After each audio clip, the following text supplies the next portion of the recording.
I should tweet about that. Yeah. All right.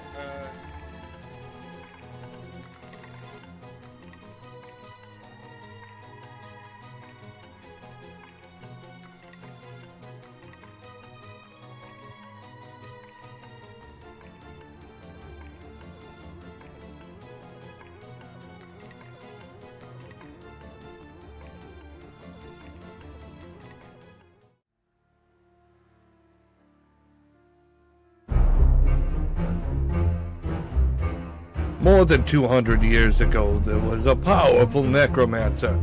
As powerful as he was, he became egotistical and prideful. As we all know, pride goeth before a fall. Modern day, the necromancer was out for a walk one night. While crossing the road, a man bumped him with his shoulder, and he did not apologize. The necromancer would not let this stand.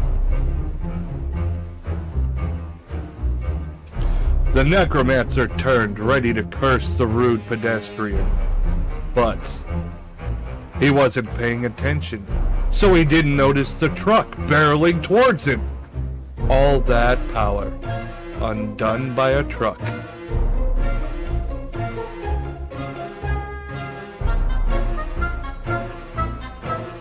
When the necromancer awoke, he was sitting before a goddess.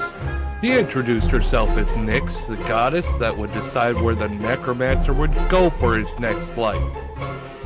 Oh, so I get to go to some amazing isekai world? The necromancer asked. No, I've decided you'll return until you've learned some humility. I pray you learn from this lesson. Little did he know she'd send him back. In his already dead body. I will admit, it's kind of comfy. I don't care if I have to raise like a whole horde of like zombies. Every time I wake up in the morning, I look over to the side and I go, honey, I feel an evil presence. And then she turns and looks at me. I'm like, oh, there it is. Sorry. Good morning, honey. Attacking a woman. I've got ectoplasm all up my crack. That's my cousin! Tay-Tay! It's alright. Hey. There we go. Everyone come to the BJ store. This will attract customers. The wind chill. Something's off. Yeah, Let's go I in and farted. take a look. Meat, dog. We have meat. I can tell you and I are going to get along just like fire hoses. And I bet you can do some things with a fire hose, can't you?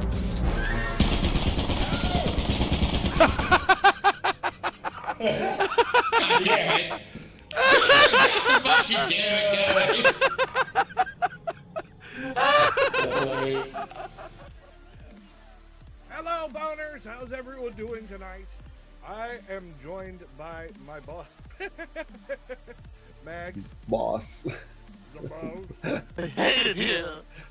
The boss, or so they say. That's fine. She's allowed. That's what she does.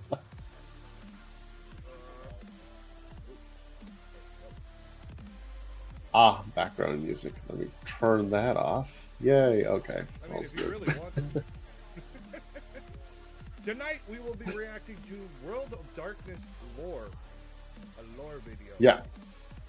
Now, I don't know how many people have watched some of my gaming streams, but I love World of Darkness. I mean, granted, I know the vampire side more than anything else, but it's an expansive lore. There's mages and fairies and werewolves and vampires, all the kinds of fun stuff. There's even fucking mutants, but everyone ignores everyone.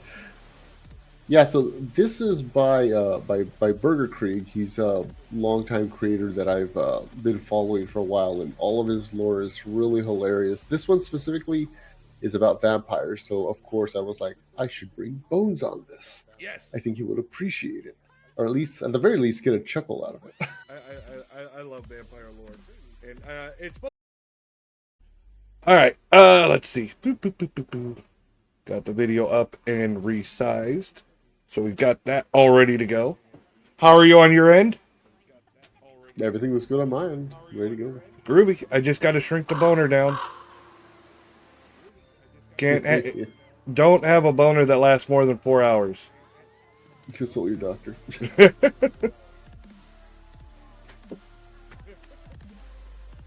Hi, Rosa! Much better. Hello, Rosa. Okay, good, dear.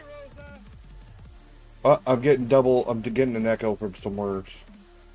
Yeah, I had to mute the reactive call and just. There we go. I got it. Yay! There we go. And okay, so the Burger Krieg. There we go. So if you want to check out his channel, The Secret History of Vampires, Vampire the Masquerade lore. This should be entertaining. Let's get right into I it. enjoyed it. I want to come home. I want you to come home, dear.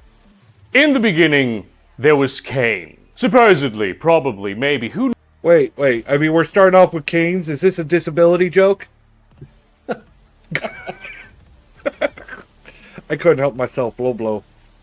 knows? Look, the first thing you need to understand is that the history of Vampire the Masquerade is built on a foundation of wet sand. And the sand is made of lies, and it's wet with the blood of all those who believed them. It's not just contradictions created by lore retcons from edition to edition He's that loud. I'm become gonna a turn him problem. down It's a little bit. contradictions Yeah, they no put worries. in deliberately to reflect the various different opinions and perspectives of the vampire world. The elaborate deceptions and propaganda efforts woven by the elders. And frankly, just the lack of solid evidence interpreted by a handful of eccentric kindred archaeologists and historians. They didn't have no Karl Popper and no Foucault in the vampire world. There was no positivism debate in the Camarilla, and there sure wasn't one in the Sabbat. Most of the things that would Oh no, count the as history- Sabbat are great. I love the Sabbat games. I believe it's not me. Uh-oh. Am I still coming there through it- the chat? Now you're coming through. I can hear you now. Oh. Okay. I was going to say, yes, Sabbat's usually a lot of fun. What I found is usually most people don't know how to run those games. Because it's so easy just to do, like, murder hobo stuff with Sabbat. Yes. That was actually one of my first games. My first LARPs was a Sabbat game. There was a lot of murder hobo. Yeah, it was crazy. I mean, there was good plot stuff too. You had to find a mix, especially in a big game. You let the murder hobos go off in the corner and go kill stuff while the people, doing the role play are all back over here. Yeah. Keep the murder hobos busy, so this way the adults can RP. It's like, here, go do this. One time they said, I was having a bad day and I came in I just wanted to kill things. I did come in a murder hobo like mood, and they sent me to go get a blender at Walmart. Okay. And I've done all kinds of suicide missions and fighting elders and doing all kinds of crazy shit. I've come back alive, and I'm like, this should be easy. Of course, we can't just go in and buy it. We have to try to steal it with some stupid elaborate plan, and almost died from something so ridiculous. Because I could not throw a paper, rock, scissors challenge to save my life, literally. That's why, at least if it's old school Mind's Eye Theater, that's why there's willpower and overbidding. Well, yeah, we had those, but I just could not throw that night, and it turned into a ridiculous joke. The propane tank that they use in the back to refill stuff blew up, and I tried to hotwire a truck, and that ended up exploding somehow, and gunshots, and it was insane. And the whole time, I'm running around wearing a burqa because I was trying to use it as a disguise. Okay. Yeah, it was ridiculous. It became a running joke for a long time.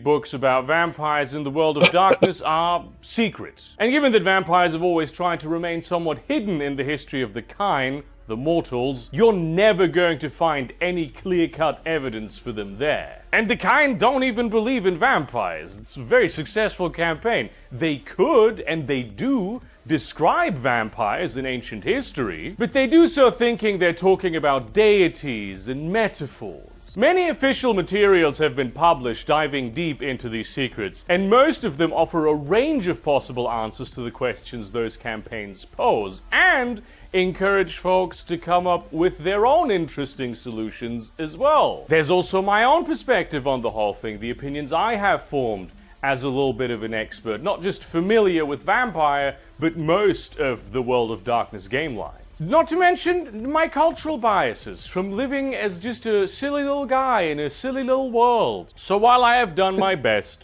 trudging through dozens of source books and wikis and online posts. Yeah, there's a lot to read. Recollect Holy the key shit. points on the timeline for you. Despite this video's length, most things I will not be able to cover. You have to think of this as mythology that slowly transitions into. I think that kind of benefits it. Like the lore is there if you want to look for it, but you know, most players as like vampires wouldn't know the lore. So it helps keep them from metagaming like wild story plots, unless they're like super addicted and like have to go find this shit out, and then they end up metagaming it, and you know those people. Yeah, the problems we used to have was kind of like, it wasn't necessarily in regards to lore, it was in regards to like rules clarifications. Unless you're Beckett, nobody's Beckett. Yeah. Beckett's kind of an ass. Agreed. But yeah, for us, it was always in regards to rule clarifications, and where I found was the big source of conflict was going from editions like Laws of the Night First Edition to Laws of the Night Second Edition, and then Laws of the Night Revised. You know, the rules just change ever so subtly, and all of a sudden now there's conflicts, and there's people who can swear 10 toes down that this rule is this way because of this thing that they read in this book, which is valid, but hey, that book's not, you know, what's being used anymore. and the thing I tell people left and right is it also says in front of the book we're using that in the end it's the storyteller's decision and they make the final rule. Yeah, absolutely. And if that person says no, guess what? It's no. So I think people overlook that a lot. You know, one of the dumbest things I ever heard a player try to do, it was a Guru game. They were using Jam Tech, and it says that they could do, he's like, it says in the book you can do a,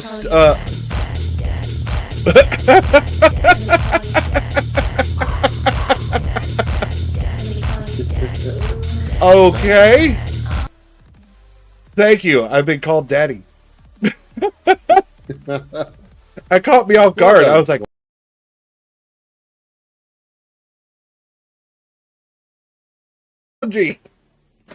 yeah. It was ridiculous. I would imagine so. I keep having all these fucking issues.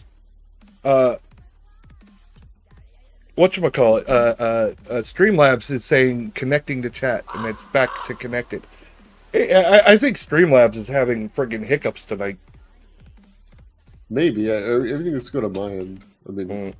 Well, no, it looks like it's just YouTube. YouTube seems to be the problem. YouTube's always a problem. Yeah, I'm looking at the chat room on YouTube, and that says chat disconnected, chat reconnected, chat disconnected, like it's going back and forth. So it's just YouTube.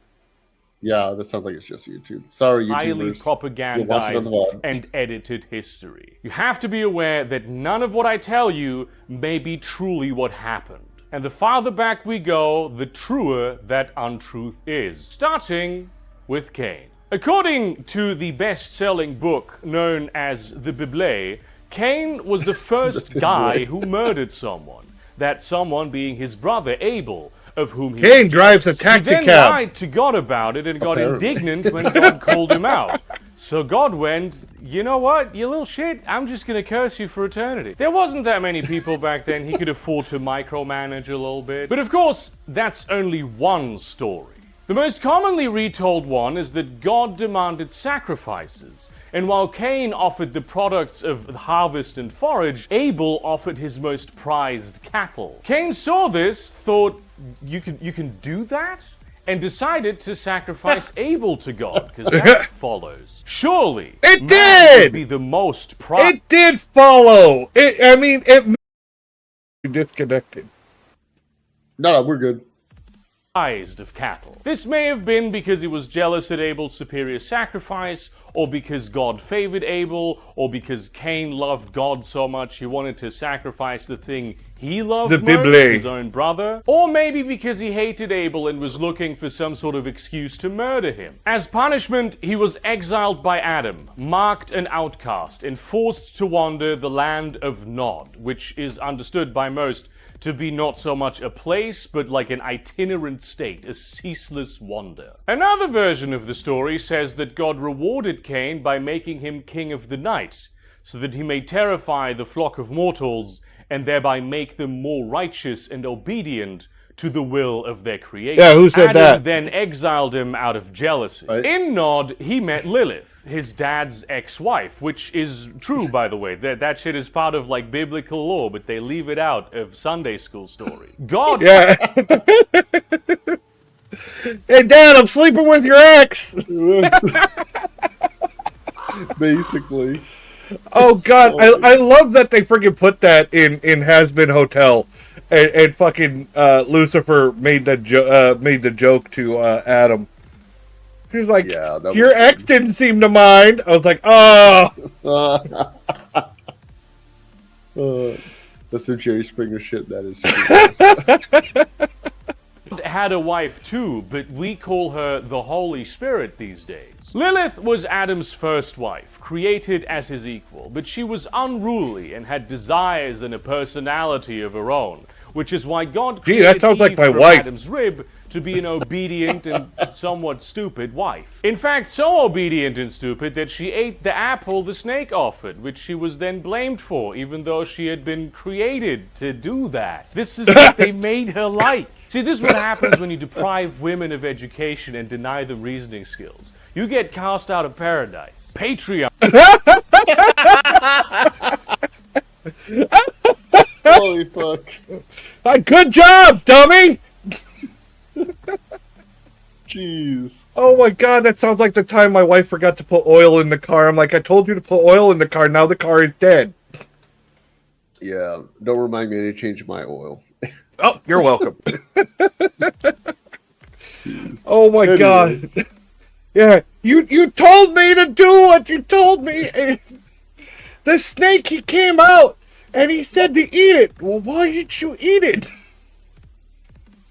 Patriarchy's the original sin. And Lilith saw this young man and thought, he has the aura of someone who killed a human. But that's not possible, as humans cannot kill humans. Only God can kill a human. This must mean this young man is somehow God or God-related. So she took him in, and of course they ended up fucking. Lilith, being equal to Adam, had magical powers as Cain's father did, but quite different ones. And indeed, ones that seemed to Cain much more powerful than those of his crusty patriarch. He learned from her in a ritual where she fed him her blood and put him into a world-shattering trance that involved total ego death and just like spirals and rainbows. And in that trance, he was visited Sounds like they by were eating 4 shrooms. guys who were angels, all of whom offered him Right. the I wouldn't be opportunity surprised. to repent for the sin of having murdered his brother and reject the illumination he was experiencing. Cain decided not to do that. So the guy named Michael cursed him and his blood never to walk in the sun. The guy named Raphael cursed him and his blood to be hurt by the sun. And the guy named Uriel cursed him and his blood to become dependent on the blood of man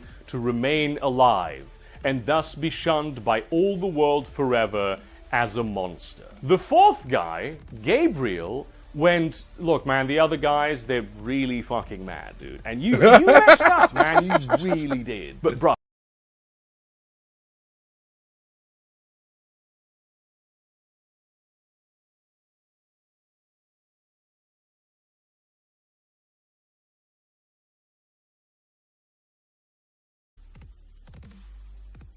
Whoa, so they happened.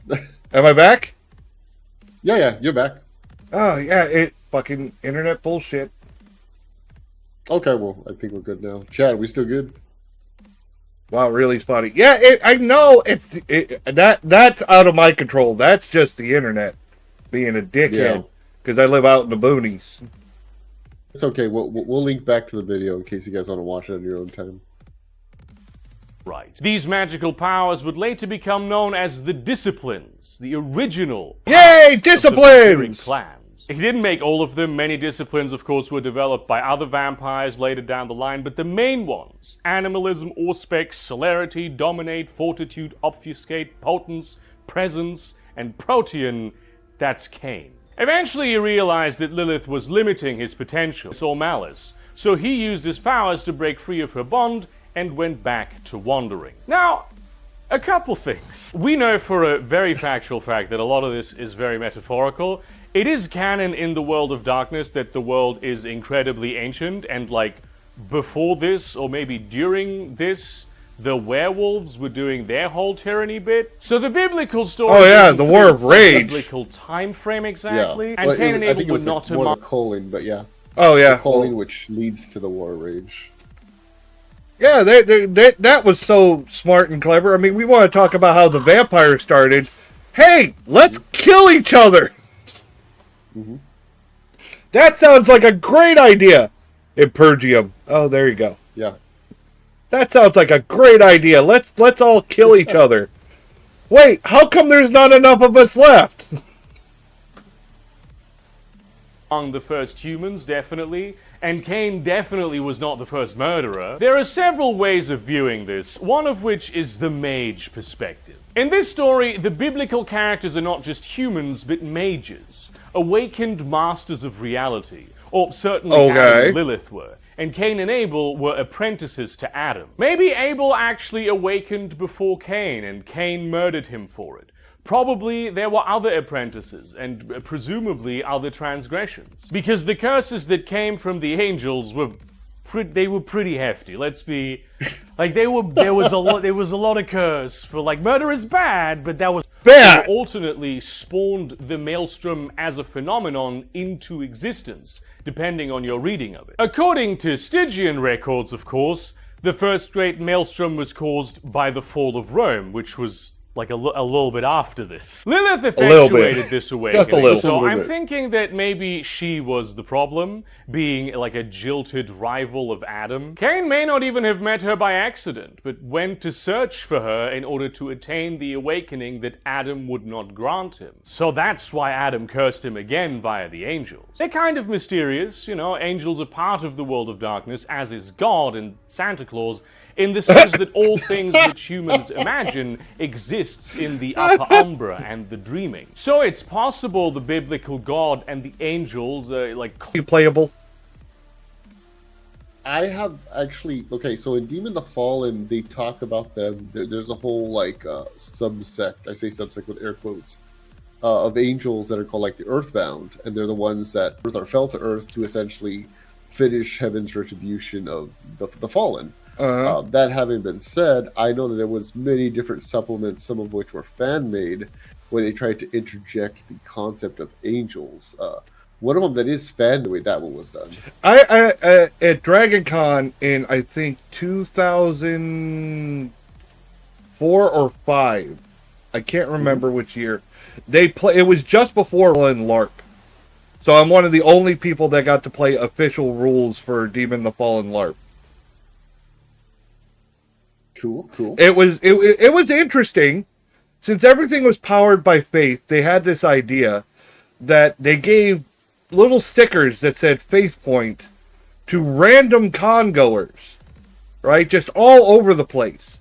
And if you wanted to earn faith, you had to find someone with this sticker and do something to earn that Faith Point off of them. So I was running around doing all kinds of stupid shit to build a faith. To power my shit. It was hilarious. I thought it was a great way of doing it. And they gave me a copy of the book too. I mean, it was in like binder form, and they're like, "Yeah, go ahead, play it at home because it's never making it to print." Because they were about to reset and do all that shit. So I was like, "Well, cool." The one thing I regret, I let a friend borrow it because they said they were going to copy it, and then I never got it back. Which, you know, totally makes sense. I mean, that's totally a valid a valid reason not to ask for it back.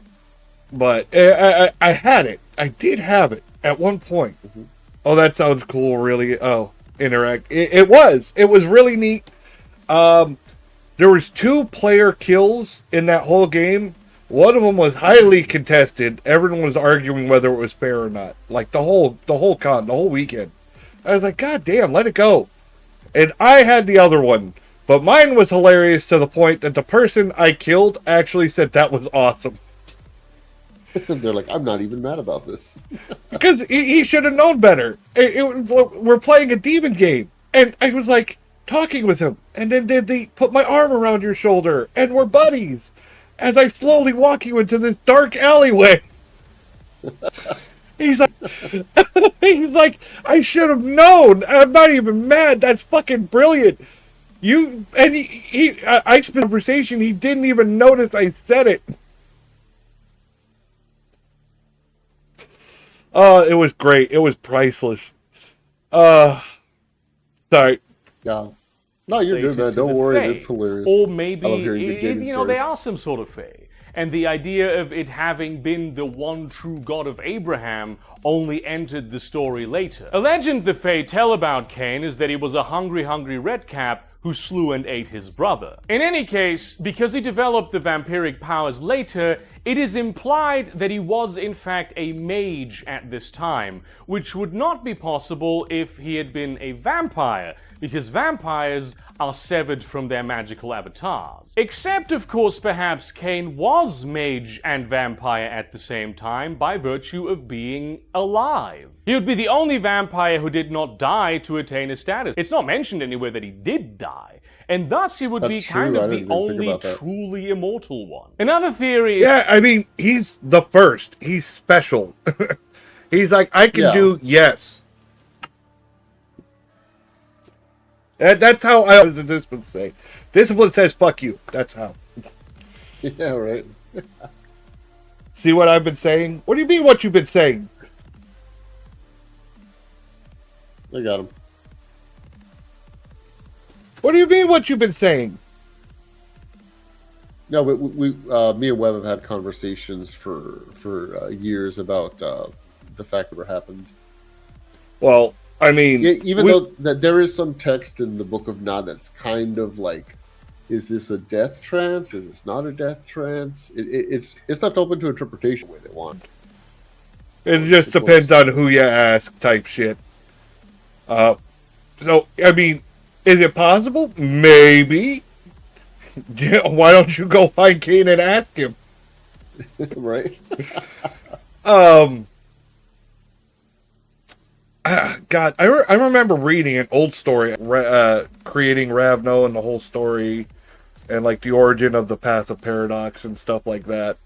I thought that was an interesting story. I always liked that one. Yeah, no, that's a great story. It's within their the way they operate.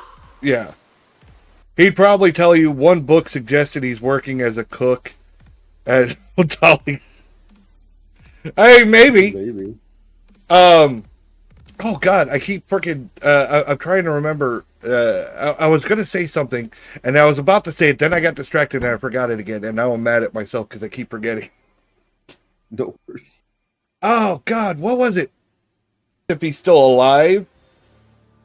And I mean, we all know what happened to the Tremere, which I say was a massive downgrade. A bunch of hermetic mages like, hey, we're going to get all this power. Like, wait, this isn't nearly as cool as I thought it was going to be. It's actually funny. Yeah, it's funny. For multiple reasons, including, the time of judgment.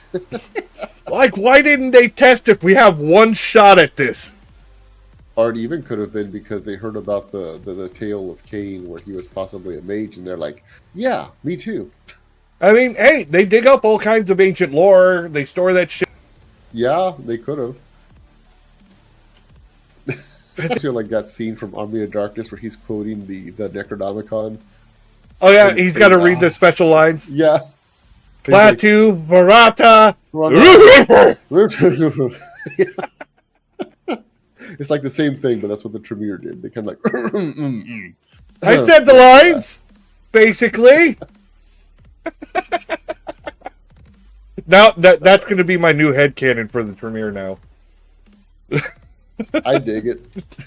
Is that Cain was not, in fact, the first vampire at all. Lilith was, and she embraced him. It is certainly implied that she has the power of the blood bond, though he may still have been a mage before that. Wouldn't be the last time mages become vampires to attain everlasting life. Not the last time that happens. Maybe vampires... Yeah, how'd that work out for him? Maybe they were alive and could walk in the sun, and Cain was especially cursed. Maybe all that's just a lie to make Cain seem like the first vampire. Maybe Adam was also a vampire, or maybe Abel.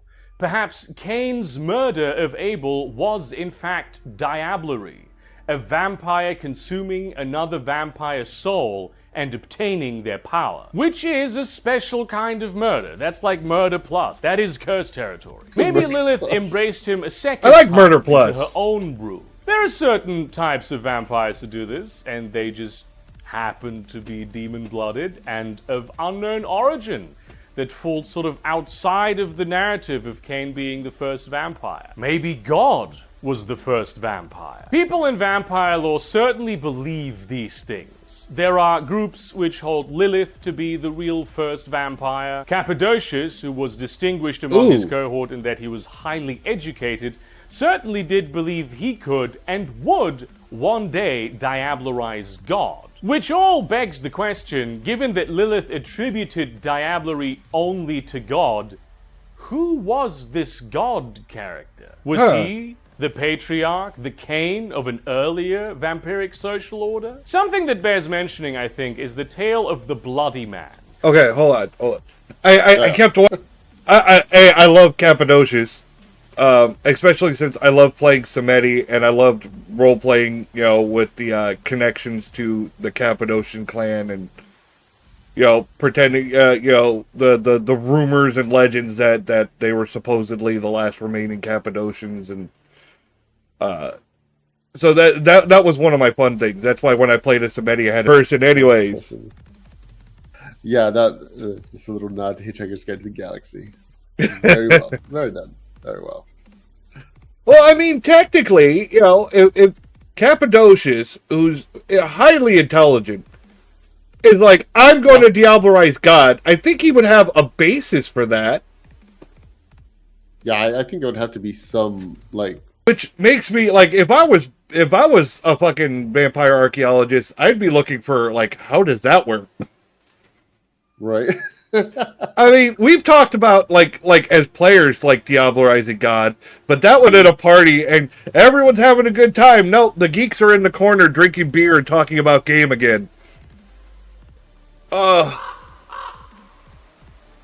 Wait, so God is a vampire? God is a vampire. I think if anything, like, if I want to get technical with it, I think, because, this is still based off the concept that Cain might have been a mage, or at least an enlightened person, then possibly the diablerie is a form of avatar consumption, which would then technically make it so if you, let's say in regards to like the antediluvians, which are significantly more powerful than a regular vampire, if they were to consume somebody body and soul, then it wouldn't matter what they were for the sake of argument. I mean, I always ran diablerie that you could diablerize anyone. You just don't really get anything out of it. Yeah, I can see that. Because you're drinking the last drop, but they're not the same creature type as you, so you're swallowing their soul, you're just being evil for evil's sake and not getting anything out of it. I mean, I see, that makes sense. We Blood Brothers.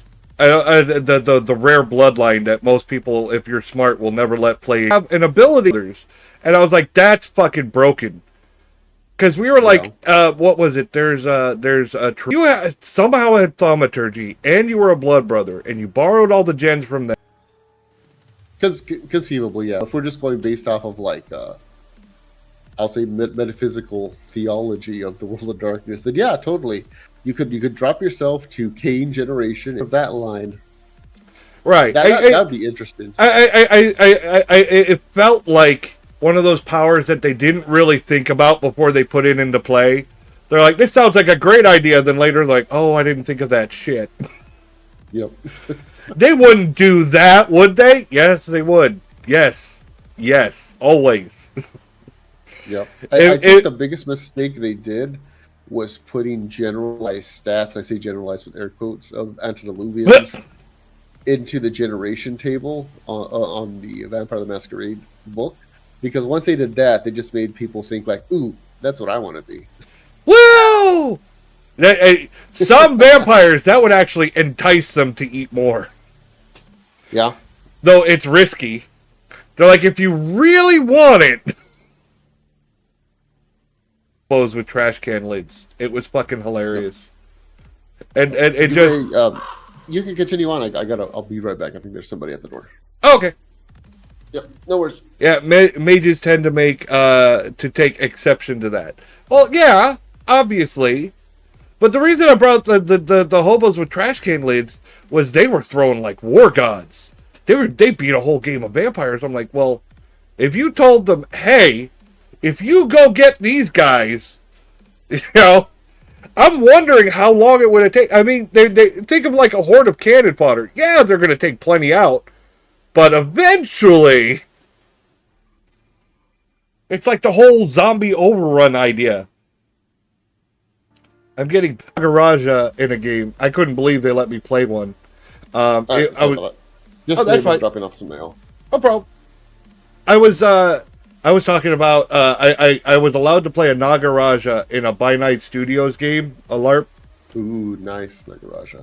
And they had, because they wanted to playtest some of the Hinge Your Jaw. Yep, it's like a snake jaw mirror. Yeah.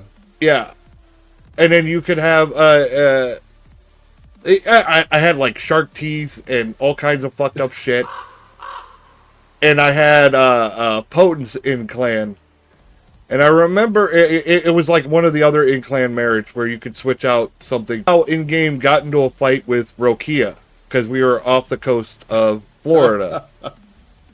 And Rokia freaking bit me. And I looked at me like, what the fuck? So we both got rows of sharp teeth. We're both using like super strength. And we're both biting each other and looking like, why?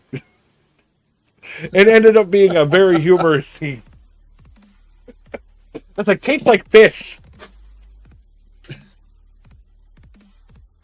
Which is the origin story the Garou have for Cain. The werewolves hold that early man was wild, and in fact bound to the cosmic force of the wild, which made the cosmic force of the Weaver jealous, because she claimed humanity for herself. She captured a wandering young... The worm was angered by this, and decided to consume him, but couldn't. Fires bear the stench of the worm, even though they are creatures of the Weaver. He was then given pretty much the same curses, except not by angels, but by the sun and the earth. The injuries he inflicted on the worm would eventually allow the Weaver to entrap and corrupt it, and that's how you get all the story of werewolf lore. This does... Okay, wait a minute. If that's the werewolf lore for vampires, shouldn't werewolves like vampires more? They fucked up the worm. They said, fuck you. They're like, yeah, we smell of the worm because we fucking walked out its fucking stomach and said, eat a dick. Yeah, but it agrees. If something smells like worm... But the archaeologists would know that information. Have like a game line, kind of like connect them together, but it's never concrete enough to say, oh, this is how it's done. So it leaves a lot of us like nerds to basically read any of this and basically be like, oh shit. Yeah, I never heard that in any werewolf book either. This is new to me. I don't know where. I would love if you put references. It's either in the Silver Record or Revelations of the Dark Mother. It's in one of them, but I remember it's in one of the historical books. Because there's three main historical books. Of course, the Book of Nod, Revelations of the Dark Mother, and the Silver Record. Huh. But anyways, I just find that so interesting. I had no idea about that was the werewolf lore of it. It makes sense. Walked out of the worm, like the worm tried to eat him, and he said, fuck you. And I was like, if I was a Gru, I'd find that badass. The worm tried to eat me, and I said, eat a dick, and just walked out. like tore open its stomach and walked. They're like, that's a badass story. Hey, I gotta roll. How are you big? Gonna play some Pal Later. World. Have a great. Okay, later. Night. I was too badass. Paint vampires as a distinct offshoot of humanity, beings with which the Garou have nothing in common. Vampires, I mean, obviously the Garou are half human. But of course they would want to differentiate themselves from like the worm-tainted parasites, wouldn't they? All we really know is that all this happened very, very, very far in the distant past, prehistory, and after Cain left Lilith, he went back to wandering the land for an indeterminate but probably fairly long period of time. Until he decided to settle down. It's lonely out there in the wilderness, honestly. The one time he had It's embraced lonely out there. offspring was two lovers, whose mutual adoration he wished to preserve for all eternity. However, when the lovers realized they could bear no children, they killed themselves by meeting the sun. Cain was kind of put off the idea of embracing by this. Even though like he that- had seen yeah, many that places turned out to and be a learned bad many idea. things, Cain desired the company of home, so home is where he went, to find that the descendants of his younger brother Seth, who is probably not the vampire Seth, but who knows, had settled a city named Ubar. With his immense power and the legends that accompanied him, Cain quickly became a prominent citizen of Ubar. He had great knowledge and expertise that he shared freely, and so one day, the wise king of Ubar, a man named Enoch, decided to meet and befriend him. Seeing the truth of how Cain was more god than man, he decided to abdicate the throne and give the crown to Cain instead. Out of gratitude and magnanimity, Cain succumbed to Enoch's pleas and embraced him. He also renamed Ubar to Enoch, which is a little confusing, but he did this to honor the wise king that chose him. Together, they ruled this great city of Enoch.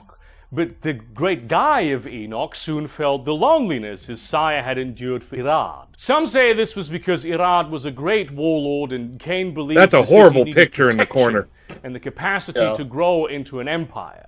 I think While it's from others one of the say clan Irad books, was though. Enoch's I'm brother, sure. cousin, or son. He was certainly a powerful warrior and became the city's foremost military. One night, Cain met the woman sorry, Zillah, honey. who was of a beauty so immense that he could barely comprehend it. Cain desired Zillah above all else, but she would not take him as a lover. She was a hunter, and she could see the Does she beast eventually behind his become a eyes. god? So Cain went to see an evil woman in the Godzilla. desert who knew how to do the blood bond, to gain access to her magic. I never put that and together. then betray her after she tried to entrap him in her own web of lies. I Which, know, yeah, dear. it is I'm kind of sorry. the same story as with Lilith, and this crone, as she is known, may well be Lilith. In this version, Cain embraced Lilith, and it's impossible to know which of them is true, really. If he is the first vampire, this must have happened this way. But there have been propagandists with reasons to espouse both stories. And frankly, it might not be Lilith. It might just be some other old lady. He might just be someone who makes bad choices over and over. The same ones. It's I mean, known to happen. all Nevertheless, do. Cain blood bonded Zillah. and I've made plenty of bad fucking choices in game. Let's be honest. Oh my gosh. Who hasn't been in that group? You come in feeling like a badass and you end up looking like the cast of fucking What We Do in the Shadows. Right? That's almost how like Made her every his- vampire LARP devolves into. You come in like Blade and you leave like What We Do in the Shadows. Yeah. I'm a badass. I've got this tragic backstory. Feel the angst. How did this turn into a circus?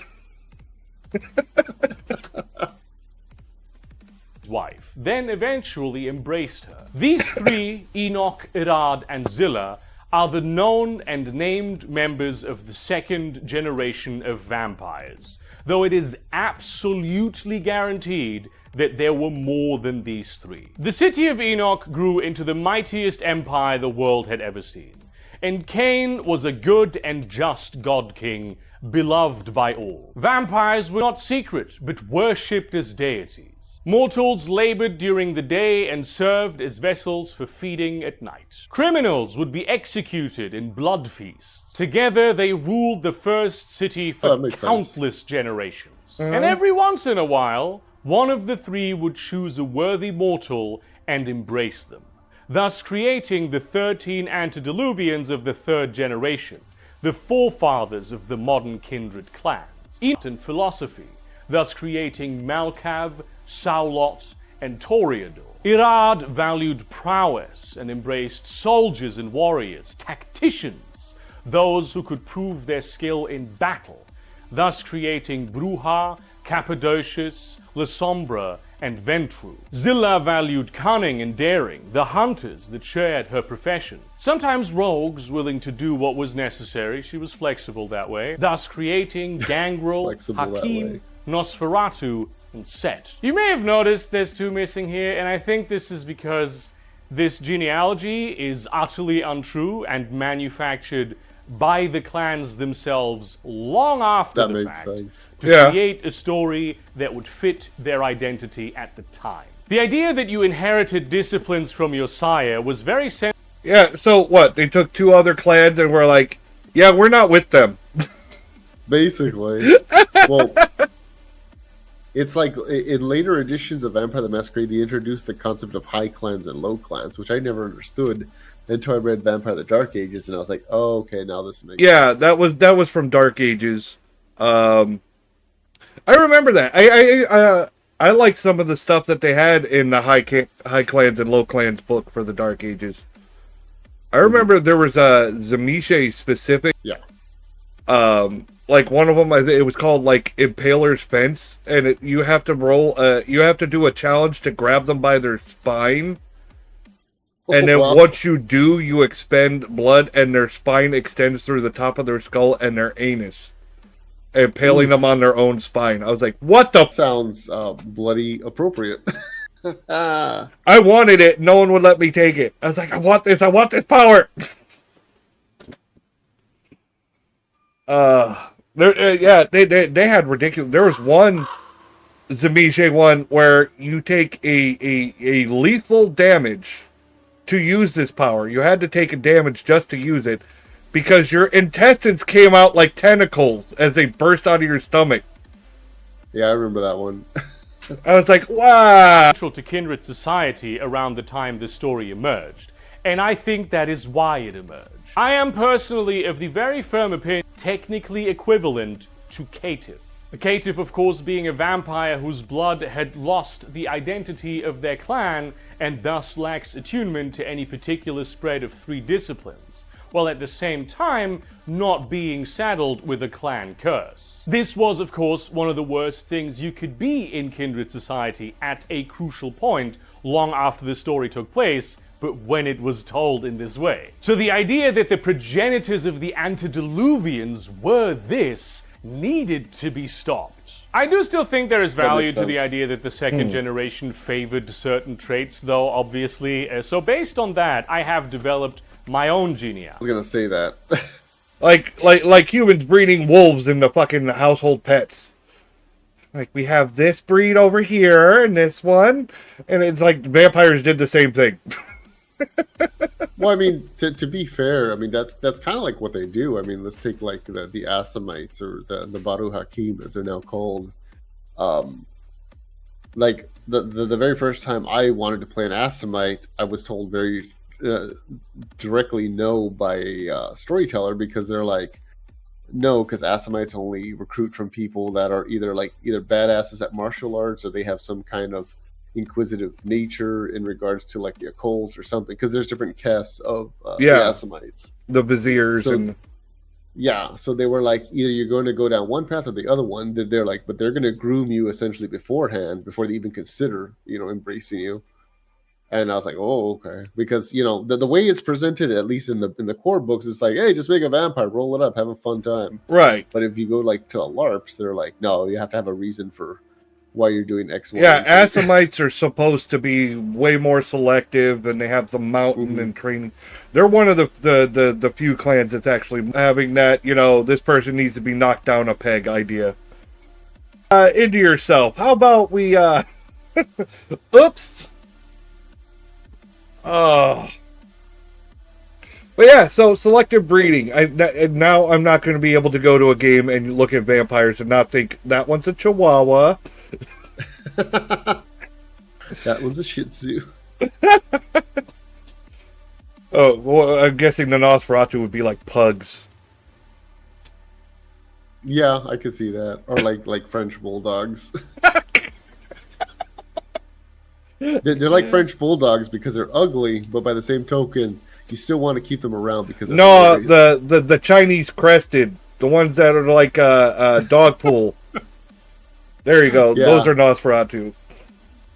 Yeah, I can see that.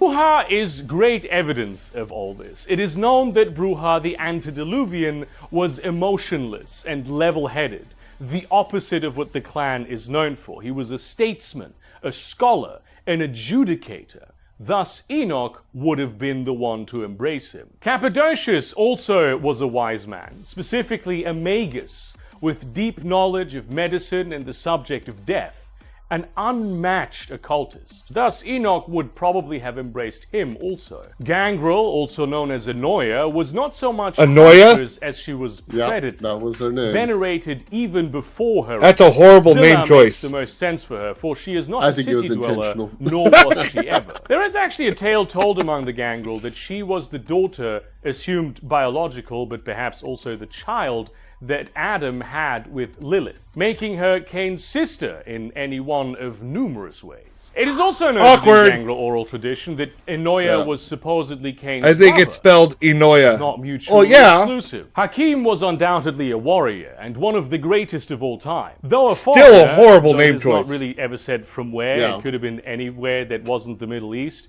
He was responsible for the security of the first city. I further believe that given his I think truly he fucked up. unreasonable combat prowess, Hakim may well have been an awakened mage as well, of the martial artist variety, though perhaps more scholarly than tales let on. The Banu Hakim are, after all, famous for being sorcerers, and the other two clans with some form of sorcery both have creators who were mages. Irad is still the primary candidate though, like, no contest. La Sombra, well, by all means, he was just pretty much the only thing we know about him is that he was a misogynist. He only ever embraced one woman, and it was to make her into his mothering slave. His soul was remarkably so he was a dark. piece It of already shit. contained Got it. his shadow. So Yeah. it's possible Zilla took pity on him, or Irad thought he could use him as like a soulless killer. Malkav was a seer in the truest sense, an oracle who could glance into other worlds, which made him quite mad. Enoch is definitely the guy for this, but it should be said that Zilla also valued mediums. Nosferatu, better known as Absimiliad, was a hunter. We know this. He was famous for it, he was arrogant for it, He so was proud definitely for it. Zilla. Ravnos, Wait. Zapatasura, Drakian, or any The Nosferatu, the way they just described him, reminded me of Gaston from Beauty and the Beast. Yeah, I've always thought that. Like a little darkness Gaston. Oh God damn it! I swear to God, I want to make all these inside jokes and no one would get it. Like if I see a Nosferatu singing the Gaston theme song and no one would get it because they don't know the lore. God damn it! I'm sorry. the other names that he has was a trickster, a spy, which places him firmly with Zilla for me. However, there are those who say that he is actually not of the third generation at all, but a child of Cain who sacrificed himself so Cain Yes. could pass his curse of wandering onto him, where it is said that he was Enoia's twin brother and the two were mortal enemies, which potentially also would make him Cain's brother. Saulot was a prophet, they say, but it's also said that Malkav gave him his prophetic powers after he became kindred. Mostly he seems to have been a moral philosopher of some sort, who may have been embraced by Zala Enoch was a in an shit. effort to temper the dark urges of the other vampires. He's very famous for being a good guy even to this day. Set was by all accounts Wait. a nobleman, I think we're leaving out the fact that Salat was also well known for being a Slurpee. Yep. For those that don't know, that Tremere ritual we were talking about how the mages became Tremere, involved eating salat. Yep. Soldier, perhaps a knight of some sort from distant Egypt. He was also wise to the ways of mysticism. Making it kind of hard to tell, but just on gut instincts, I cut him to Arad. Toreador, also known as Ishtar or Arakel, was known for her skills as a sculptor. However, she was also very beautiful, and I suspect that Zilla embraced her in an attempt to free herself from Cain's affections somewhere down the line, but Cain clearly wasn't until experiment by either Enoch or Arad to put their own darkest impulses, their own beast, in another while embracing them, and be rid of them that way.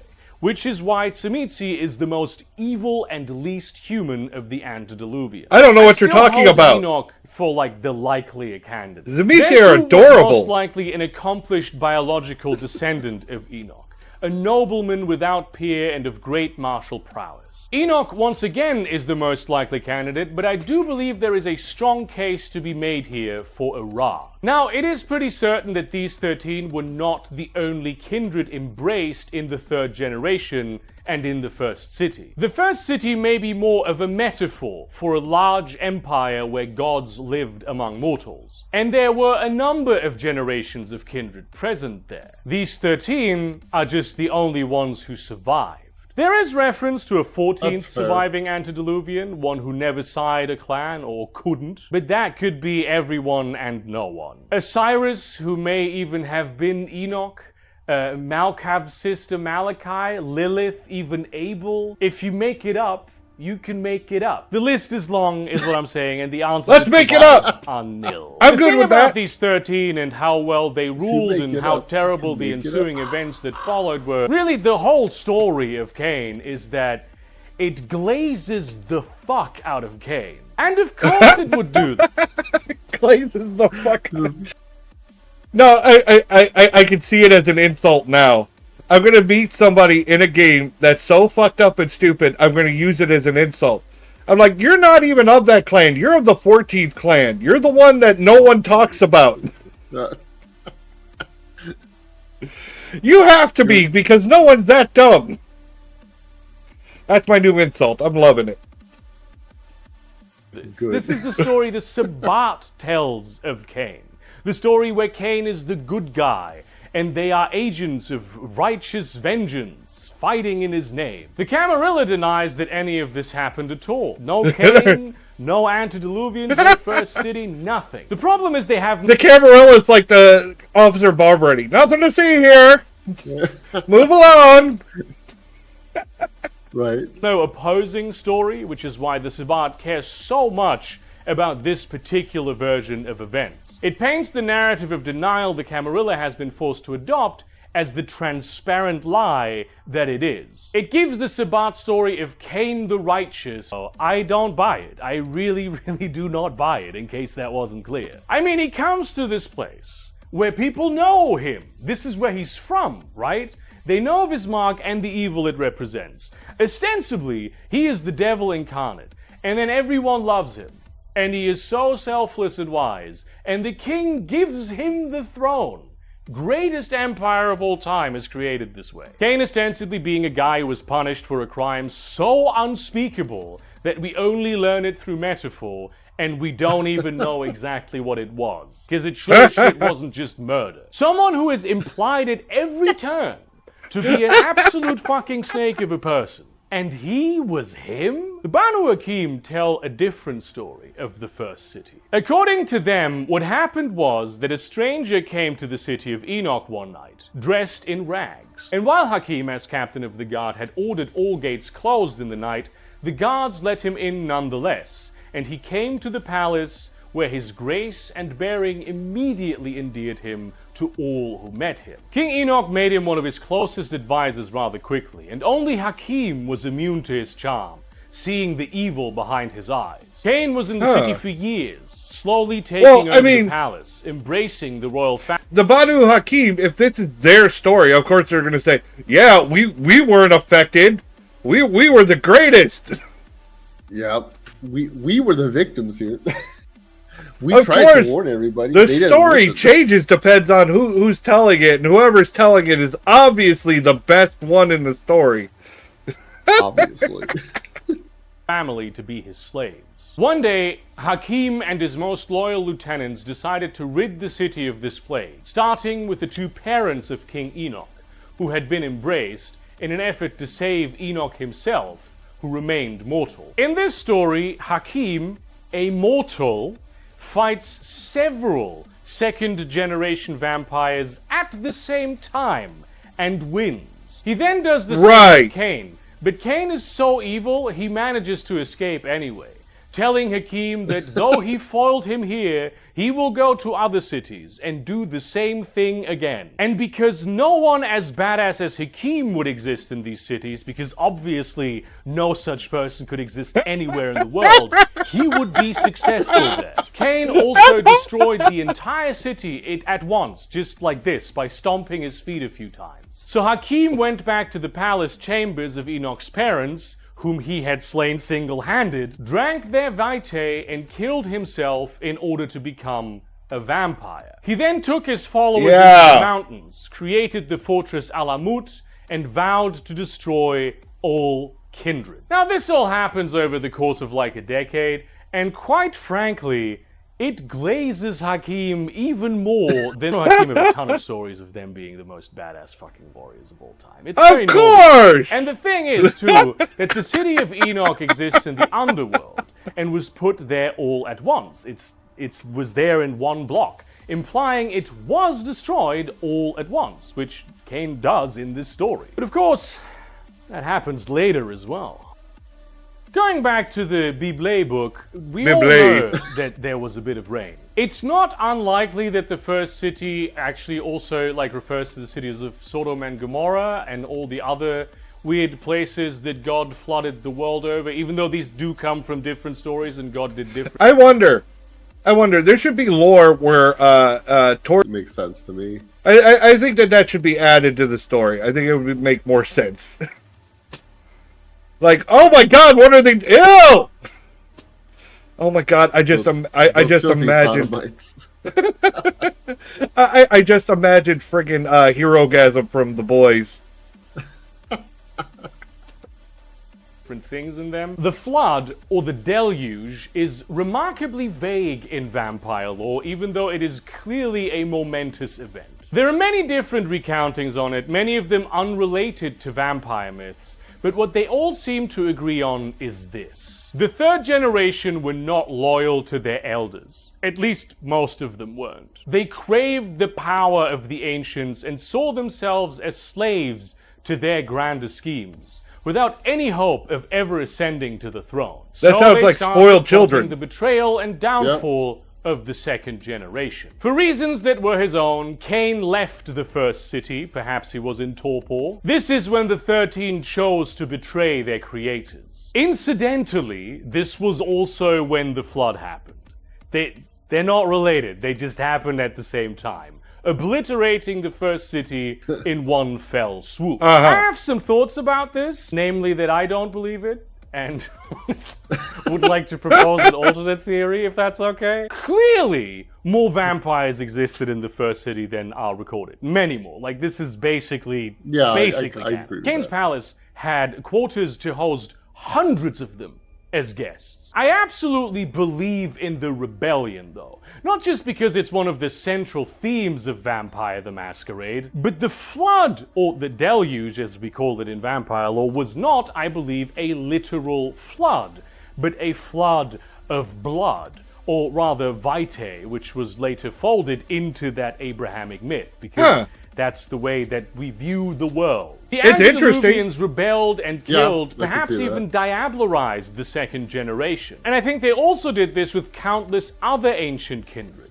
Their offspring, their offspring's offspring. I think they engineered this conspiracy to go out of their way to absorb the souls and power of as many kindred as possible. But it was a conspiracy of opportunity amidst an already ongoing bloodbath. In fact, I am of the firm opinion that many of them were not embraced by Enoch, Zillah, or Irad at all, and diablerized themselves to the top. They were of much higher generation. Probably not super high, but you know. When we think of history and prehistory, we see the number 2000 and we feel like this is evenly weighted. But it's not at all. There are almost 10,000 years of historical events before what we think of as the year zero. And then before that, you have prehistory. People were around. The first city, which again I hold to be People more were of an around. empire, allegedly They did persisted stuff. for thousands of years. There were some incredibly old vampires there,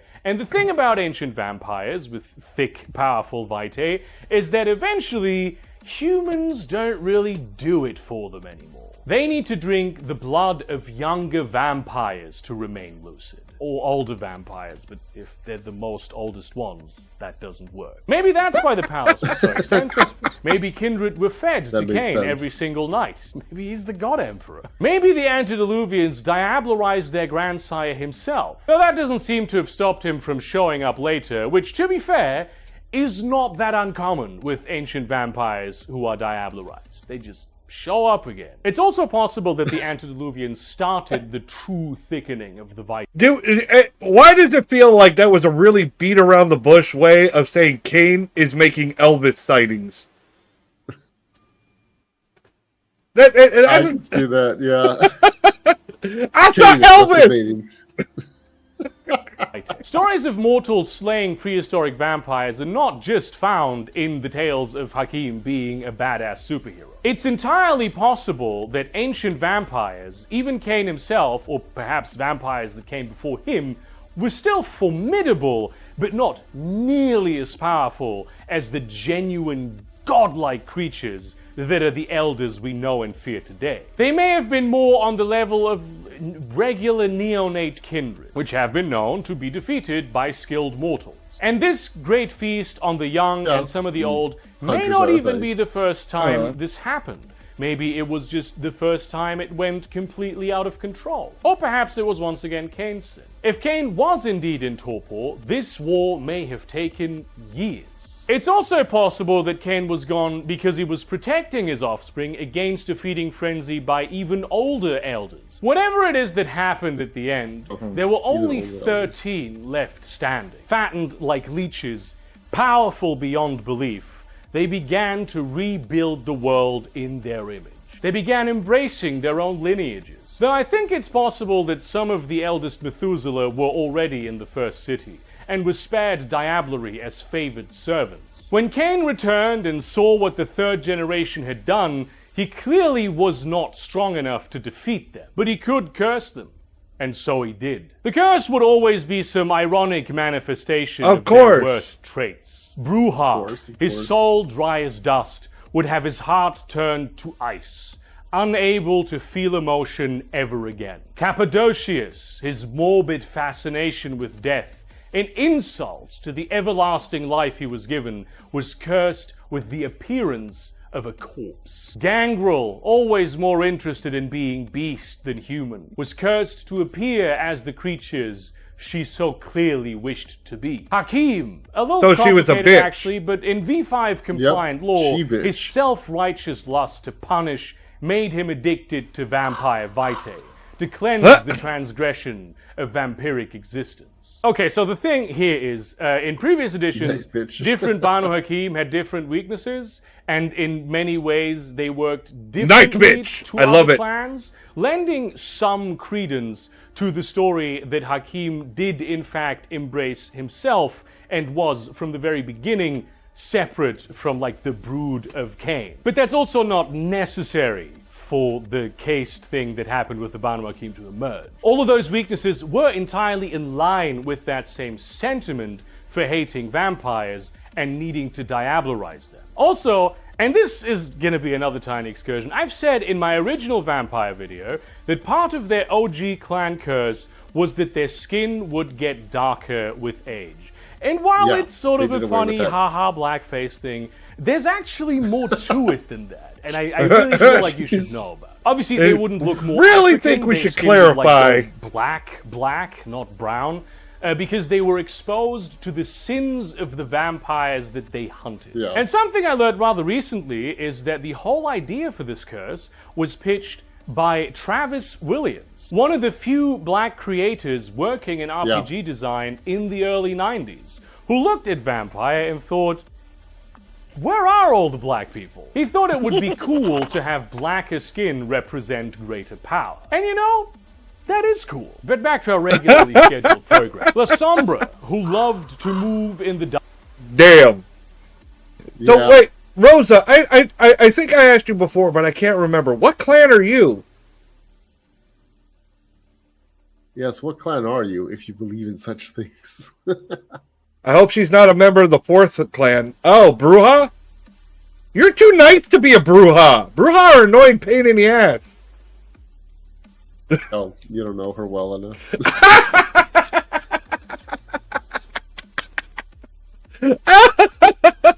I mean, there was the stream where we were laughing at fart jokes.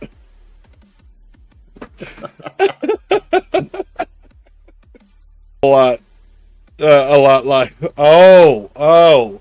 Maybe you should let it out. Be That's free. what I was saying. Darkness and had People like it when I forsaken get light, mad. was cursed to have the light cast on every mirror to reflect his true monstrous self, or a lack of self, depending on what version of the clan Bane you go with.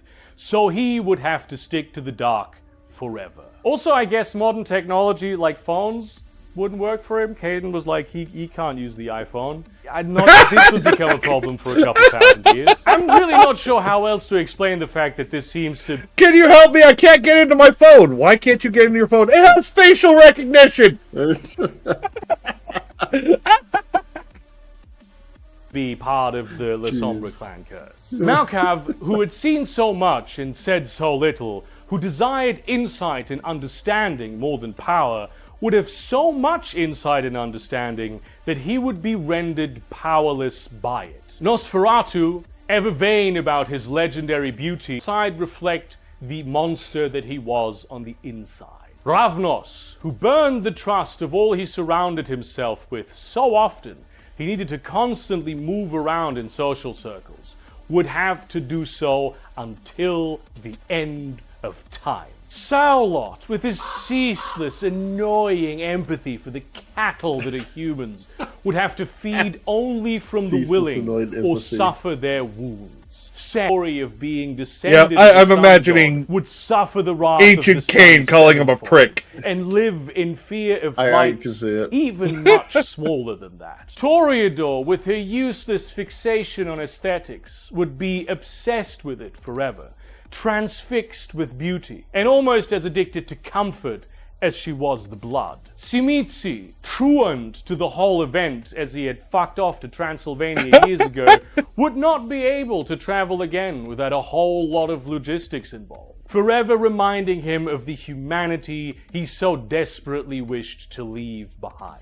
Ventru, arrogant. I don't know, and picky to sleeping the in end, grave dirt feeling doesn't like sound he like, only ever deserved the very best, would That remain Human. unnourished by all blood that wasn't up to his refined palate. An interesting fact here is that the Ventru back in the day always insisted that Ventru the guy remained loyal to Cain to the end.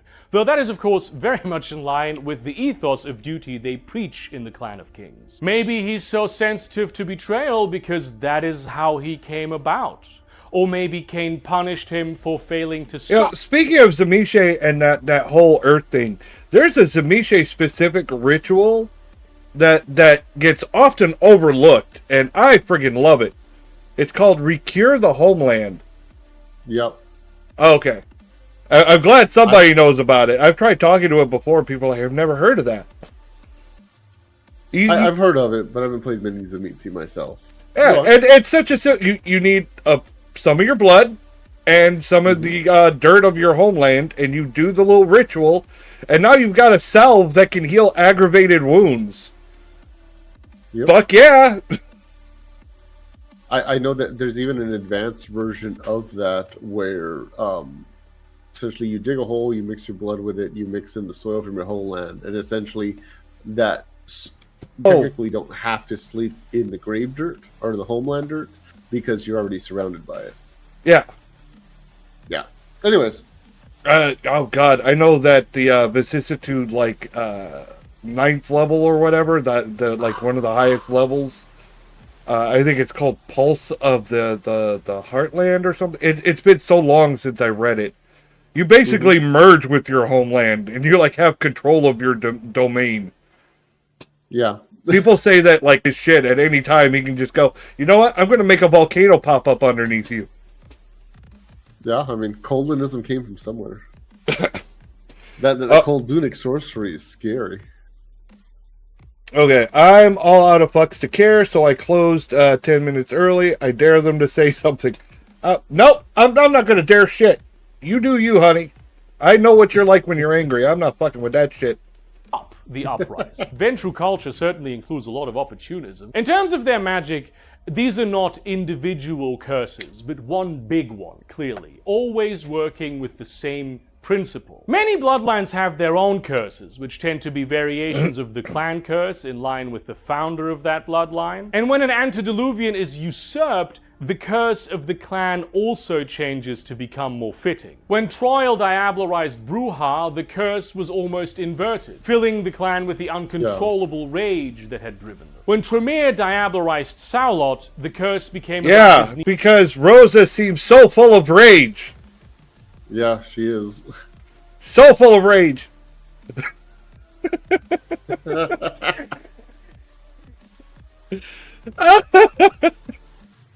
Need for control, and the irony of being easier to control for it. When Augustus Giovanni diablerized Cappadocius, the curse became about how he is nothing but a parasite, and only knows how to take without ever giving anything in return, which is why the Giovanni bite is painful to its victims. It seems to apply to whoever is of the third generation, and there is a corroborating story from the Nosferatu legend about the ancient Methuselah Yima, who allegedly lived in the first city and may have been the son of Absimiliad or a biological grandchild of Cain. Yima and Cain were closer than anyone, and when the third generation prepared its betrayal, Yima fled the first city so that he would not be party to it. Instead, he looked for Cain to warn of what was happening. As a reward, Cain spared Yima from the curse, and he looks like a normal guy, and so do his descendants. Although there are not like many of them, and the main one claims that he was cured by drinking from the Holy Grail. And I mean, of course the Nosferatu would have stories about one of their clan who was spared from the clan curse. Of course! Of course they would. I don't know whether caitiffs are free of the curse because it's like not perfect,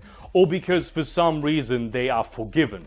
But I would expect it is the former much more than the latter. Caitiffs bear the curse of Cain, but they do not bear the curse of Cain. The deluge marks the beginning of one of the defining aspects of kindred life, the jihad, the eternal struggle between, well, everyone, really. Most people use the word to mean the struggle between very old vampires and the antediluvians, but there's a lot more to it than that. Depending on who you ask, it's the struggle of the antediluvians against Cain, the antediluvians against each other, young vampires against old in general. To some, it's the internal struggle with the beast. It's an ancient word, and it can mean many things. Everybody's fighting everybody. On what kind of warmongering you're trying to justify. Though generally speaking, it refers to the great game of chess the elders are playing against each other over unbelievable timescales in some capacity. It's the conflict that guides vampire society in invisible ways. Most of the pawns caught in this struggle don't even know they're pawns at all. And with this, I used to tell people a game was like, whenever they'd bring up that story, I'd be like, some great game. I'm like, no, I bet they're sitting on a couch eating Cheetos or something, because I could see better things to do than just fucking with people for no fucking reason. I mean, maybe, but is it really worth it? I'm an asshole. Why would they care what happens to me? I see it more as it is a big chess game, but it's one of those like play by email or play by post type of like things where everybody makes a move every year. So it's like, there's plenty of time for them to. They don't really care. Like I don't think we really have that big of a problem, to be honest. If you're talking about worried about the elders and the ancients, I'm like, I'm more worried about that guy over there that keeps giving me dirty looks with that knife.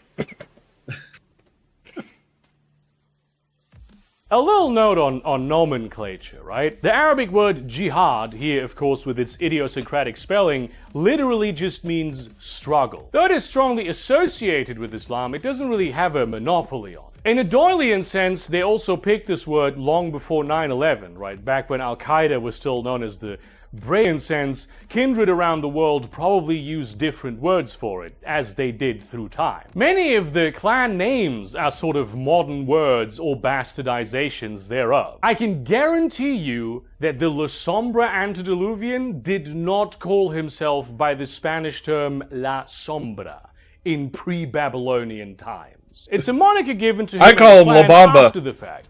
Though it's quite possible maybe the phonetics of the names of the various clans influence the words and concepts that they are known by today. The Toreador are named as such because of their association with Ishtar, the bull dancer goddess. But the word Toreador didn't even exist before Georges Bizet invented it, because the Spanish word torero didn't fit well with his opera. Just made that up. The clans have different names in different places. These are just their overarching monikers, which not every one of them everywhere in the world would necessarily recognize. I do sometimes wish they came with different versions, as opposed to just like various epithets, because all the clans have a lot of different titles that are associated with them, but it would make things very confusing. It's also a universal rule in WoD that everyone pronounces the terms differently, and because Vampire Society spans so many... I think the writers just found names that sounded really cool and didn't really think about the history of the words. Yeah, I can definitely agree with that. They're like, God damn it, are you really getting that deep into it? Yes, people always do that in big fandoms. Sometimes something just sounds cool. Exactly, that's as simple as it needs to be. Times and peoples, there's no correct way of pronouncing anything, so long as people understand what you mean. You can say Camarilla, Camarilla, or even Camarilla. None of it is strictly speaking wrong, though some of it. No, I want to say that. Let's be honest. Stop giving me bad ideas. It's not entirely clear whether this happened before or after Cain's curse, but shortly after the deluge, the antediluvians decided to create a new society in their image. I love those candy bars. So they created the Second City. Allegedly, the investigation is still ongoing. The Second City was much like the first, just without a king. It lived gloriously for an amount of time and was built around the needs of kindred rulers, the same stuff, really. And thus, again, I don't know if it really was a city, nor do I believe that it was, and I might even be willing to entertain the idea that it was the same place. They were, however, quite aware of the danger of a deluge happening again, only this time with them as the ones rebelled against and slain, so they limited their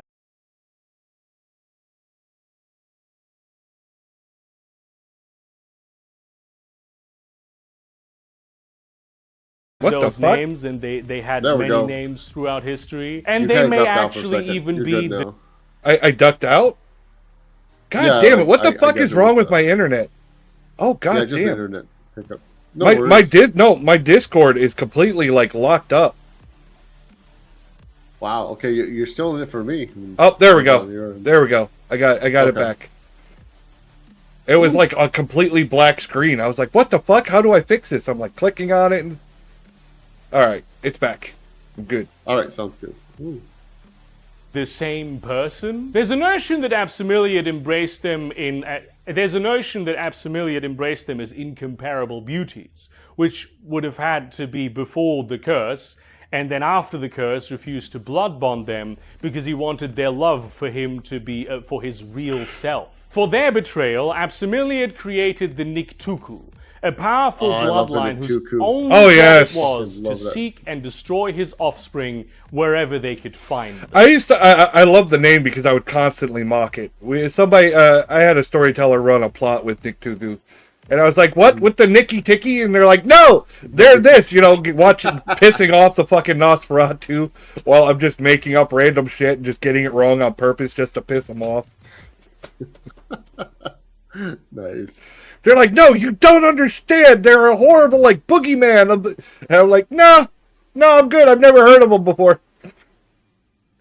All modern Nosferatu descend from Medusa and Baba If you and couldn't they tell, I all was playing a fear the Bruja Nixicu, during who are those. proud beings in spite moments. of everything, Makes sense. and will never spend the night underground. This is why the Nosferatu hide underneath cities and construct warren fortresses. It's not just their curse, it's tales of the Niktuku come to devour them whole. Of course, most modern Nosferatu know very little about this, and it's unclear whether the Niktuku are still around at all. Kindred historian Aristotle de Laurent dates this event at 6000 BC, which is noteworthy because it's pretty much the first time. Speaking of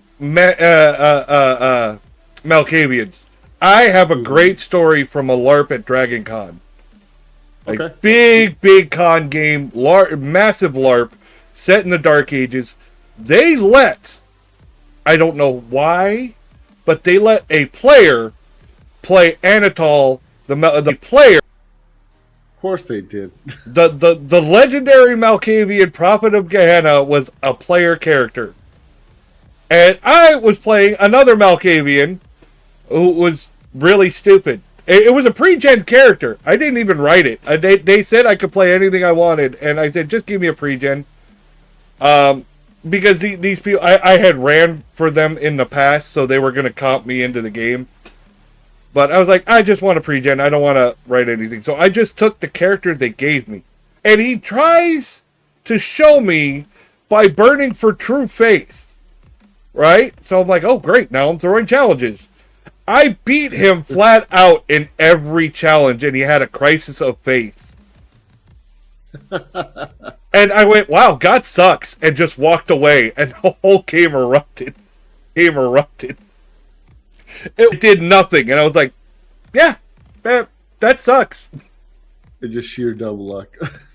It was sheer dumb luck. There was another scene where someone tried staking me, and they missed my heart, and I did a big dramatic falling on the ground and crawling and screaming, they put a thing in my chest! Summing it up. Any of this is actually dated. Though who knows how accurate this is. It would place all the previous shit about the first city in a time when the first farmers were starting to replace hunter-gatherers by engaging in sessile lifestyles. There were cities in some locations back then, fairly impressive ones even, but really towns compared to what would exist in antiquity a few millennia later. There wasn't even no reading and writing at this stage. Nothing even close to the descriptions of Enoch, which is odd, of course, because Enoch does exist in the underworld. It is a real place there, and quite a glorious one at that. Would have been possible to build back then. Some suggest that the story of Cain the Farmer and Abel the Hunter is about an conflict between vampires who live among people and vampires who live in the wild. Though, of course, this interpretation is informed first and foremost by the Camarilla's interest in denying the existence of the antediluvians. Of course. Breaking that back down to the individual level, I see an interpretation where Cain's diablerie of Abel may have introduced the Ponzi scheme-type vampirism of today, which we see gaining dominance in this period. This is, in fact, my favorite interpretation of the whole thing. You will hear more of it throughout this video, but this is what I believe is the truth. Yeah. And the Tremere are just a big pyramid scheme. Of course. I mean, you gotta... They're the band. I hated the Tremere flagging clan downfall, the everyone drinks from the cup thing. I liked that there was a merit where you could take a merit where you didn't drink from the cup. And you couldn't, whisper that either. Because if you took... if your elders, especially the Tremere, found out that you weren't loyal to them, you'd, burn at the stake. Right. They're like, oh yeah, I'm totally... Closest thing to it. Vampires were once hunters of humans, and Cain became a hunter of vampires, which allowed him to thicken his blood to become more powerful than any of them, but introducing the need to farm future generations to sustain himself on thicker blood. Obviously, the stain of diablerie in a vampire's aura is the mark of Cain. Lilith the Witch's ability to see the diablerie in Cain's aura certainly supports this, though it also implies pre-Cainite vampires generally had access to Auspex as a that's discipline, interesting. which also Pre-thought. further cements the notion that they were cative. And this is the point in time when this changes. In the Second City, cold-hearted Bruja developed a relationship with a young person of indeterminate gender named Troil. Troil was so deeply passionate that it made even Bruja feel emotions. So he became addicted to their presence to feel human at all. Not even the embrace could temper Troil. In fact, it only inflamed them to seek revenge on Bruja for taking away their emotions. So it's also possible that Bruja allowed himself to be diablerized in order to be subs to Bruja clan cursed to that deep, lingering sense of anger. But allegedly, there are still descendants so of the angry. original Bruja around who call themselves... Yeah, angry Bruja, angry noises. Nine, nine, nine, nine, nine. Oh my god! I remember when they first came out with the True Bruja shit. Oh my! I hated those times because everyone and their mom wanted to fucking play a True Bruja. Yep. LARPs. Temporis. I fought a True Bruja as a normal Bruja, but I had a lot of presence, and he was fucking really whooping people's asses with the Temporis until he got to me and just ended the fight right there. I was like, I'm done. I bitched him in the corner. See, the thing is that I'm going to say from a statistic perspective, Temporis isn't that OP'd. It's just that vampires, given their skill sets, aka like everything a vampire can do, is not made to handle something that can essentially cancel or grant extra turns like that. The closest they have is celerity. Right. That's why you can't have Temporis and celerity at the same time. Yeah, exactly.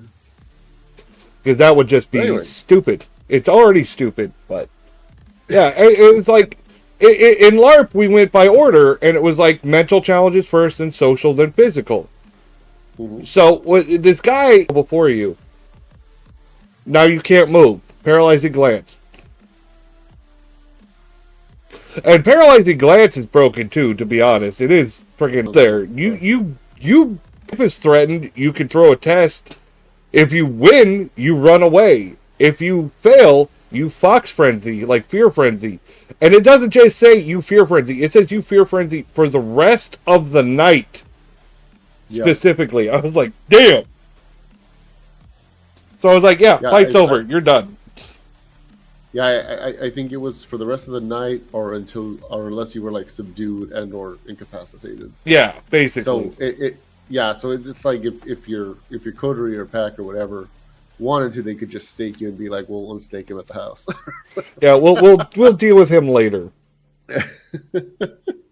I was like, if you know what you're doing, you can make any side dirty, to be honest. I've seen so many weird Yeah. My gaming crew was a bunch of freewheel and cheese weasels. They learned every in and out and every way to make any dirty combo or cheesy thing that you're like, really? What the fuck? So, yeah, and I was one of them. Like, you had to know how to power game to even keep up in the game because everyone was power gamers. It's like one thing if there's just like two power gamers and they were just... So, the interesting thing about that is, like, when I started getting involved in Mind's Eye Theater, the Camarilla Club, stuff like that, there was already I'll just say a vampire organization down here where I lived. And, big caveat, I played a lot with Web. So the way that organization worked is they rotated leadership every so often. So it's happened that I played in a lot of games, and it's true, you have to like essentially imbue yourself in that toxic kind of like atmosphere, because otherwise how are you going to survive? It's just like rolling up new characters every single night or every single hour, depending. Yeah, there was players that had been playing for years and years, and they wanted to be the top, especially in an org like the Camarilla, since it was pretty much global. You could play that character wherever you went, and you had to be dirty if you wanted to stay alive because somebody would get you. Yeah, and then when I took over leadership of that org, or at least local chapter, local organization of it, I completely revamped things. I was like, here's how you're going to do things. You guys are cheese sticking this and that and whatever. And they're like, no, we're not. Yes, you have been, because I've been playing with you guys for 3 to 5 years. Don't tell me you're not doing things wrong when I've been taught by several of you, like, hey, this is what the rule says, but this is how we play it. And it's like, no, we're going to play it by the rule. I was a member. Ooh, they did not like that, but it solved a lot of problems. They're still around, but they go by Mind's Eye Society now. Yeah, that's what I've heard. I'm still a member. I was a member of the Camarilla, and now a member of the Mind's Eye Society. But there's been a long-running joke in my circles, because I've been like level 1 member for years and years, like longer than people have been in the game. And I was like, it's just because I hate submitting paperwork. I hated dealing with that shit, so I just never did any of it. As long as you still got the membership card. I had the card, but I didn't do anything to upgrade or go up higher levels or submit this or submit that. And you have to have this documentation. I was like, I just found it so tedious. People, and they're like, what's yours? I'm like, 1. I never. So yeah, it was a running joke for the longest time that he's been here like probably longer than most of you, and he's still lower level because he won't do the paperwork. Okay, this is completely off topic, but definitely relevant. One of the scariest NPCs that we had at one of the LARPs was a player who nobody knew anything about their character, because he just played an old man that would sit in the park because it was played on a college campus, so there was like a quad area. So he would just sit there, like feed the cats, feed the pigeons, whatever that was there. And he just knew a lot of shit about the game.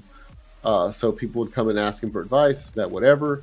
And rumors started through the generations, and because it ran for several years, of players. Oh, you want to fuck with this guy? He knows a lot. He's immortal, like Highlander type of immortal, not like vampire type of immortal.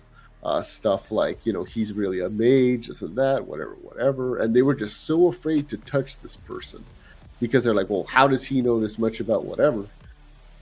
Anyways, long story short, it turned out that he was just a regular mortal.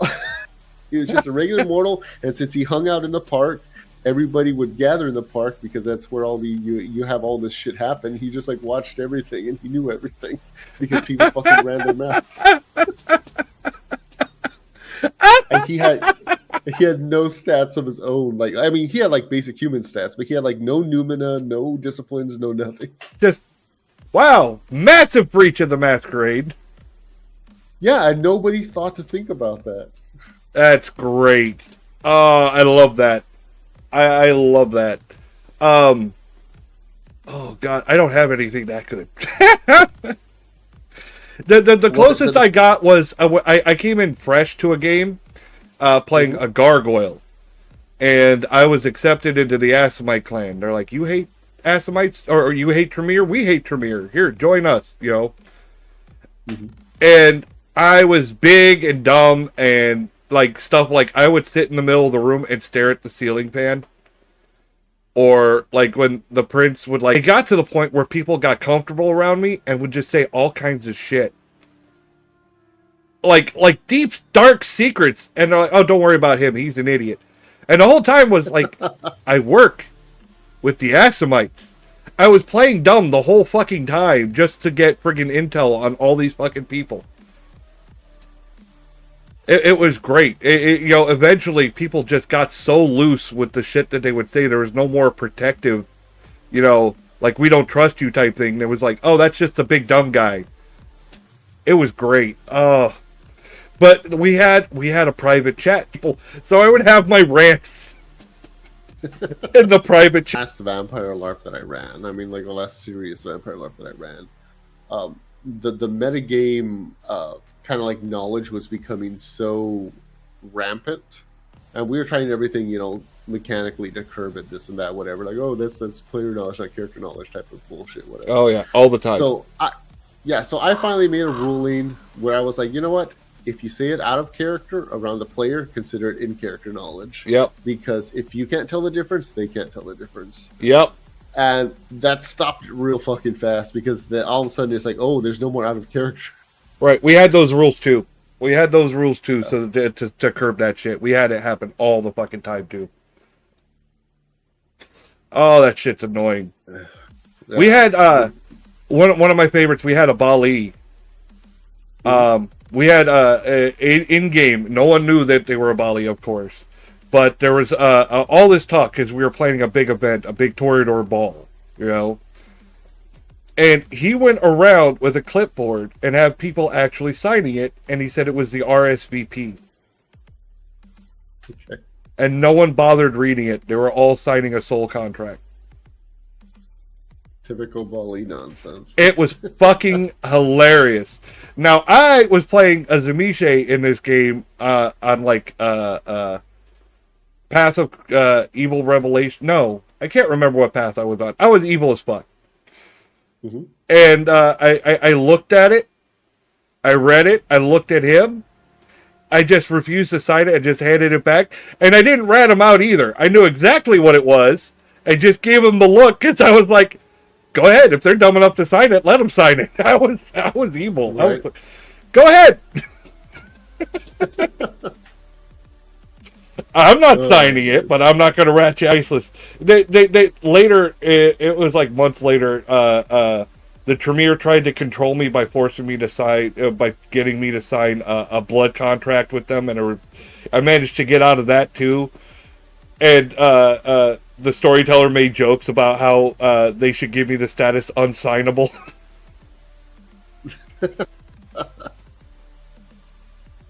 Just too smart and for who his do, own good. in fact, Well, yeah, the Tremere thought they had me. They brought me into a room, and I walked into basically a trap. There's everyone there, and they're like, you're going to sign it, because basically, if you don't, all these people are going to jump you.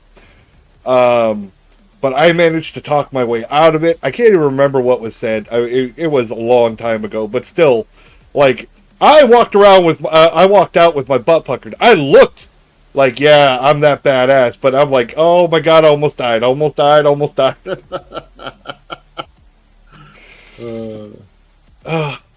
I'm not kidding, have time travel powers. Some say Bruja also killed Ventrue, but there is not much reason to believe this, aside from the fact that Ventrue is like the least seen or heard of from all the antediluvians. Nobody knows where he went or what he's been doing, and it's just as likely that he is dead as it is likely that he's taking a very active hand in the affairs of his clan. Personally, I reckon he's just not very present in the West and has made his home in India, and he's like stayed there for a couple thousand years. Which, India has been a Ventrue stronghold since the dawn of time. Though it's also possible that the story of him remaining loyal to the second generation was true, and he was killed or exiled by the other antediluvians for it. Maybe replaced with more ruthless successors. Wouldn't be out of character for his clan. The antediluvians were left fearful after these events and tightened their restrictions on what their descendants could do. This, however, made it so the blood could not spread across new generations at all, and not enough vessels with thick enough blood could feed the antediluvians themselves. They were starving themselves out of paranoia, and this eventually weakened them so much that they lost the ability to control the second city and their descendants, leading to its collapse and the spreading of their brood all over the land.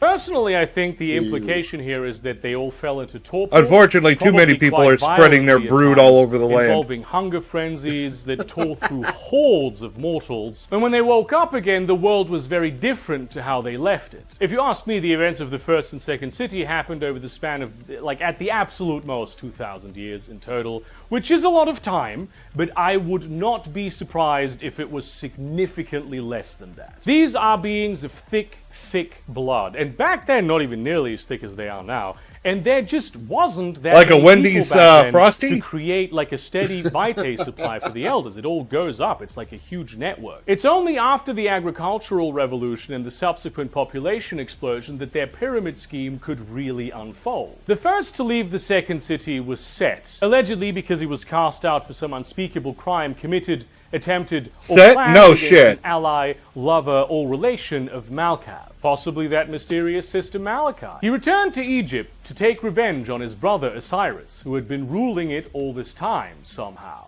thousands of years. He slew Osiris and ripped him into 1,000 pieces. Osiris was resurrected and became the king of the underworld. Horus took revenge on Set. It's all the standard Egyptian mythology stuff. If you want to learn more about it a little bit, I recommend looking at my video on Mummy the Resurrection, or picking up... Nobody ever reads Mummy. ...books about Egyptian mythology. They made his brood never recover. Of the 13 clans, the followers of Set have always been the most isolated, and they, as a group, reject the story of the 13 antediluvians as equals. Although many of the stories they tell are of 12 disciples and Childer of Set who betrayed him. They often speak of Ra as the one who cursed him and claim that he actually had very little power but was lying to everyone.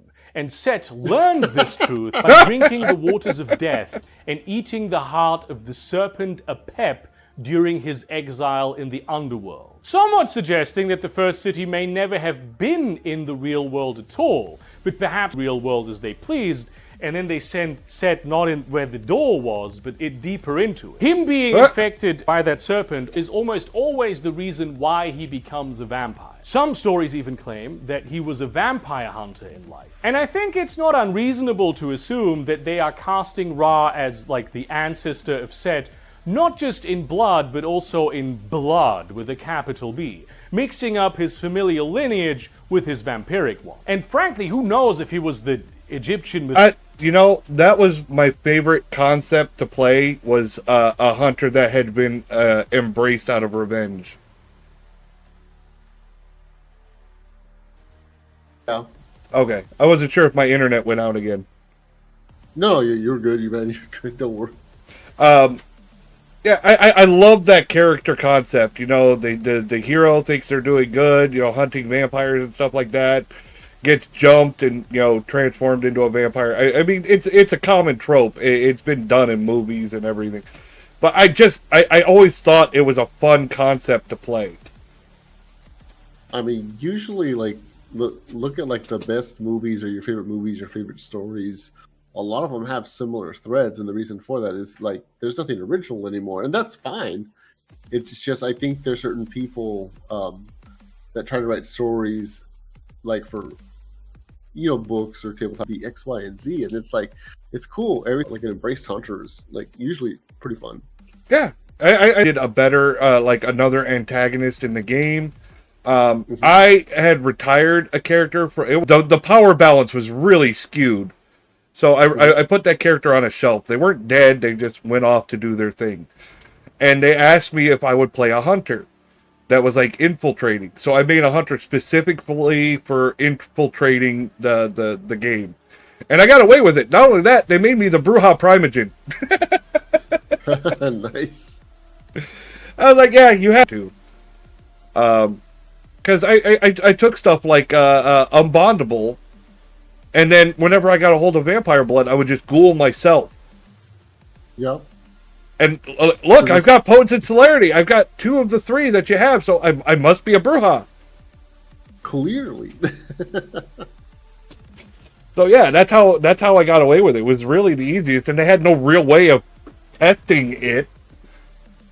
So and you know, they auspex me, and I had Pale Aura, and I found a few people knew I used it. And it used to drive people up the fucking wall because they couldn't figure out what I was doing. And it was me talking really fast and using double negatives on purpose. And that always got past Auspex. I used a double negative on purpose. And they'd Auspex me and win the challenge and be like, I'm telling the truth. And they're like, how? How are you telling the truth? It pissed them off so much.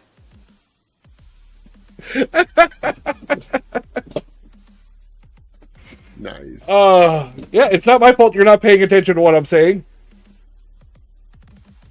Yeah, it's a little leak to anybody that's listening. Like, the best way to beat Auspex is using double negatives on purpose. If you speak fast enough and fluidly enough, it works. If you get a hitch or you stutter, you might fuck it up. So don't Mythology do it, said, you have oh, some not problem. just some guy pretending to be him. Begging the question whether Cain is also Ra or Apep in these stories, or whether Apep is one of the second generation, or whether Apep is a different vampire altogether that was diablerized by Set. Maybe Apep is Lilith, who knows? I should also note that the idea of Set slaying his brother out of jealousy and them being cursed by vampirism by an elder patriarch might sound familiar to some of you. Maybe Set has stolen the story of Cain. The parallels are certainly common enough. One story suggests that Set was actually the one who learned the secret of diablerie, which Cain had been trying to keep secret, and taught it to his peers, Makes sense. kickstarting the event that led to the end of the first city. And then they self-righteously kicked him out, even though he told them how it works. The followers of Set have, over the years, mainly been antagonists to werewolves, because Apep is alleged to be an aspect of the worm. Being a world-devouring serpent certainly fits the bill. Most tales suggest that Set was corrupted so much by the serpent he slew that he became its devotee, and his offspring must join him in that worship, because only through the absolute experience and ultimate annihilation of the self can one gain true freedom. Others say that Set always struggled with the serpent, which he could not escape, and that he was not in fact its devotee, but some sort of prisoner. I don't know, I can this see to that, me too. sounds a lot like what happens when you diablerize someone with a stronger will than you. They start making the rounds in your brain, and by all Oops. accounts, whoever Apep was a pretty dark fucking vampire. Maybe, just maybe, the vampire Set diablerized was Cain. Set himself has been in torpor for 2,000 years, and the last time he awoke, he gave a number of prophecies to his followers, though what exactly they mean and even what they are is a matter of a million schisms. Part of me likes the idea that Apep was actually La Sombra, but if that is so, then who was La Sombra? The fisherman made his home in the Mediterranean, by which I mean That's probably like the sea itself. And I believe the mysterious Aegean sea peoples who were responsible for the Bronze Age collapse and who seem to have come out of the sea itself were his clan, raiding, overgrazing, if you will, because he was trying to get I can ahead see that too. of the other antediluvians. Too the many of only these one make who sense. seems to have had no interest in It really endless does, bickering yeah. was Gangrel, who spread her brood across the world's wilderness and was never heard from again. I mean, also Salot went on a big journey and didn't really do that much. Someone who was making crazy progress was Tzimitzi, who had spent a long time wandering the land and diving deep into his experimentations of differentness and the reshaping of flesh. He ended up stuck in the Carpathians when the curse hit him, but he'd been there for a while, having encountered a city of demon worshippers that revered him, and eventually they had demon itself, a creature named Cupola. Cupola. Garu and mages had sealed Cupola into the mountain, but with its help, to convene with it and to strengthen their connection, Tzimitzi turned the art of shaping the flesh into the art of shaping the land, and thus developed Koldunic sorcery, which is basically I love Avatar The Koldunic Last sorcery. Airbender. Yay! That's what that is. This, I'd say, the whole thing is a bit controversial. It's much more likely that he learned Koldunism from Cupola just straight up, instead of developing it himself, and then taught it to his descendants. Some say that he learned, actually, vicissitude from Cupola. Tzimitzi the guy had an army of flesh-crafted ghouls, but he did not embrace lightly, establishing the well-known Tzimitzi traditions of selective embraces and ghoul bloodlines. He didn't want to be an agent of Cupola, but he saw himself as its ally, the first true infernalist among the antediluvians. The following centuries is when he abandoned all pretense of humanity altogether, including any and all of the concept of gender, and simply began referring to himself as the Elder. We will return to him a few Yeah, I thousand remember years that. from now. Now, mercifully, comes a very long time skip. Which isn't to say that Yay! nothing important Time happened skips. intermittently. It absolutely did. But it's all very poorly documented, and I'm trying to focus on things course that it's are poorly important documented. in shaping the clans and sects And I mean, as they are. talk to. Well, there's this and that and this, and I did that. No, I was better. No, I was better. Got it. Okay, so that's great history. You can't all be the best. What the fuck? On one end of the spectrum, you have the Toreador thriving in the high-minded civilization of Greece. On the other end, you have the Gangrel, beginning to rule the dark Scandinavian knights as fleshly gods. All the other clans fall somewhere in between these two extremes. Which is why our next stop is Carthage. Yay, Carthage! You should buy my novel. It's called Harm's Place. It has absolutely none of those things. You may have heard of it in history. There you go. The Carthaginian Yeah, all good. Empire, based in what today is Tunisia, was a mighty state that easily rivaled Rome at the time, and had colonies all along the North African coast, as well as Iberia. Its heart, the city of Carthage I love itself, pissing off was Bruja ruled by bringing the up Bruja. Carthage. And unlike the fearful really? and arrogant Oh, other clans, yeah. their goal was to establish a kindred realm like the glorious cities of old. So Except I ran a. maybe Do you not want to so pause it real arcade. quick? Kindred Yeah. and The last vampire tabletop game I ran was actually it was a Dark Ages game, but I didn't set it in the Dark Ages. I set it in Carthage, the whole like fall of Carthage and everything, and it was great. Fucking great. That game, like we got all the way to like the last couple of sessions, and then IRL stuff happened, so we didn't get to finish it. But I really enjoyed like playing in that like fictional first city because there were certain people who will remain nameless, who told me it's a bad idea to do that because you're messing with vampire lore. What if it doesn't go that way? I'm like, then that's even fucking better. Right. You can run it. Let the story change. Let's see what people do. Yeah. No, I played a Modern Knights game where somebody was playing a Bruja with knowledge of that ancient lore and stuff, and I learned the lore from him, and then used it against him later to set him off. Oh, Carthage, how'd that go for you guys? Oh, it was the best thing because I would love to trigger people to go into frenzy during important meetings or court in front of the prince. Oh, I love pushing those buttons. kind did not just coexist in this mighty realm, they worked together.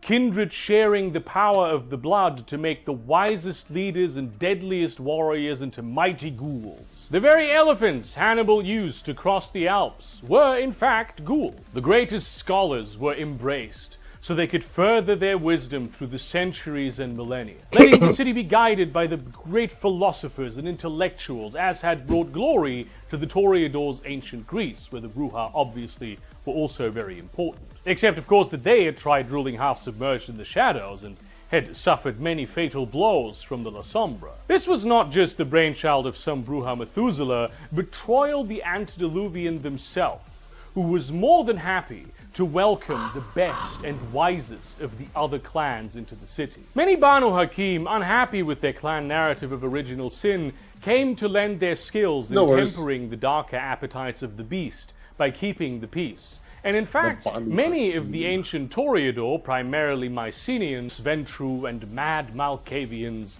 decided to direct its armies and fleets at Carthage mercilessly, for no reason other than spite. And after many protracted wars, they destroyed the glorious city and empire solely because they hated to see the Bruja winning. Because they were right and the Ventru were wrong, those stupid wrong Ventru who lie and deceive and have never said anything that was correct about Carthage. As you can imagine, the Ventru do tell us. In the early days, before the Roman Republic even, the Ventru prince Colat found himself the ruler of an ever-expanding What's his name, Colat? attracting many mighty elders. To secure his power, That's a weird he gave fucking name. each clan a certain territorial claim and invited them to join a legislative advisory body known as the Eternal Senate to observe the I'm politics shopping. of the kind and ensure Welcome. kindred were well cared for as Jay. Rome And hey, assembled. J Raven The Gaming. thing about the Eternal Thank you Senate for was joining that the it was Discord last structured in night. a way that only the stupidest and least influential elders could join it. All the cunning and influential ones were left out. In fact, they were the ones trying to get the stupid ones elected to make sure one of their more cunning rivals didn't get the power of that seat. Eventually, though, Colat's... We're watching World of Darkness lore. I don't know if you know anything about the World of Darkness. It's like vampires and werewolves, the whole game. I almost punched a hole in my... Well, don't do that unless you know how to do sheetrock. Yeah, patching sheetrock isn't too difficult, but if it's not your wall, you probably shouldn't be punching it. Yeah. I mean, when I was younger, I used to do stupid shit like that. I broke my knuckle punching a metal post. Yeah. Anger issues. Yeah, see? Issues. A Bruja. There we go. Child Camilla, known to some as the greatest Ventrue to ever walk the night, convinced his sire to advocate the throne of Rome to him, as opposed to just sort of sitting on the sidelines, which is what Kolat had been doing. He had a vision for Rome being the greatest empire that ever was or would be. If only the kind would be guided by their masters of the night. Kolat accepted his child's wisdom and abdicated. Definitely didn't get killed or anything, and the reason no one has heard from him since is entirely because he's been in hiding out of the shame for not having had this great idea himself. Camilla reformed the Eternal Senate to give it more power, though somehow all the appointees ended up Camilla loyalists, and implemented a structure by which Ventrue would rule over every other major city. Had something to do with that. I mean, I'm sure. I don't know why, but for the longest time, I always thought Camilla was a Toreador. Yeah, I've heard that too. Maybe it was just misquoted by so many people. Could be. Kept getting kicked in the dick. I hated it. Ah! Well, who was kicking you in the dick? Why didn't you punch them instead of a wall? God damn. I mean, I don't get kicked in the dick no more. I mean, I'm a cripple. But I do have problems where I sit on my balls. That's really uncomfortable. The bigger the balls, the more they hurt. Yeah, I know. I don't know why people brag about them. They're like, I got big balls. I'm like, how is that a good thing? That's going to hurt. They got pretty much like a giant target on them. Not only that, if somebody wants to kick you, your legs act like a guide. They just got to follow it in. Ugh. Advised by a chamber of the most prominent. Her name is Shadi from Prince of Persia Warrior Within. Oh, cool. That's an older game, but it's a good one. Prince of Persia Warrior Within. I never played I never played any of the Prince of Persia. Another game I haven't played that I really want to is God of War. I haven't played any of those. Prince of Persia was good. My issue with it is there's so many like spin-offs and like side tangents that eventually, if you didn't play like every single one, because there was even a few I think on PSP where it was kind of hard. Like if you missed one, the story would kind of started making not sense. So, the goth mommy chick, dude, I hated the spin-offs. Yeah. See, the reason I didn't play God of War, I had a chance to play the second one, and I didn't play it because I wanted to play the first one first, and I never got around to it. I get you. I will say, from my perspective, I'm just talking like OG PS2 days, the first God of War was way better than God of War 2. Yeah. At least mechanics. I enjoyed the mechanics a lot more. One game that I really love, and I still love to this day, is the Darksiders games. Oh, Darksiders is very underrated. They should reboot that, or at least like. Well, they're coming out with a new. Maybe not reboot. They're coming out with a new game soon. Cool. Darksiders 4. I saw the trailer for it, and they're bringing War back as like all 4 of them together finally. Nice. They got the original voice actors and everything. I'm super hyped for it. I have all the games. I have, of course, the first one, like the War Mastered edition or whatever. I have all 3. Yeah, I have them all too. I've been replaying like the first one for PC. I wanted to replay it again. It takes me forever because I'm like super completionist. I have to search every nook and cranny and find all the hidden shit. Yeah, especially for me. Like I like to do everything 100% the first time. This way I don't have to go back and do it again. Right. I hate hearing like, oh, I beat everything. It's like, oh, well, you didn't get this one limited edition treasure that's right there, but you can only get it before you kill this dude, but after you leave the stage. Right. Some bullshit, yeah. Ever since I ran into that in games where, well, you missed it and you can't go back and now you can't get it. And it's like, fuck! So now I'm paranoid about getting it the first time. Dude, Yeah, eventually I just learned, like, if I miss it, fuck it. Who cares? Like, Oh no, some of them have been the best shit, and I'm like, and they're like, and you can't have it now. I'm like, ah. well, I mean, not necessarily in the same vein, but in Final Fantasy XII, there's a spear called the Zodiac Spear, which you can only get, which is like the best weapon in the game. You can only get that if you avoid opening so many chests in the very start of the game. The problem is, since it's an RPG, the start of the game is where you want to open everything because you're like, fuck, I need potions. Exactly. It's fucking. That's a So catch it's like, 22. how would you know not to open chests? Like, I was. anyways.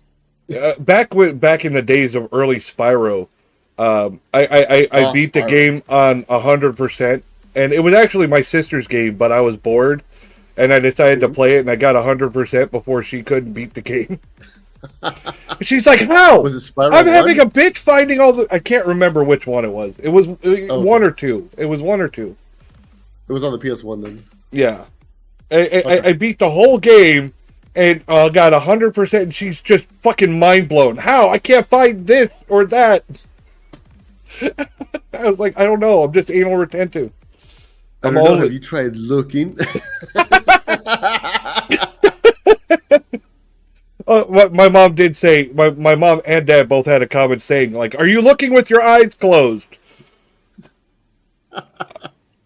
I'm only 100% completionist on certain games. No, I'm 100% on all games. I have to do it. It drives me residing nuts. in each of these cities, creating the first councils of Primogeni. Now, I would like to note at this point that the name Camilla has no relation to the institution Camarilla, even though he was the guy who basically invented its archaic proto-structure. This was after the First Punic War, when reports reached the Eternal Senate that Carthage was a non-stop orgy of demon worship and sinister blood magic. Hundreds of kine slain in the great Sinister temples blood every night. Troil non-stop fucking the demon-tainted infernalist vampire Moloch. One of the masters of the Bali. It just blood. slipped and Like, fell in there. Bali into itself. Also, its the origins Bali. are entirely unknown, though much speculation Oh, yeah? has been Yeah, I had know. over Yeah. it. If you've been paying Exactly. attention, remember when I talked about Lilith earlier, and how she may have been able to embrace kindred into her own clan. She just happens to be one of the major figures of that bloodline, and many Bali Yep. worship her as one of their Yep. creators. Carthage I always thought Path of Lilith was an interesting path. You don't see enough people play. Yeah, Like, Path of the Wolf is always very good. Yeah. I always wanted to play one of the Lilith clans, like Lamia. Mm-hmm.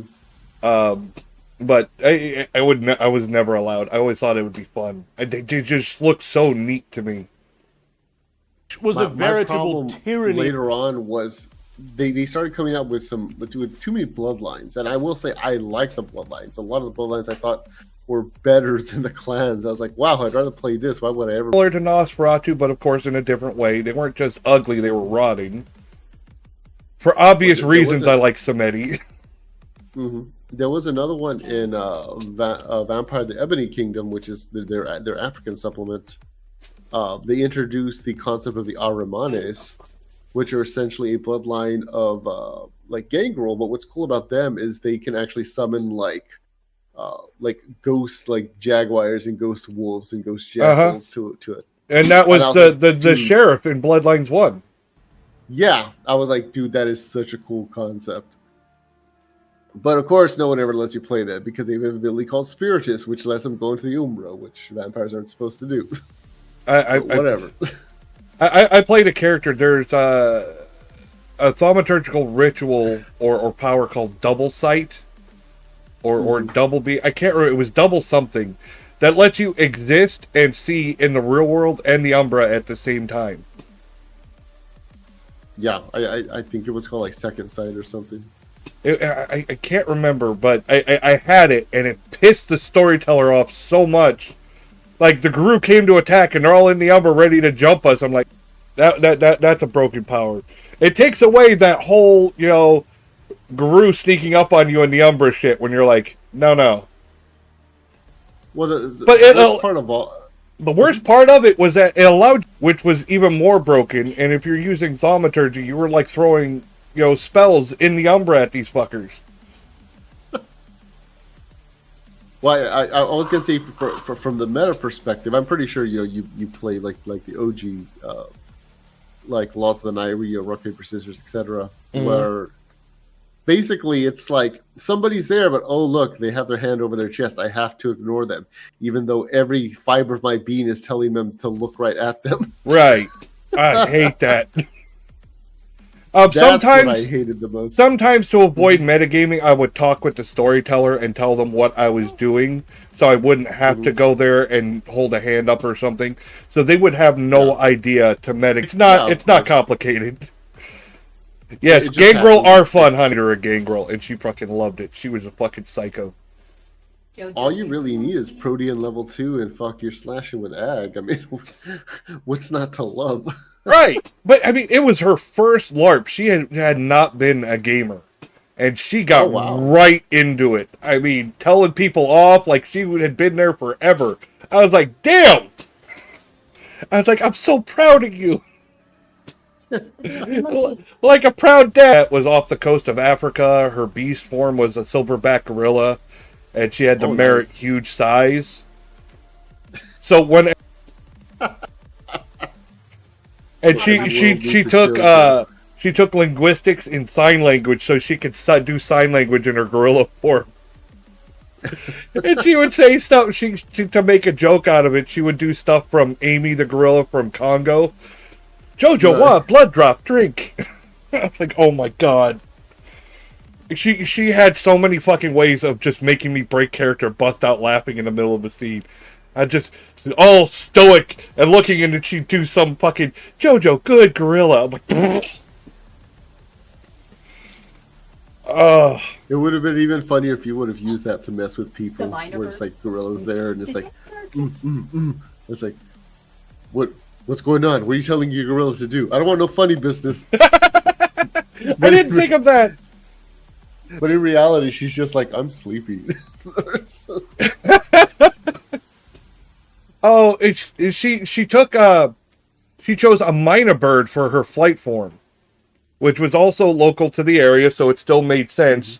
But they're the only ones that have real vocal cords, just like humans. That's why they're able to speak so fluidly. So when she was in her minor bird form, nice.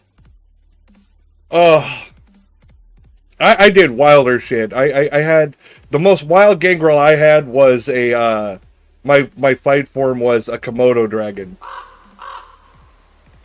I would flip them off as a bird. You flip them the bird. Yeah, literally. Yeah. Literally. No, I did a Komodo dragon, and I also had huge size. And we planned an assassination. They had me lay down and threw a sheet over me and made me look like a couch. And had the victim come and sit on me. It was the most ridiculous trap that ever fucking worked. Of the night over terrified and enslaved mortals.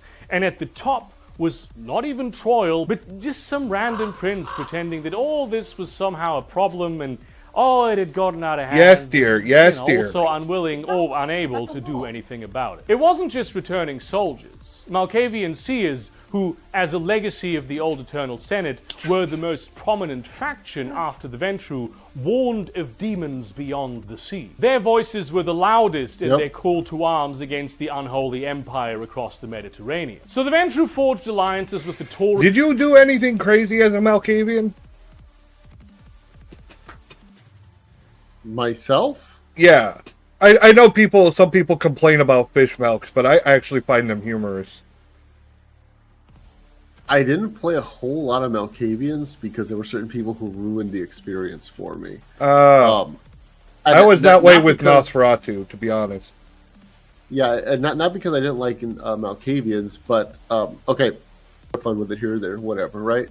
But then there were the people, kind of like a friend of mine who's like, no, nobody should ever play a Malkavian because it's too complex. It's too advanced of a role playing skill. A first level person should never play Malkavian because of blah. And I'm like, bullshit, man. Like, have you ever gone crazy? Like literally, like had a mental breakdown? Normal people have mental breakdowns all the time. Yeah, the only thing that's different is for a Malkavian, it doesn't end. We're silly, like Crimson Rage. Yeah. We're prone to frenzy, just like fucking Bruja. Yep. And I didn't think that was all that complicated. In By Night Studios, they left it very open to interpretation for derangements. I let my wife take a derangement. I can't remember what it was called. It was an actual psychotic thing where you treated stressful situations by making inappropriate jokes. Talking to the Justicar is an important thing, and the rest of the clan is trying to cover her mouth because she's so nervous she's making stupid, dirty jokes. She was literally pulling like a Michael Scott when they're like, we have to stop the Guru from penetrating our defense, and she's like, that's what she said. That's what she said! Basically. She's a Malkavian, so she's like, "Ah!" There's no wall. Nice. Michael Sarah, that you? You. She keeps wanting me to bring this bucket up. She played him out. She had an elder level power. In By Night Studios, some of their powers were altered. And they had a power called Deny. And it basically lets you deny reality on like one thing. So she denied reality on a wall and just walked through it. And it poked her head through and said, hey kids, want to see a dead body? Like from Elsie Ultimate Abridged. Right? But see, everyone there thought it was an illusion, like a Ravno made it. So they all thought that they could deny it and tried to walk through the wall and all just walked into it. Dunk, dunk, dunk, dunk.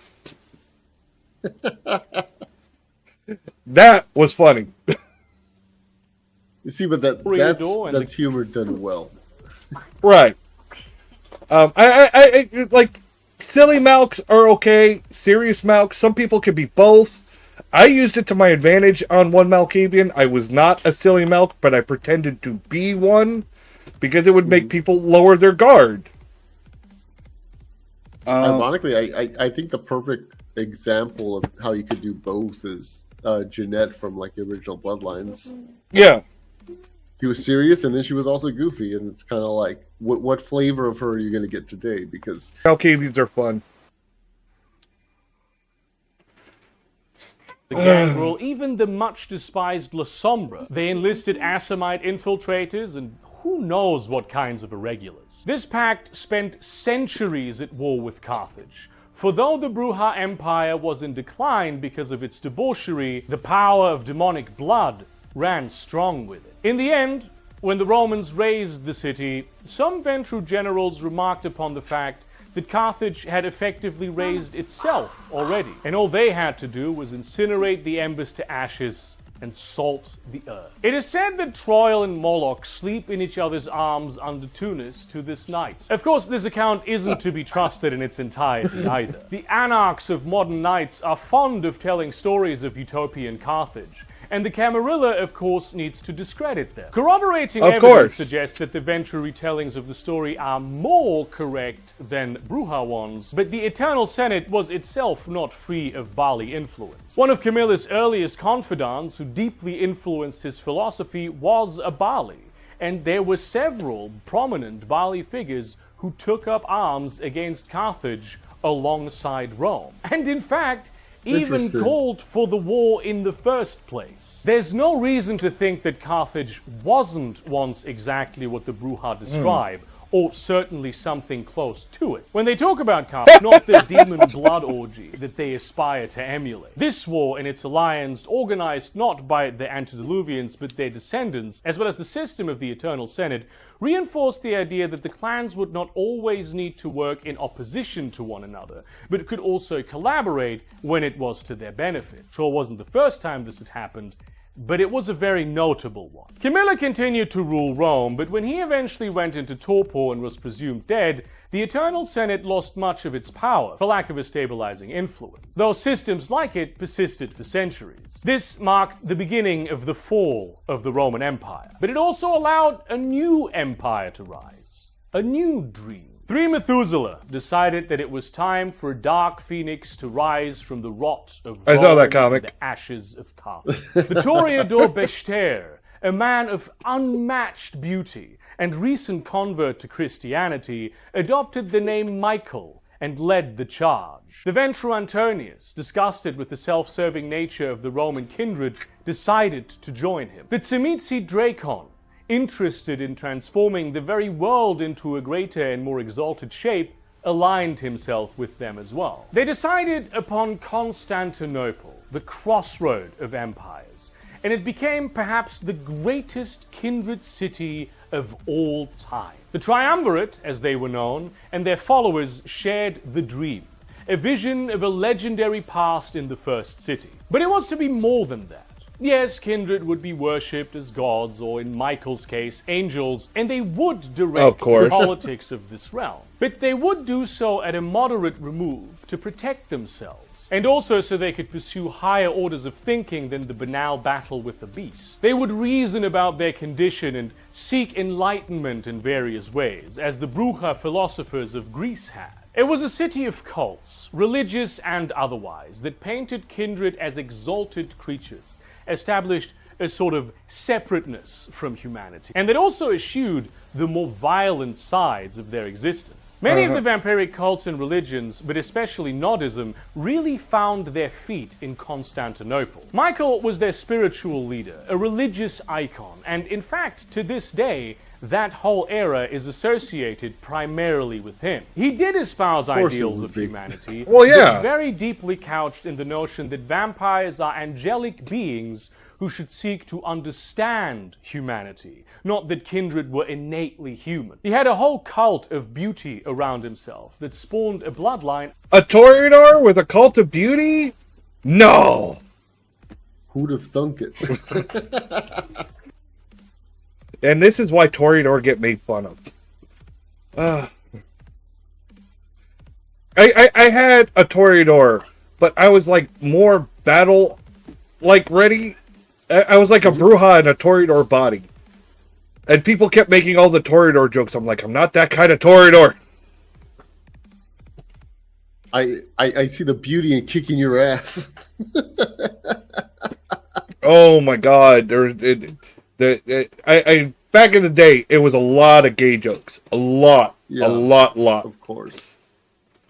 I actually go into in my old Bloodlines video. Antonius was the statesman, the administrator, the technocrat. He designed and implemented much of the bureaucracy of the empire, which was so complex we would today refer to it as, get this, Byzantine. Dracon was the thought leader, the philosopher-in-chief, being allegedly the only thing that Tzimisce Antediluvian ever loved, and imbued with the eldest's last vestiges of humanity when he was embraced. Consensually, might I add. He wanted all that intellectual exchange to make Constantinople into a city where Tzimisce, who were not utter monsters, could thrive and develop the arts of change, and thereby change the humans over which they rule. He was also a fucking dragon. He changed himself to look like a dragon, which, in fairness, he was embraced when he was a little boy, so I get it. I'm a dragon! That way, I would get it. It's cool. Which actually brings us back to a situation I alluded to earlier. Well into the glory of Constantinople. Quite nearby. I mean, if you could do it. In the Carpathian. Yeah, if you could do it, why not? But Tzimisce had that whole area locked down, but their eldest, who was not necessarily their leader, had gotten in deep with demons, specifically Cupola. And the Salubri, who understood themselves to be wardens of morality to a certain extent, decided to kill him, because the Salubri don't like demon worship. The ancient Methuselah Samael, who may well have already been alive in the second city, the greatest warrior that the Salubri had ever produced, counted among their ranks. He brought an army of Salubri and Assamites to bear on Tzimisce and its Bogatyr war ghouls, and destroyed the vile monster in single combat, Though not without being slain himself. I mean, this was a fucking antediluvian. But that wasn't the end of the eldest. It had planned for this possibility. Buried within Dracon, a fetus started to gestate. Dracon immediately knew what was going on and retired to his lair for 9 months to birth like a Voldemort-esque vampire baby that he then gave to another Tzimisce Methuselah, Yorick, who would carry it into the world. And nobody knows where Tzimisce is tonight. It's underneath New York, by the way. It is under New York. It is a gargantuan engine of flesh, perhaps trying to devour the moon or the core of the earth or something like that. But that wasn't the only place where the Elder stirred. Everywhere in the blood of its offspring, in the discipline of vicissitude itself, were little specks of its ancient power. Now here we come to a little bit of a problem point, because there were a few major lore retcons over the years, but the story I will tell you is this. The Tzimisce of Transylvania, the old clan, the Draculesti, were perhaps somewhat more aligned with the philosophy of Dracon, but not by very much. They had come to distrust the Eldest and vicissitude long ago, so while they still possessed shape-shifting powers, flesh crafting had fallen out of fashion with them a little bit. They could feel the demonic influence of Cupola through it. So while they flesh crafted everything else, they never did it to themselves. To this day, they consider themselves to be the only true remaining Tzimisce, because they deny that all the other Tzimisce, those who practice the tainted versions of vicissitude, are people. They think of them as just mind-controlled extensions of the Elder who are under the delusion that they have free will. I talk a little bit more about the old clan in my Cool Bloodlines video also, and I will mention them briefly later for reasons you may already suspect. Over a century... Did you know, they're talking about Bloodlines. Fans so well written that it's often recognized as acceptable in games. Yeah, I think I've seen it around a couple of times. I love that book. I love a specific merit in that book, removable limbs. It's very similar to lizard limbs for Nosferatu, but instead of growing it back, you just reattach. I used to use that all the time, especially for like jokes. I removed my arm and I beat you with. Yeah, there was jokes and a running gag about always having duct tape on you.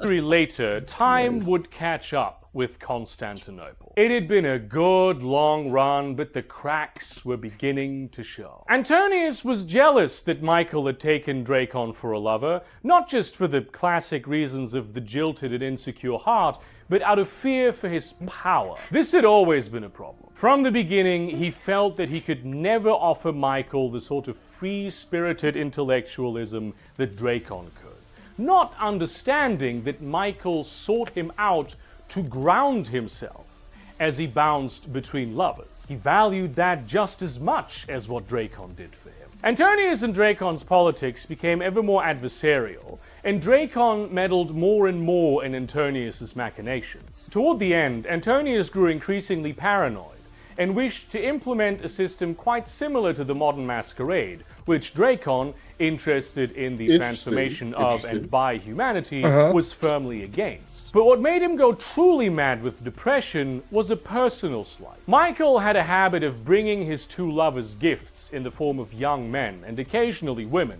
of immense beauty and wonderful character. A boy Antonius had become particularly fond of was embraced by Dracon. The superego of Antonius became obsessed with control over the id Dracon, and Michael, the ego, was no longer able to mediate between them. But it was neither Michael nor Dracon who killed him, but his own offspring. They engineered a conspiracy to replace their effectively dysfunctional leader so that they could continue their political games. Soon after this, Dracon left Constantinople. He too had loved Antonius. Yeah, it's not Istanbul. And was resentful of the fact that something as human as a lover's quarrel had broken apart their eternal alliance. Now it was only Michael, and the decline of Constantinople began. Although it must be said that the decline lasted way longer than its glory, and Michael did a really good job keeping things together for another like 500 years. He wasn't diablerized until 1204. This is also where another character enters the stage that will become important later, almost a side figure at this point. Vikos, the child of the exact Sasha lover boy Vikos. Antonius had been deprived of, was flesh-crafted to resemble Dracon after he left, and had their mind broken to believe that they were Dracon. They were then given to Michael as a gift, who found them a poor replacement for his lost love, but kept them in his harem for many years,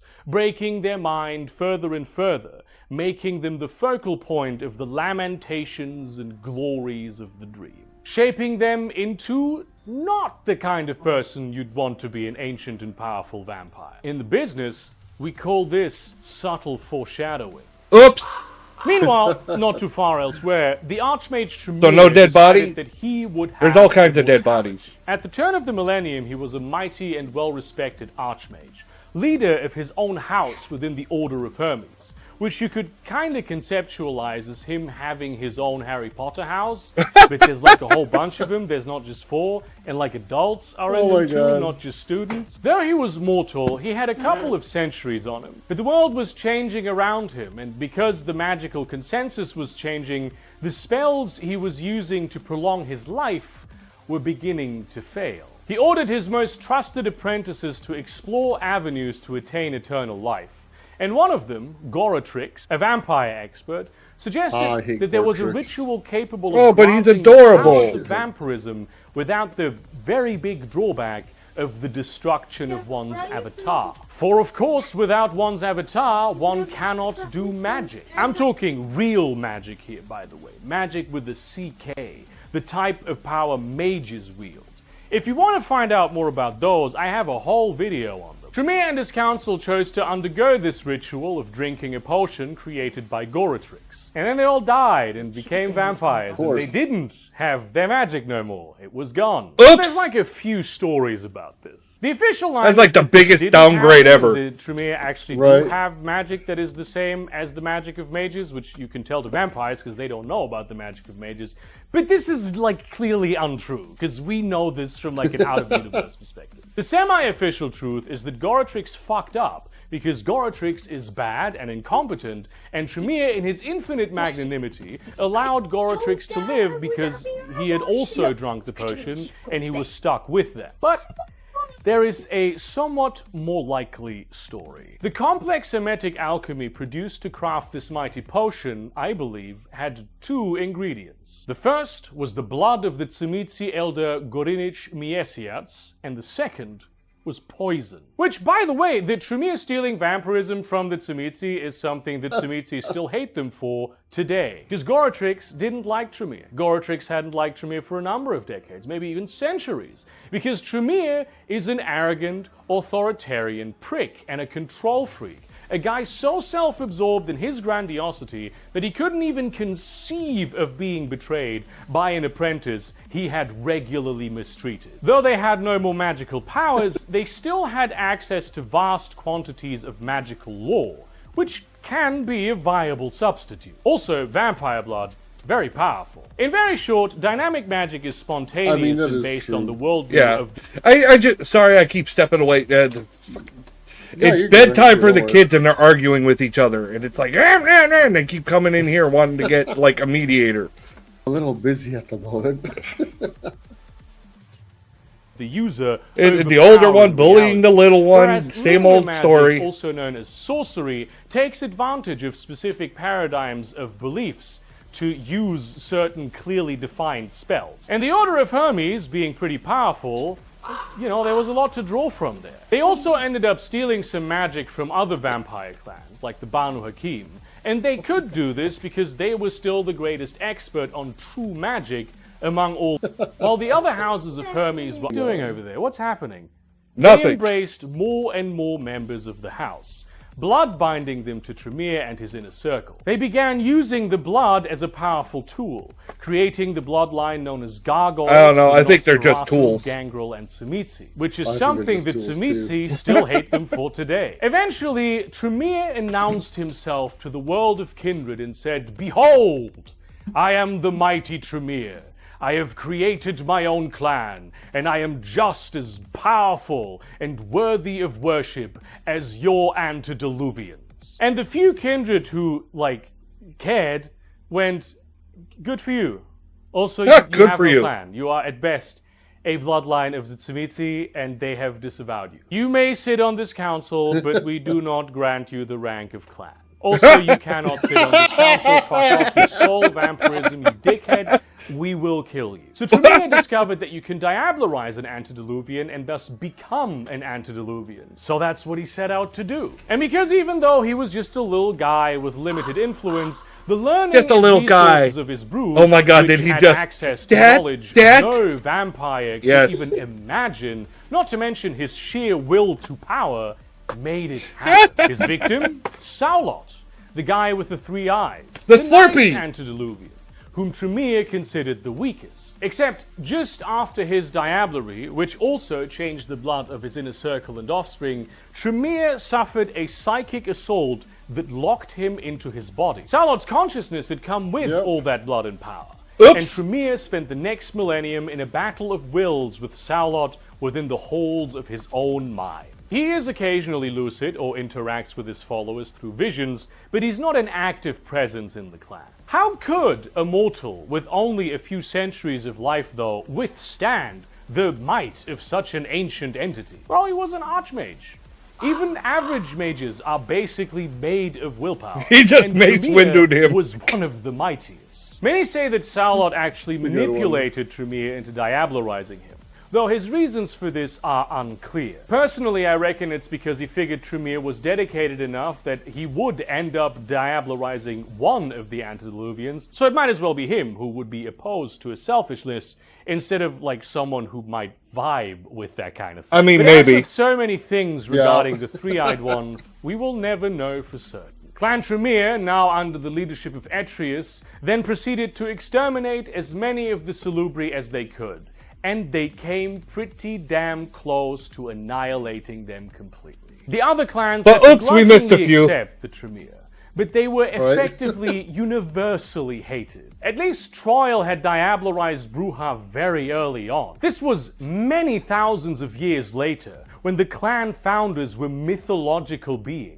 And then they killed the most popular one among them? Mithras, who had known and liked Saulot, banned all Tremere from his domain forever. But their deep knowledge of magic That makes meant sense. that, Yeah. unfortunately, pragmatism had to eventually give way And to the everyone universal still hates the boycott Tremere. of Clan Tremere. During this same time frame, a similar but somewhat different story played out not so far away. For a long time now, in Venice, there had been a family called the Giovanni. They could trace their Yeah. lineage straight Another back group to of the I hate assholes. the Giovanni. where they had been known I hate as them the so Jovi. much. Green And they could do Lantern this in powers, part go. because they had deep knowledge and understanding. Oh God, I loved playing with the Giovanni hate when I played as Samedi. Oh, freaking! I had a hate boner. The fact that they're all essentially one family, or at least divergent from some family, and we'd make a bunch of inbreeding jokes. Always.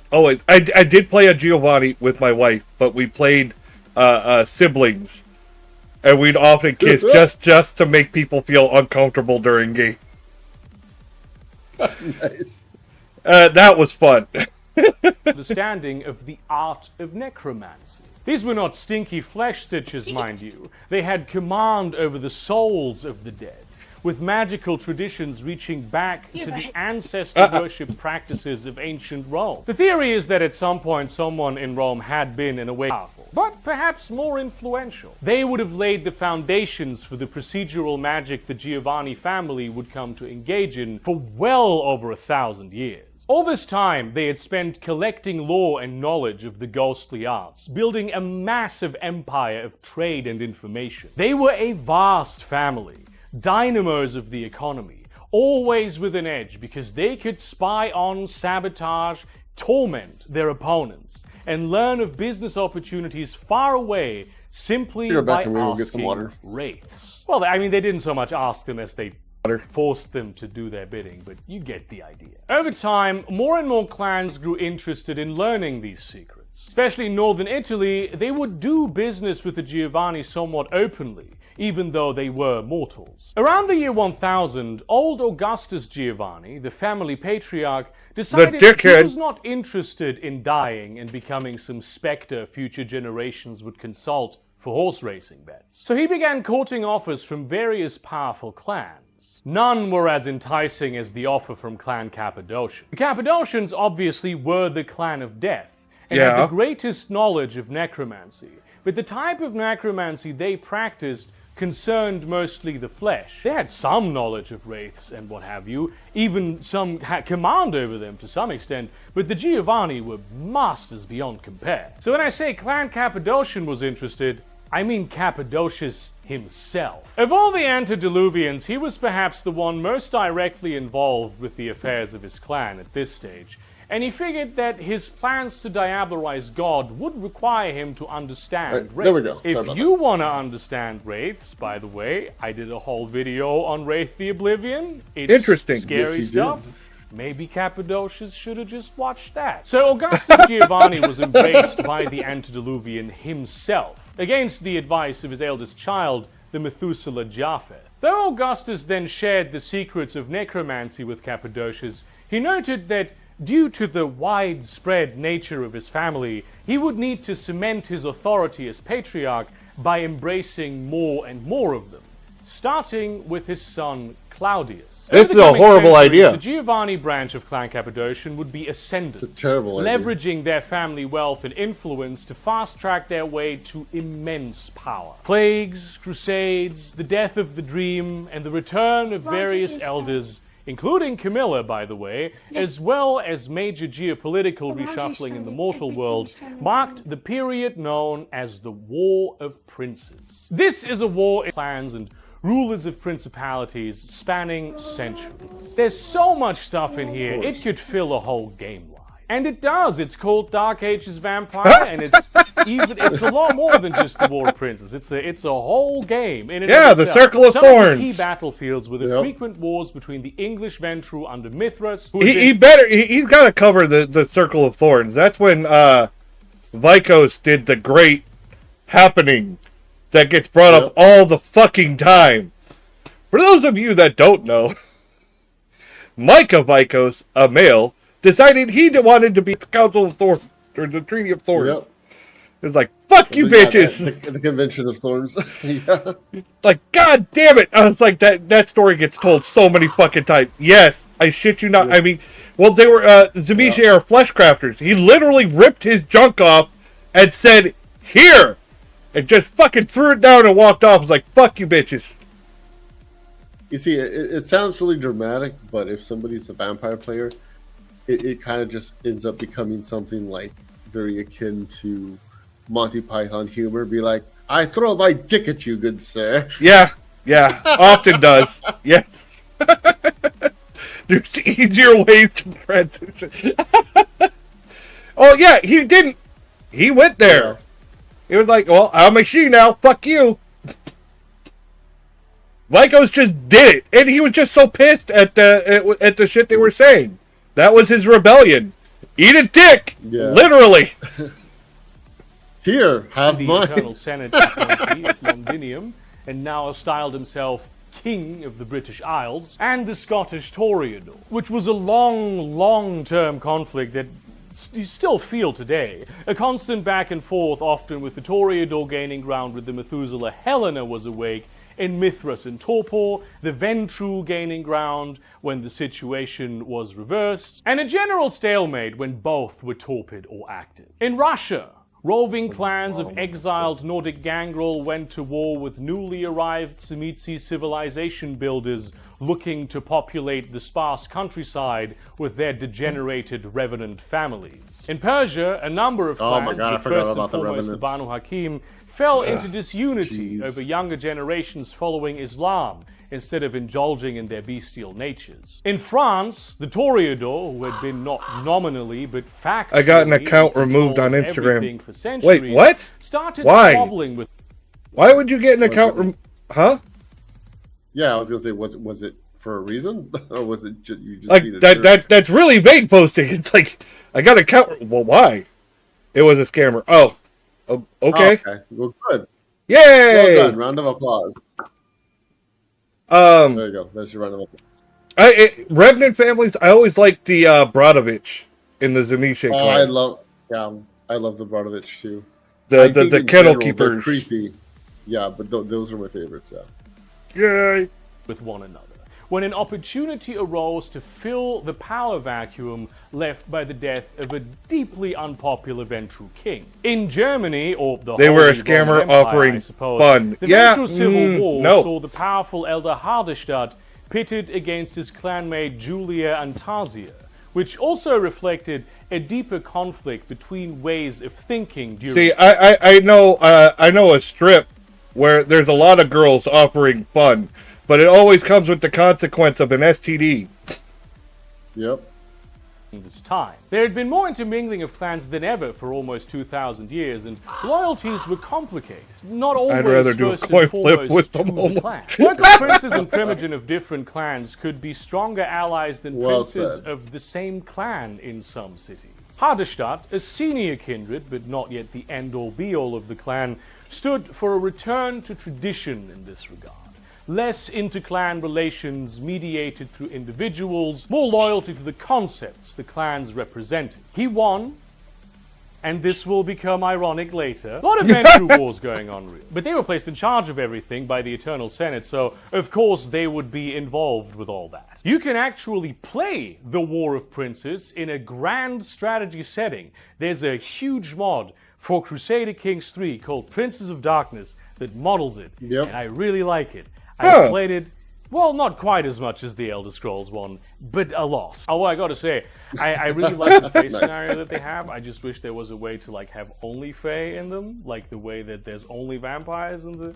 Because I really like Changelings. They kind of Changelings are my favorite game line. Well, Yeah, I hear Elder I'm Scrolls sorry to have Online to is fit good. this I never video, but played it. Vampire. Something that was happening en But masse I is that stopped playing it Kindred, because the person I embedded was in mortal playing institutions, ESO with, especially religious institutions, started basically, like, educating outpowered mortal me, so to hunters speak, on the and secrets Eh. of how Just to kinda go hunt back. vampires. And then, because they controlled those hunters, I they played a could little use bit of them Skyrim. against their enemies. This led directly into the time known as the Anarch Revolt, which we will talk about in a minute. But first, we have to go back to the Giovanni. It's now a few centuries later, and Augustus Giovanni is Cappadocia's favored child, immensely influential in the kindred world due to his potent blood, family connections, and quite frankly, political shrewdness. However, the Cappadocian clan as such was a bit isolationist, seemingly disinterested in the politics of kindred. Elements within Clan Ventru wished to change this. They were of the opinion that it was Japheth who was keeping the clan back, being its de facto administrative leader, while Cappadocius spent most of his time with his studies or in torpor. They much preferred the cosmopolitan Or in attitude torpor. of the Giovanni, and thus conspired with them to destroy Japheth and his most loyal agent, so that Augustus could cement his position as Cappadocia's #1 guy. They set up a complicated chain of events that would lead to the so-called Conspiracy of Isaac, which involved a number of kindred from various clans. Unbeknownst to the Ventru, Augustus Giovanni had set his sights on a much bigger target. Let's They be did honest, kill being Japheth. either a vampire or a Claudius werewolf even really diablerized sucks. him. Really, But really Augustus sucks. put on his Giovanni gloves and ended up diablerizing Cappadocius. So Sometimes it's just easier to just be human. Fuck it. Right. It's like vampires, I got all this power, but guess what? Everyone's trying to kill or fuck me. And also, you can't do your own shopping during the day. I can't do any tanning. Oh, God, I just imagine a Toreador out there somewhere. Like, I miss suntans. Oh my god, I hadn't even thought about that. I played a Toreador porn star once. That was great. I am Santiago. I can't couponing now. What? Nice. The last You thing what? he saw was I the played a fight Toreador match. porn star. What followed was, of course, I am the Purge. Santiago. Not nearly as successful as that of the Tremere, but also not as necessary, as many of the old Cappadocians retreated into the shadows almost voluntarily. And thus was created the Giovanni Antediluvian. comment. There are a few things to be said about Augustus Giovanni. He's the only guy we know for a fact that the Antediluvian he diablerized is still around as a ghost, but he also may be the one where the diablerie was most successful. The ghost thing is true, by the way, but it's secret lore, don't tell your players. I mean, there's rumors like this about all the Antediluvians, right? Don't tell your Really players. Every vampire who's ever died, but they're quite substantial when it comes to Cappadocians. And it is implied that this was his plan all along. Though as with all these ancient implacable beings that seemed so eternal, it's always easier to think that they could never be fooled. So there is much debate as to whether the diablerie actually failed or he just killed Cappadocius regular style. The clan curse was certainly Regular transferred style. to him, though, which Oh, yeah, may we have just other reasons. who killed knows? him. My point is really, many people like to talk about how Augustus is a weakling because he is so young. Yeah, I feel like that's often overlooked. Like, Diablery's not a guarantee. There's so many things that could go wrong. So there was one Sabbat game I ran. It was a recent one, and they had a 7th generation elder that was like left to essentially defend their chantry, a Tremere chantry, and the Sabbat was attacking it because it was a chronicle where they're essentially attacking the strongholds of the Camarilla in the certain cities, so this way they could like destabilize their power structure, right? Anyways, so they go and it was a tough fight, but they managed to subdue her, whatever, and then everyone's like, I'm not going to diablerize her. Oh no, like that's a Tremere. I'd rather like let her just burn in the sun than, take that, whatever. And one of the players went and diablerized her, and I had to make a hard willpower roll, because I was like, okay, if you fail this, there's a very real chance you're probably going to get like skinwalked. Yeah. But they're like, fuck it, I want to do it. All these other people are cowards. I'm Sabbat, right? I should be trying to take power. And I was like, fair enough. Yeah. And they rolled and they got like perfect successes, like 8, 9, 10, 10, 10, 9, 8. Damn. And I was like, son of a bitch. All right, well, not just do you eat her. I think they gained like 2 or 3 levels of thaumaturgy. One in the Path of Blood and the other one in Lure of the Flames and stuff. So it's like, I mean, shit. Hey, Might if as you're well. good enough, fuck yeah. No, you did not miss Cards. Cards Against Humanity's tomorrow night, 7 p.m. Eastern Time. Yep. I always liked one of the Tremere rituals that's like considered the big no-no, which was the Nectar of the Bitter Rose. Yep. 5 people can diablerize 1 motherfucker. We used to save shit like that. We're like, that motherfucker's got nectar, but they're not here. Save that motherfucker. We'll eat him later. I'll eat him later. We nectared a Zamiche with blood of acid. Ooh. And what we did was we drained him first so that there was only 1 trait left. And then all fed, so we all took an ag for it. And then afterwards I was like, now that's a spicy meatball. Nice. Right, it's Friday, not Saturday, my bad. No, it's fine. It happens. I do that all the time. Young compared to the other antediluvians. I do feel the need to remind these folks that even if the diablerie failed, right, that he is like a 1,000-year-old 4th generation vampire still. That's like the worst case scenario for him out there. If indeed he still is, of course.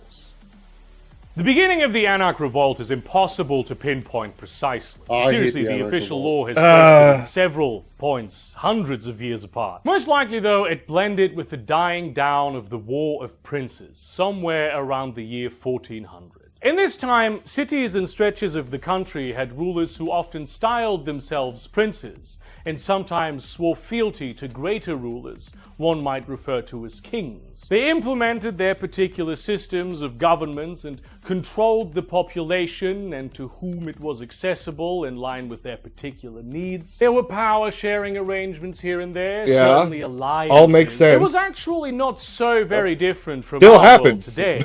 except without internet or cell phones. Well, the Camarilla still does not use internet or cell phones, so pretty much exactly the same. Except there was a lot more clan loyalty than in previous centuries. The clans controlled everything. You were embraced into a clan, then you were that clan. That's it. It a role somewhere within the clan, rules to follow, agendas to pursue, elders to obey unquestioningly. There was no possible identity for you outside the clan. No domain that didn't belong to the elders. You would be forever a Weiji. God forbid if you didn't have like a clan of some sort. God forbid you'd be a caitiff. A cursed clanless devil, a sign of the end times, of the wrath of Cain, of Gehenna. Gehenna being the vampiric belief in the end of the world, and we'll get into it some more later. Right now, all you need to know is that everything is a portent of Gehenna when it suits the political powers that be, and that's pretty much it. The thing is, the blood doesn't just have like 13 neat genetic lineages. Sometimes the blood doesn't take the way it should, and instead of carrying the powers and afflictions of your sire's clan, you have different powers. Maybe even no clan curse. These are the caitiff in the truest sense of the word. The blood doesn't I always called the sire a fuck up. They're like, how do you fuck up an embrace? Many powerful elder vampires spawned new bloodlines that had variant powers and traits to the main body of the clan. And they were considered part of the clan to give them political legitimacy. Except, of course, if this elder over here didn't like the elder that you descended from, their bloodline. In which case, congratulations, you are a caitiff too, as well now. Mithras did this to a whole clan. He just went over. You might be a perfectly full-blooded and obvious member of a particular clan, even. But if you didn't know your sire, or if your sire had not made the proper introductions, or if your sire had chosen to reject you without killing you in the process, boom, caitiff. Caitiffs had no rights at all. They were actively hunted by all kindred, and the elders even made a sport out of it. The alternative was, of course, being like a tool used by a pyramid of elders leading all the way up to the antediluvian founder of your clan. Eventually, you'd be a feeding vessel, though the elders tried to keep that quiet. After the Black Death swept through Europe, and peasants, by necessity of the value of their labor, gained new rights and freedoms, some of the neonates from that time began getting the idea in their heads that they, being in fact the same as those infinitely ancient and powerful creatures, blood bags? Younger, might perhaps be That's more what they call humans, than cannon or fodder in the endless weak conflict vampires. of the War of Princes. Or They cattle. began making their own decisions, transgressing Nummy against treats. the schemes of the elders. I've The called idea them all that kinds of vampires things. may in fact be something better Slurpees. than human, perhaps even destined to rule Capri humans, Suns. spread Oh, like God. wildfire. Cue the We tried to connect center, and they staked the person. They called it the training stake. And they said this. They said it was to help him Diablerize. Now drink from Eyes the on the straw. prize. It's like you just turned that person into a Capri Sun. Nice. I fucking choked on my drink. The Capri Sun joke. Yeah. the beginning of the first Anarch Revolt. Many vampires stopped living in the shadows, and that really sent all those hunters trained by ancient kindred, but especially the Catholic Church, into overdrive. Cue the almost simultaneous beginning of the First Inquisition. Mortal hunters blessed with the powers of God and strength in numbers began descending upon them. No one expects the Spanish Inquisition. Them and often shared quite a few secrets. Call the lost Dawn Guard! control of these institutions, and they were sometimes joined by mages, werewolves, even fae. Though such things happened very much on the fringes of the Inquisition. Even the Banu Hakim showed up to kill vampires, though they usually targeted the elders, assassins casting the promised judgment. Really, whenever the vampires are getting killed, you will find the Banu Hakim somewhere in there. They didn't really work with the Inquisition at all, though. Vampire neonates, even those who stuck to the shadows, were easiest to root out. They were still connected to the mortal world. They knew people. People knew them. But the elders were far from safe either. Some of them even tried to use the opportunity to employ what little influence they had left to send these Inquisition death squads after ancient What kind foes. of fae? So the Sombra, who had finally won Legit the battle question. with the Some are Ventrue tricksters. over They're control all kinds the of fae. Catholic Church, All saw kinds. much of their power base slip through their fingers. Yeah, humans that have the soul of a true fae, so they're kind of like half human, half. Vampires are the big bad. Not really. It's all a matter of perspective. Really, a lot of it. They all have different lores and different backgrounds and the ways they see each other. So depending on which side you're on, the big bad is different. Yeah. So, like, for example, werewolves are like a lot stronger physically than a vampire. They can fucking shred a vampire like in a couple of rounds of combat. Whereas a vampire is, for the sake of argument, like they might intimidate or goad a werewolf to come and like attack them, and the werewolf doesn't realize they're walking into like a trap. It's all a matter of like perspective on who's the big bad. A lot of times in vampire though, with all the politics and shit, it really turns into a game of vampire versus vampire because everybody's trying to backstab everybody. Yeah. And it's not And then always there's- direct, whoop ass. It's always they're fucking you from the shadows, like taking your influence and organizing this person against you and political maneuvering and freaking like elementary. it is not movies, Twilight. I like take offense to elementary, that. If anything, Underworld movies, at least the first Underworld movie. Yeah, I'd say that. The first Underworld movie at that vampire coven and go, that's a Toreador. Yep. There's a Bruja. I almost felt like they intended that to be a Vampire the Masquerade movie, and then they couldn't get the rights, and they're like, okay, let's change it a little bit. All right, No, I got a that's pretty... That's exactly what it was. Yeah. Dark water. All right. This was part of the reason why many elders retreated further into the night, letting the unruly neonates take the brunt of the Inquisition, essentially killing two birds with one stone. The Bruja Patricia of Bolingbroke, also known as Tyler, appealed to the elders to protect their offspring, who had served them so loyally, and give them the freedoms they asked for. Allow them to pursue their own paths. The elders of the other clans, led by Hardestadt, didn't agree. Instead, he proposed formalizing an agreement that would create the Masquerade, which was of course not a novel concept at this age. Also, he wanted all neonates enslaved. So Tyler declared war on him and all the elders, becoming the face of the Anarch Revolt, inciting young kindred to throw off the shackles of elder repression and take their power for themselves. And what a fire she lit. She actually managed to kill Hardestadt, which nobody knows about because he was replaced with the guy we out of universe call Hardestadt the Younger. Rumors of a lack of continuity really never took hold. Yeah, I remember In the that world whole, of like, darkness, shenanigans. he is simply Hardestadt. The power of the Ventrue seemed unbroken. But all over Europe, neonates started attacking their elders,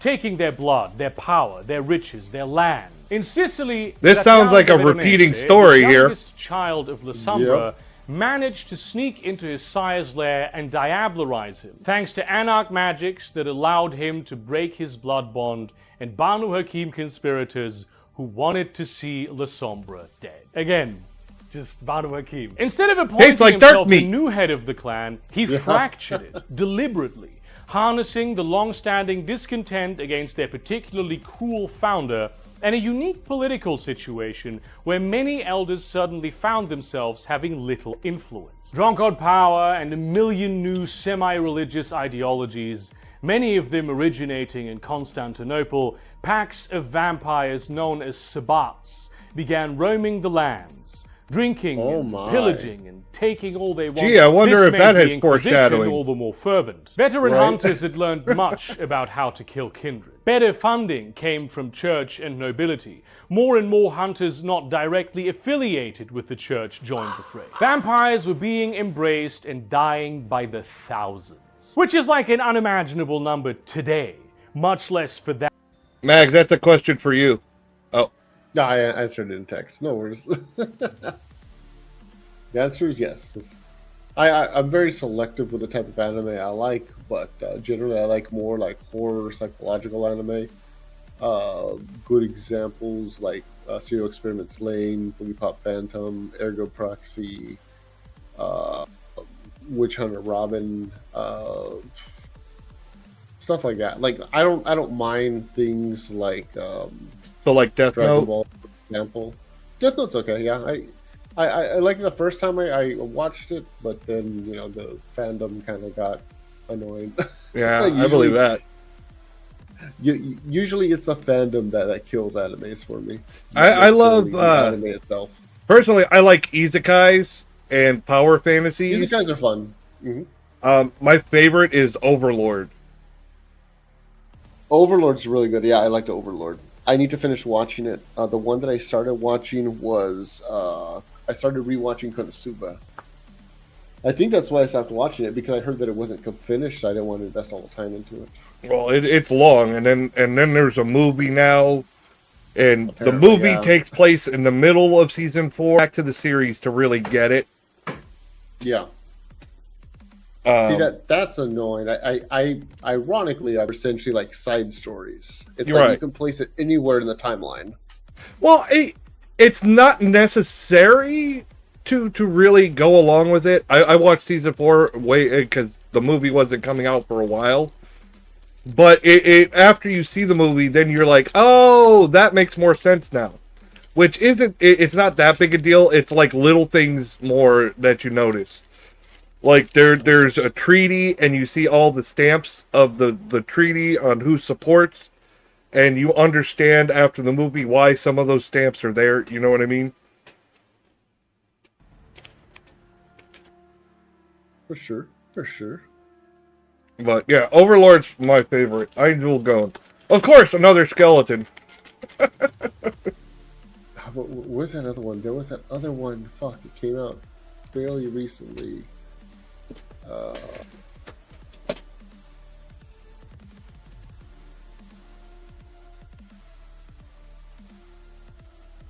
What was it? It was something. It was something about this girl that fell in love with this like demon or reaper guy, and it often gets confused with Overlord, but it's not Overlord. Huh. I don't know. Damn it! It's gonna drive me fucking nuts. Oh. I liked Overlord season 3 had the most cringe part that I still use as like the ultimate friggin' the most cringy thing I've seen in an anime. And most people would go to the scene where people are eaten by cockroaches. Right? I mean, to be fair, I think that's a good stopping point. But there's a scene where one guy gets sent to the torturer, and they're talking about what they're going to do. And they hold up this little thing that almost looks like a Q-tip, but it's a spiked ball at the end.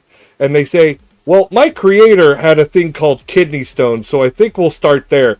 And you just let your mind connect the dots. Like, no! And if you... And I like that you have to pay attention to get something that happens in season 4. Because they mention the torturer. They're like, send them to this person. And if you don't recognize the name, you don't get why that's a bad thing. Because they just go on about their business like it's no big deal. A bad thing.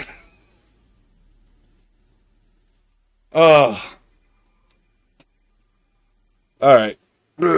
That All time right, yeah, when yeah. there was like a Let's fraction of continue. the people. This state of affairs continued for decades, to the point where the kindred power structures were so destabilized that the Inquisition was winning. Many elders had been slain, diablerized, or hidden away at the ends of the earth for a few centuries in torpor. The power players of the time were either dead or had lost much of their base. Many young kindred roamed the land, not understanding what their existence was even about. The The conflict Ancient between Magus' anarchs and the Bride. established structure was Oh! That's the name of the tiresome. series. I Didn't think I look wanted to like it watch was that and I going never got end around to it. anytime soon. A change I was trying to remember the necessary, fucking name. It just and it popped in right now. happened The Ancient in Magus' October Bride. of 1493 in a small English town called Thorns. The coterie known as the Founders had been working on a potential new government framework for Kindred society. They had been important power brokers in their respective Here it clans, comes. but themselves only a few centuries old. Powerful, certainly elders,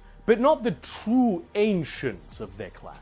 And I mean, hell, the whole clan Tremere was barely a few centuries old at this point. Nevertheless, representatives of all the relevant powers showed up. Clans Bruja, Gangrel, La Sombra, Malkavian, Nosferatu, Toreador, Tremere, Tsunitsi, and Ventru were officially represented. There were individual Cappadocians present, but their clan was in the process of being usurped and eviscerated by the Giovanni at that stage. It was considered too unstable Like to you really do. be a clan in political terms. Their legitimacy was still attached to the name Cappadocian, and especially the Malkavians were opposed to letting the Giovanni upstarts in immediately. The followers of Set weren't interested in abandoning the old ways at all, and besides, this was a European problem. The Ravnos were not really invited, let's be fair about that. And the Banu Hakim stayed away because they had joined the vampire war on the side of humans. Or, well, certainly on the side of against vampires. Though they were also getting decimated and actually had been forced to retreat from Europe and had a blood curse laid upon them that would make them unable to drink the blood of any clan but their own. Many Anarchs also showed up, though they didn't consider themselves representatives of any clan, but Anarchs first and foremost, which made it easy for the non-Anarch political elements within the clans to take up that mantle. The proceedings were long, but ultimately amounted to this. Amnesty would be granted to the participants of the Anarch Revolt, with the exceptions of some particularly egregious ones, who never would have shown up to Thorns in the first place. The society known as the Camarilla would move from an informal alliance to the official governing body for all kindred matters, paying allegiance to the institution itself above allegiance to clan or sire. Which is funny because one of the founders was in fact none other than Hardestadt, who for some reason that we don't know changed his mind completely on this very particular thing. Spiritually, the Camarilla was holding the beast at bay by espousing an existence that was most like that of humanity, being not just dark and distant rulers, but embedded into the world of mortals, hiding in their walls. The power structure of the Camarilla would reflect a more their modern walls. feudal system, but with greater inter-clan integration. Much of the Camarilla's apparatus was modeled specifically after the baronies of Avalon and the court of Mithras, who was their king. He'd pretty much sort of won his war and was ruling over all of Britain, and if he had been interested, he could easily have controlled the entire Ventru clan on his own. Mithras welcomed this homage to him. He was, after all, in a way the host of the convention, but in the end, whenever they decided to structure something in a way that he didn't like, he would just ignore it, starting with the position of Prince as the highest authority. Within the new system, he was the Prince of London. In practice, he was still calling himself King of the Baronies of Avalon, and nobody would course he become would. Prince of a British city without his say-so. London absolutely became part of the Camarilla, better not call the prince Prince. It was this drive for self-determination, even among the elders, and Mithras was far from the only one,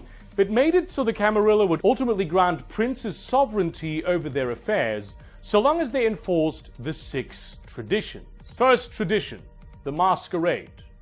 Thou shalt not reveal thy true nature to those not of the blood. Doing such shall renounce thy claims of blood. The most important You gonna die. reason this whole mess had started in the first place. Basically, Humans that should means either not you're know going to die, that vampires or whoever you exist. told is It is, basically in fact, forfeit. the They most gotta die. imperative rule that we fade back into the shadows and people never learn of our existence again. Second tradition, the domain. Thy domain is thine own concern. All others owe thee respect while in it. Don't fuck with my None shit. may challenge thy word Basically. while in thy domain. An idea that appealed to many anarchs, actually, to be able to conduct themselves as they saw fit. Of course, many already here saw that, in practice, the highest level of domain would always fall to the most powerful and most well-connected of elders. Third Right. tradition, the progeny. Thou shalt only sire another with the permission of thine elder.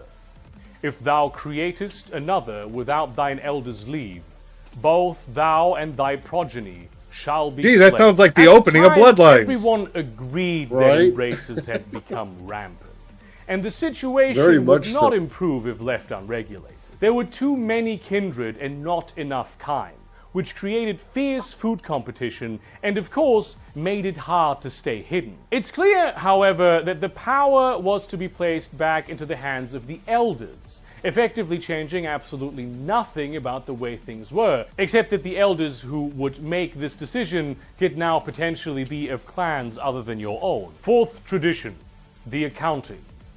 Those thou create are thine own children.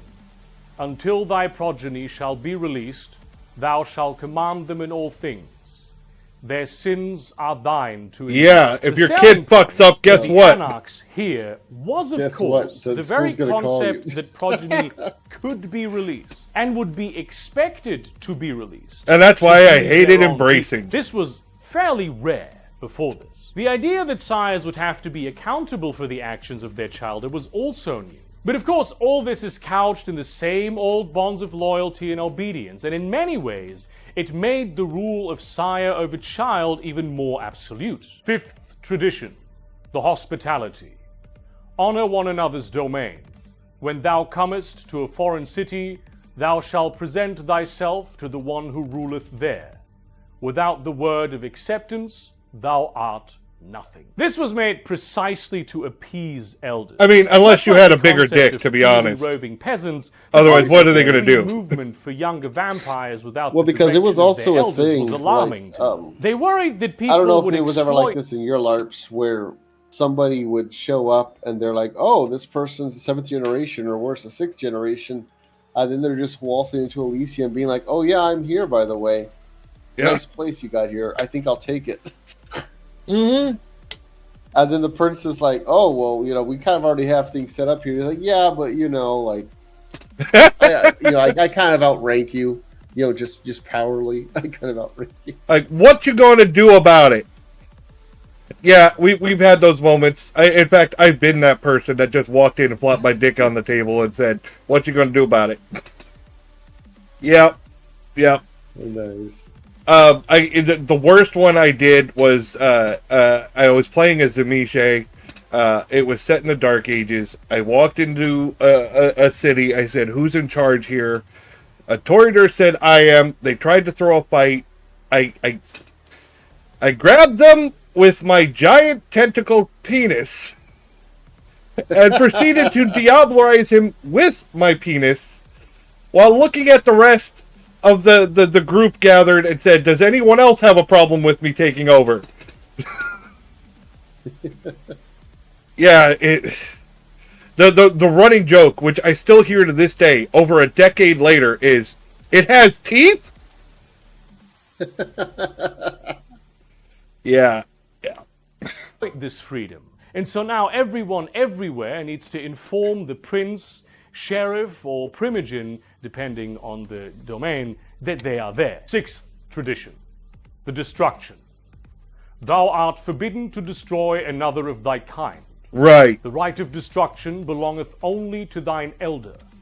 Only the eldest among thee shall call the bloodhound. The most willy-nilly ignored tradition destruction of ever. Kindred by their elders had been Right. like a major problem point with the Anarchs. Though the idea that the life of all kindred was somehow special and exalted appealed to them. Of course, this is an extremely blatant way of saying you can no longer diablerize elders, but elders absolutely still get to drink you. So basically the Camarilla was sold as a compromise, where the elders were like superficial idea concessions that could easily result in an even worse way of unlife than before. The creation of the Camarilla was not a great change to address the ills of society. It was a bunch of middle-aged revolutionaries taking a moment of crisis to say, you know the status quo?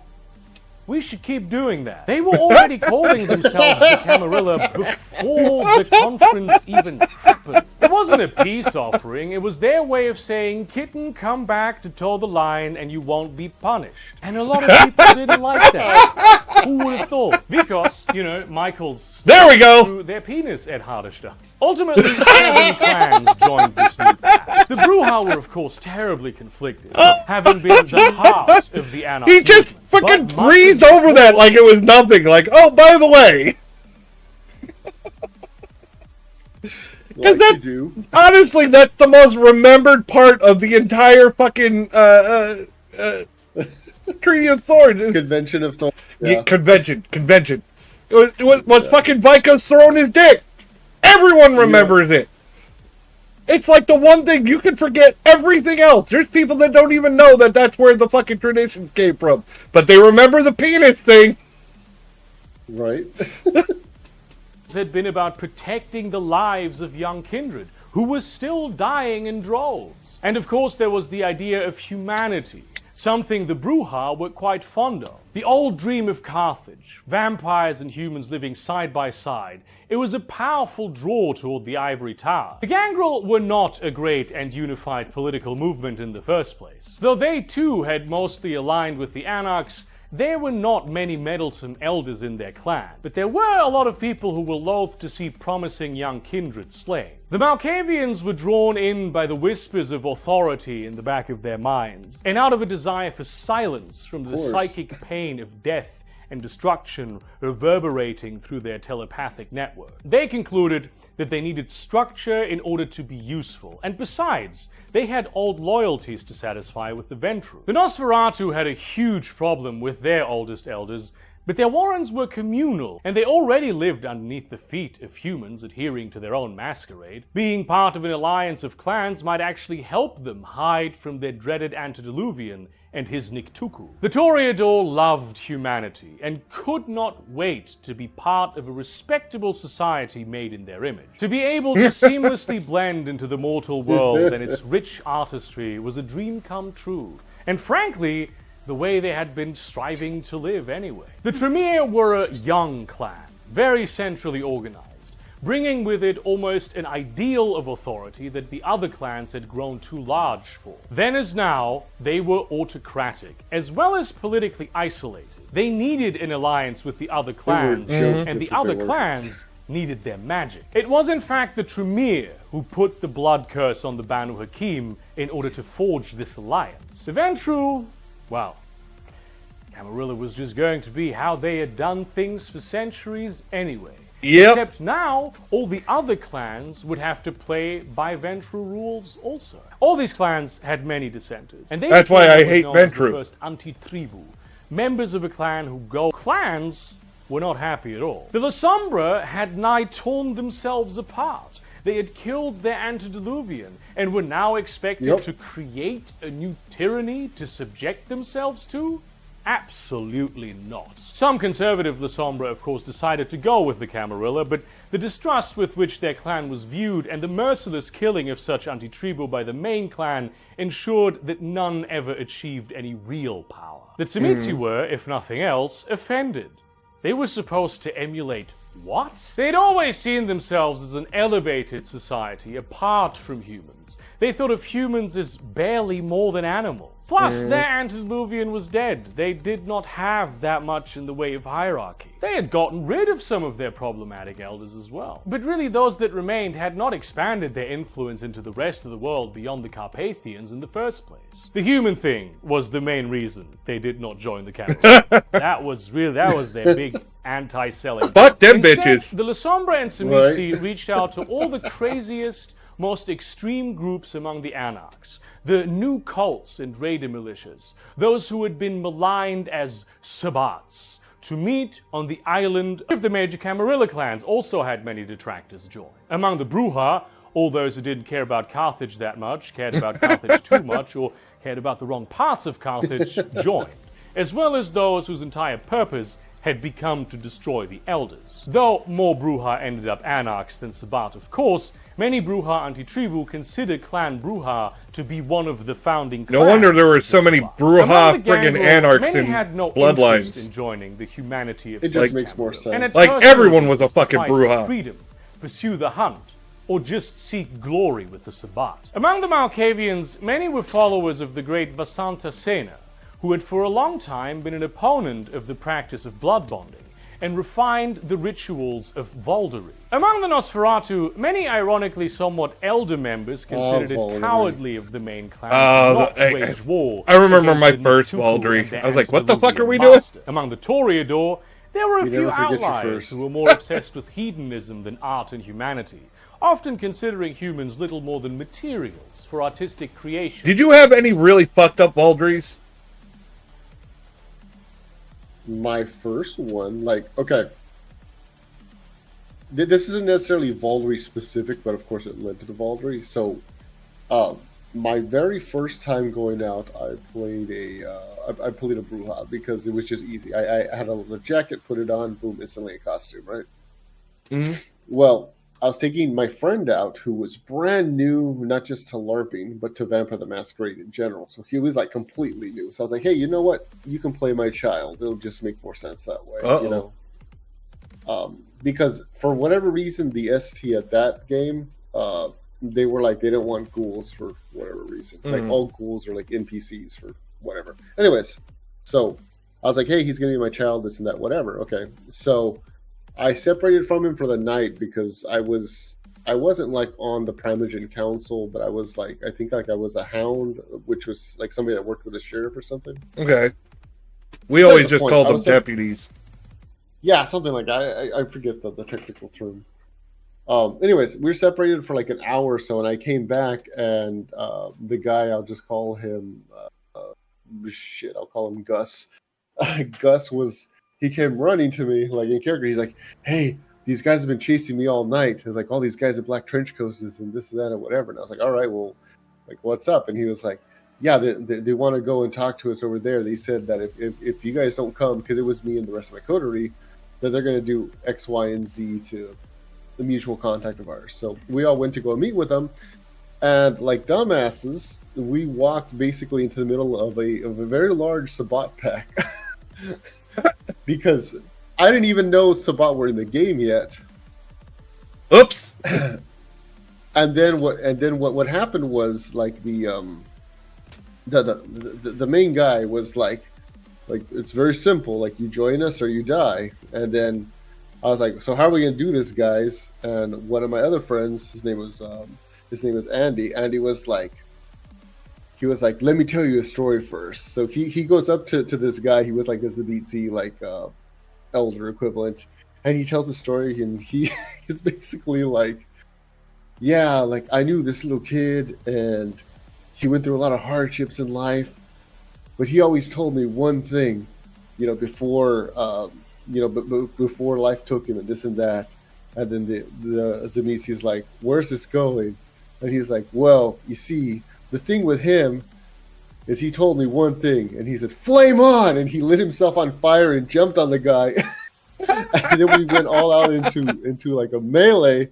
And we lost. I will say, I'll say totally like flat out, we lost. We got our asses kicked. We got shovel-headed, whatever. But at the end of that whole scene, Hi, Purry. the guy who was doing it was like, hey, that was the best like way that could have gone down. I haven't had more fun, because most people just kind of be like, oh fuck, and they just go along with it. You're the first group that actually fought back.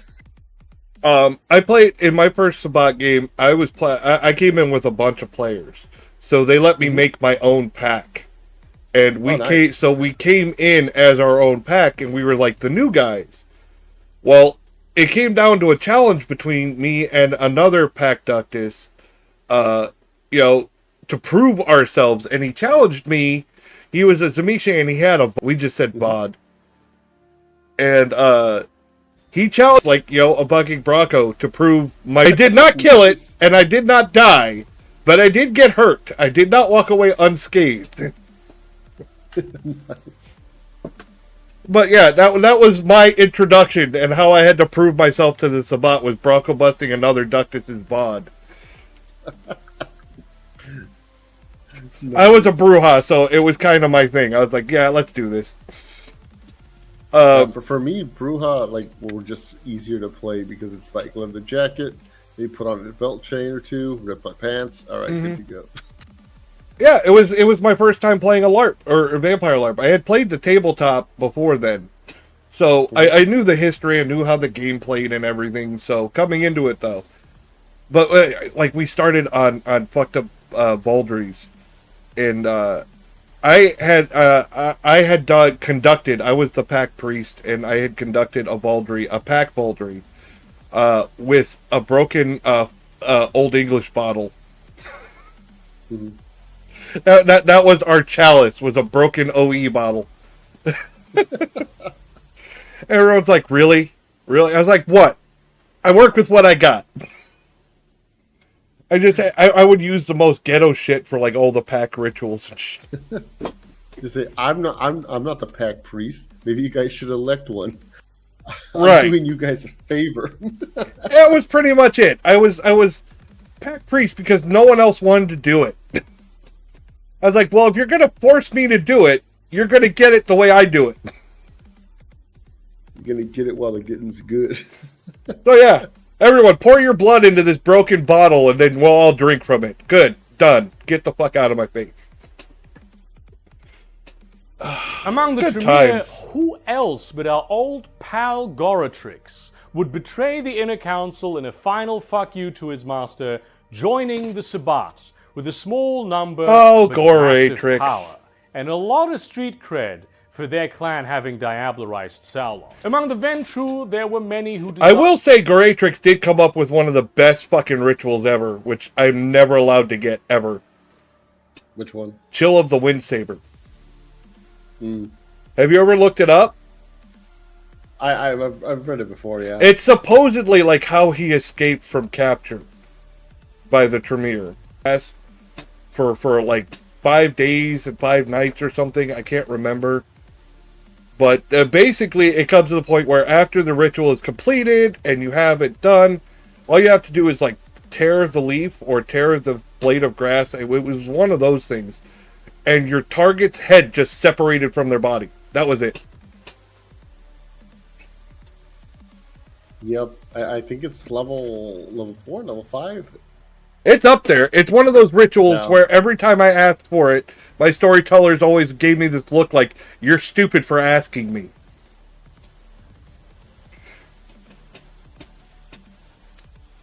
Their inner rule was always that Goratrix would never teach anyone this ritual. Ever. Yeah, it technically exists in the books, but we're just saying he would never teach anybody.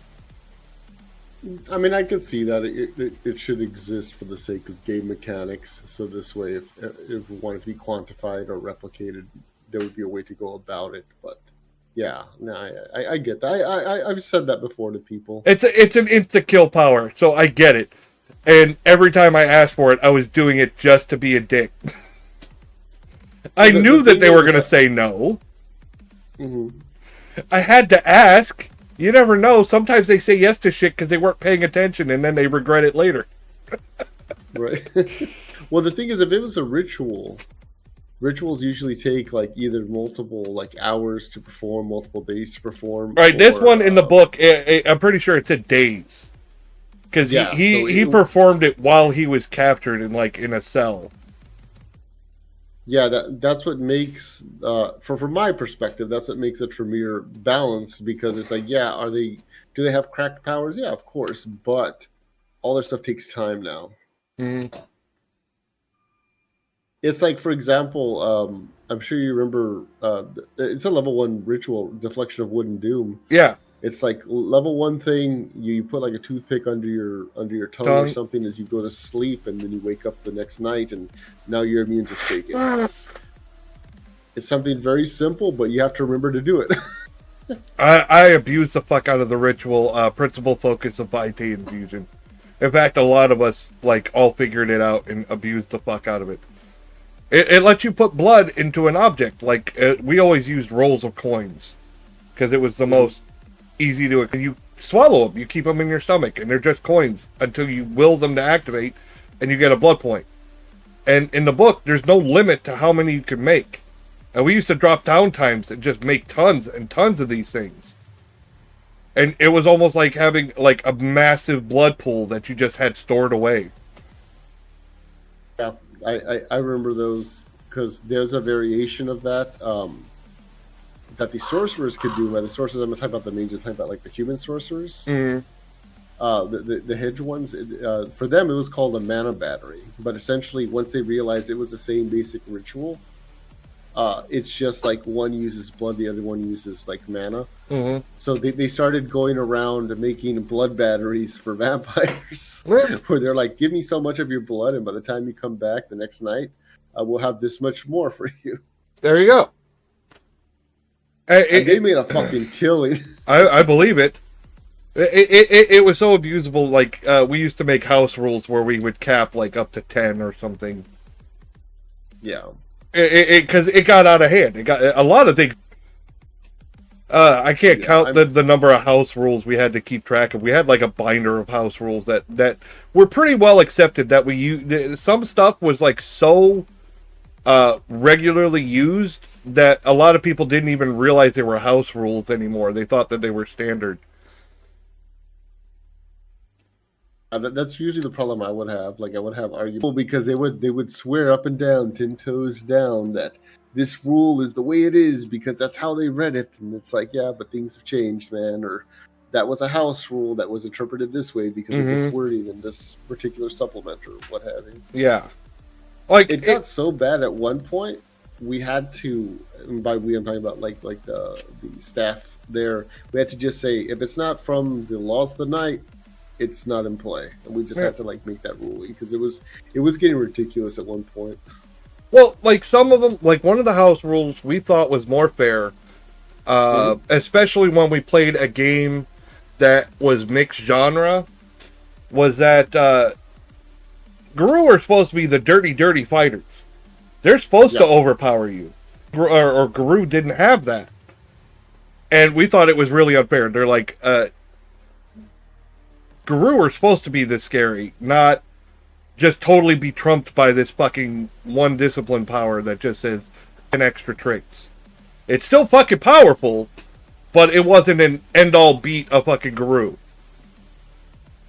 Yeah, going back to what I had said earlier, yeah, that's exactly why rules like that had to be made, because there was a lot of players that didn't understand, like, for example, like the Laws of the Night rules were written with just vampires in mind. They weren't written like, hey, what if he comes into contact with this or comes into conflict with that? Right. It's like, and that's when the staff had to, or the the GM, whoever's running things, has to step in and say, nope, this because of that. And it's like, but it says I win all ties. It's like, yes, against vampires, he's not a vampire. All right. It was fine if you were just using them as an NPC antagonist or something. Of course. But if you have actual player characters, it was really unbalanced. So, for mixed genre games, we always use that rule where you... Sure, they have like... I think they like double their physical traits. It's something crazy. They bid a lot for traits depending on your weapon. Yeah. So it was crazy fucking dick measuring contest with some of the people in game. I was like, holy fuck, the traits they were bidding. You saw some newer players coming in and listening to those numbers going, I have a lot of work to do. After I'm coming in, oh great, there's a combat, and they watch and they're like, I'm bidding 35. I'm like, what? How? Yep. And like, just listen. Open rule of Kindred Overkind, viewing their clanmates as old and weak, unable to accept that the world had changed and the aristocracy of shadows should remain in the shadows no more. Many in the Sabbat had their primary allegiance not with any clan, but with various cults, extremist groups, and hunting packs. There was, shall we say, a lot of diversity of thought in the Sabbat, by which I specifically mean the most fringe people of every conceivable creed. The only thing they all shared is that they were sworn enemies of the Camarilla and all it stood for. Well, except for the Masquerade, that shit seems pretty sensible, honestly. At least in practice. Nominally, the Sabbat still very much opposes. But you're like, we can't use their term. Felt like just petty. The Masquerade. They just enforce it for purely tactical reasons. It'll be dropped the moment Kindred rule openly over Kind. Promise, pinky promise. The ritual of Volturi allowed Sabbat packs to break all blood bonds to the elders and instead become mutually bonded to one another, feeling not the oppressive boot of command, but the love and camaraderie that the blood bond fosters. The fake love and camaraderie, certainly. Fake it can love. strengthen a group of people that already trust each other, but when the pack is too internally divided, it can feel as alien as being forced to love a hated sire. Though they saw themselves as the truest of anarchs, the Sabbat understood themselves to be a sort of religious military order above anything else. Many of the anarchs were more honest adherents to the path of humanity than anyone, even the Camarilla. They desired not cruelty, but freedom, so they had no interest in a vampire supremacy organization. Ultimately, the narrative that worked for the Sabbat was one where Cain was the true god of vampire kind, and that the antediluvians had betrayed him. The Sabbat would be Cain's vengeance, the sword that kills the antediluvians and their minions, focusing first and foremost part of Sabbats in the first place. This affected Cainites who rejected the notion of humanity, driven by entirely different views on the beast. These paths were as old Okay, Arturo Scow played the moan. I gotta do the moan. as vampire kind itself. The Sabbat didn't start out very strong, or frankly, as extreme as their reputation suggests. Make no mistake though, they were pretty extreme in the beginning too. For a few decades, perhaps even like a century or two, they spent their time collecting strays. What's good, BJ? All the things are good. The sword of Cain needed to be sharpened All before the it could things. really be used. From day one, there was enormous tension between the fundamental operational unit being actual murder hobos and various flavors of ego-driven cults, and the need for order and discipline. Not to mention the irony of a sect that rejects the concept of the clan himself being fully built around two clans who identify with being in the Sabbat. What emerged was an amalgam of the Tsimitsi's bizarre but suspicious tolerance of the weird idiosyncrasies of others, and the La Sombra's cell-like command structure that resembled both a navy and the Catholic Church, because those had been the two specialties of that clan.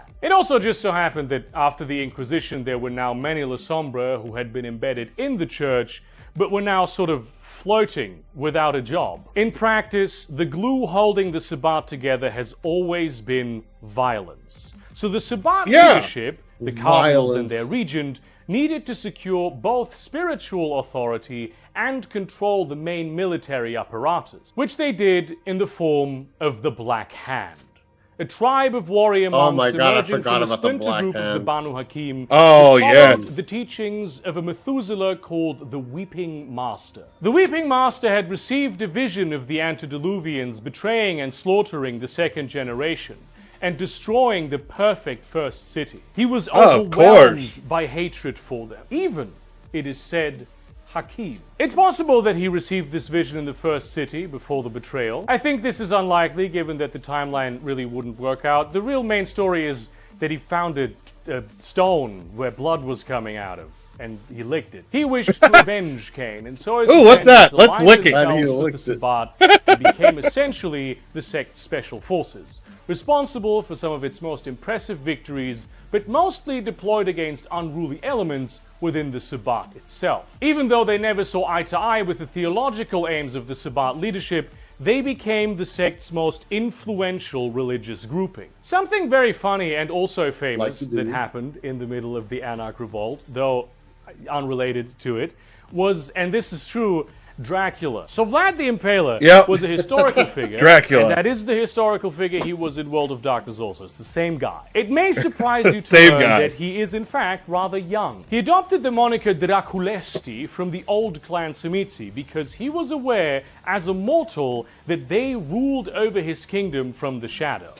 He'd been given this information by the Ravnos elder Durgasin, who you might say orchestrated this whole situation. Even as a mortal, Dracula was such an accomplished general and warrior that he was able to defeat Tzimitzi ghoul armies in battle and killed a number of younger vampires through strategy and cunning. The reason he wasn't just killed outright was because the Tzimitzi took their sweet time deliberating whether he should maybe be embraced instead, given that he was, of course, the definition of a candidate, right? An utterly outstanding mortal. The problem was that he held real power in the world of Kine, and many of the old clan did not appreciate the implications of that. Eventually, at the point where he died in our history, he was turned into a ghoul and paraded around at court as a curiosity, but also deployed as a warrior. The special thing about Dracula that nobody knew was that he was, even as a mortal, immune to the blood bond.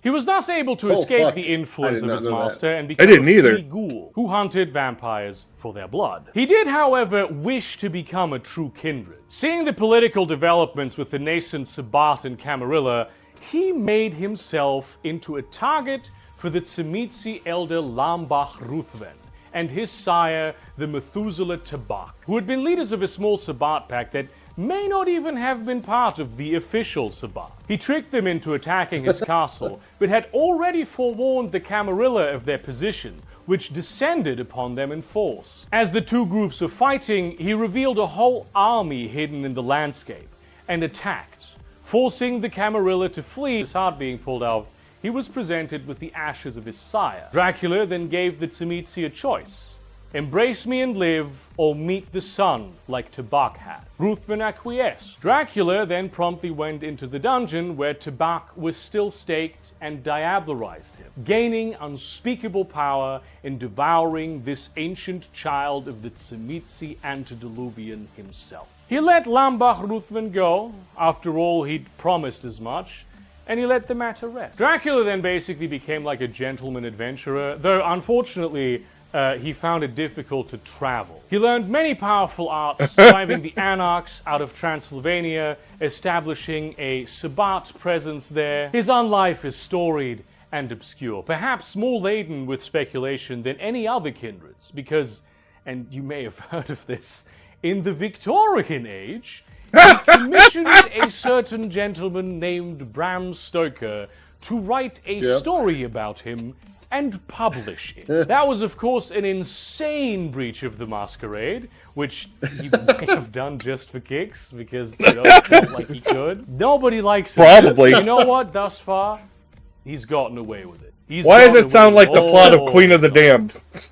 Right. Something we have all heard about is that in the year 1492, so just after the Anarch Revolt, the Columbus expedition discovered America. Now, they're not part of the old clans and their particular traditions, and also more mysterious elements were and are still present. Especially among the Gangrel and La Sombra, but probably within all the clans, there would have been rumors of a distant land to the west. And you might have just assumed that it was India. It's pretty much canon that Cappadocius himself once spent time there during classical antiquity. How he did this is anyone's guess, but vampires have means. And who knows what voices were whispering to Queen Isabella when she funded Columbus's expedition. But by and large, the Americas were neither explored nor accessible to the kindred of the Old World. Of course, there also weren't that many kindred embedded in the native population in the first place. Due to flukes of geography and the fact that the only type of livestock amenable to domestication on the whole continent were fucking llamas,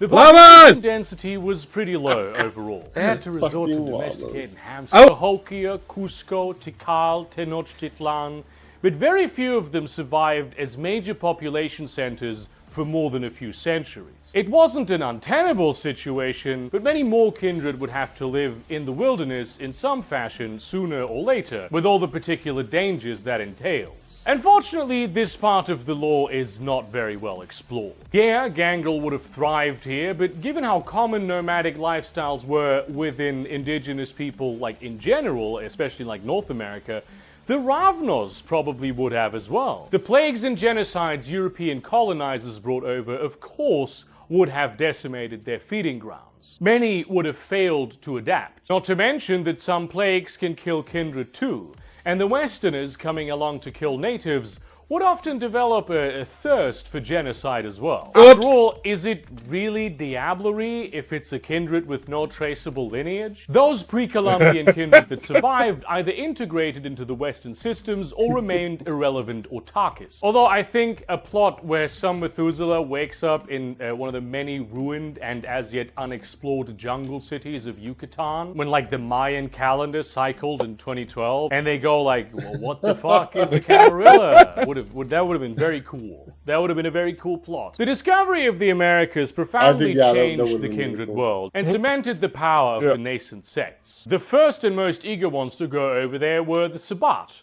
who saw the wide open country as free real estate and were hoping to escape the clutches of their elders there. The more Wow. Western settlement continued, the more the Camarilla became interested beyond just the financial profit garnered from colonial. No shit. Many young kindred were still unhappy with being under the thumb of the elders, and so they went to those elders and said, you know, I had this idea where I could, if maybe you want this, expand like your influence. Other ideas I've had.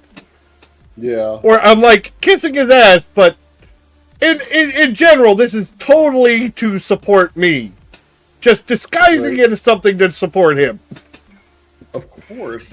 This is totally for you. There, you know, to sort of like act as your emissary, and you know, spread your influence to the new cities that are being founded and give you control over this new world. They were driven by the promise that in the Americas, someone who might be considered barely an ancilla and of diluted blood besides could be prince of a city that would soon rival the great capitals of Europe. To this day, the average American prince doesn't match the average European primogen in terms of blood, and yet they have utterly eclipsed them in terms of power and influence. Some bored elders, or those who had That makes lost sense. too much in the Anarch Revolt, decided to try their luck over there also. I reckon that had it not been for the Americas, the Camarilla would have succumbed to internal tensions based simply on the fact that it didn't fix any of the problems that Of course. created the conditions for the Anarch Revolt in the first Well, the Camarilla It was a was sudden never influx supposed of to fix resources anything. that allowed conditions Yeah, to improve. they wanted to calm them down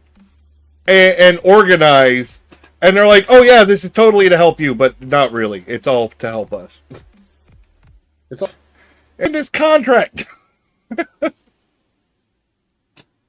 And the system to continue. The Sabbat and Camarilla managed to stay out of each other's way for the most part. There were some wars, mostly Well, yeah, the they're Sabbat separated by with the whole itself, ocean. playing out the classic Sabbat conflict. You of, stay we over want to there, be we'll be able over to do what we here. want versus you got to have a little discipline, folks, like just a tiny bit of it. But instead of talking about the Sabbat civil wars, I want to talk about the sect that really managed to come into its own in the Americas. The one which, if you think about it, is the oldest of the three. The Anarchs. The term Anarch was one imposed by Camarilla elders on all these various different kindred who rebelled against their authority. Their interests and desire for independence were considered political. I mean, yeah, technically the Anarchs were always Anarchs. They just didn't have a title. yeah. The baronies and everything, I mean, it still worked. I think that the biggest conflict, I mean, aside from the whole Camarilla Sabbat thing, right? But the whole biggest conflict from the player base was you essentially really had four different sects of vampires. You had the Camarilla, you had the Sabbat, you had the Anarchs, and then you had the Independents. Yeah. But an average person would just lump the Independents in with the Anarchs, or the Anarchs in with the Independents. It's like, no. They're very different. Followers of Set would not consider themselves Anarchs. Are actually independents. Where Anarchs, like, by the title, are more like the Vampire Society pre-Camarilla. Yeah. It's like, if you I want to can be believe that. an Anarch the way you're thinking, you actually want to be an independent. Yeah, it's... Yeah, I totally agree.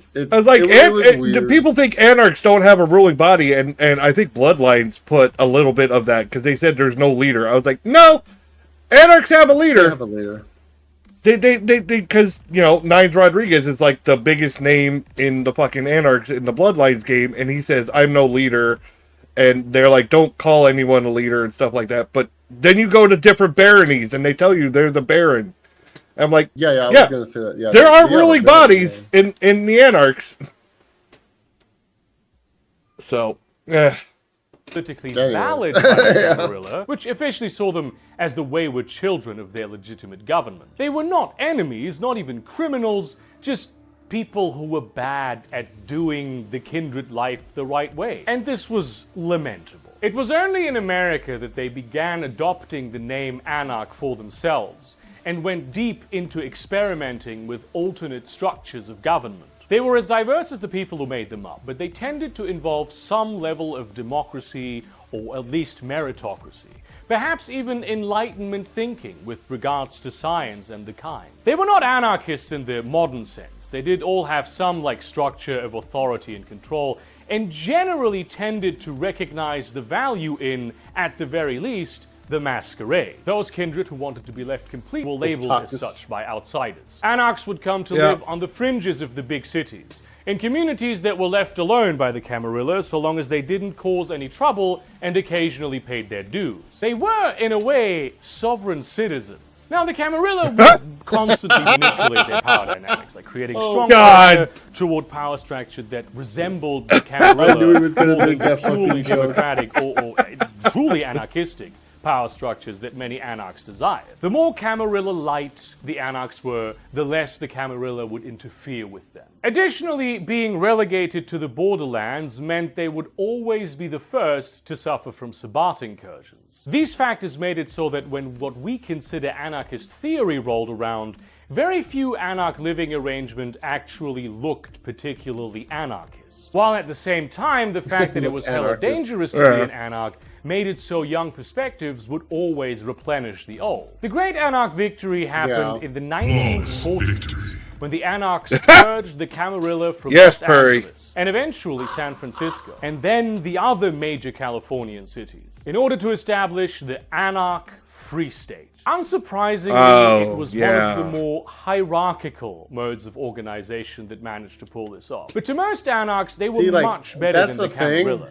And they encouraged all kinds of I like the anarchs in concept. I hate them in organizational structure. Yes. Because it's like, so this is just Camarilla Light. Yes. Diet Camarilla. It is.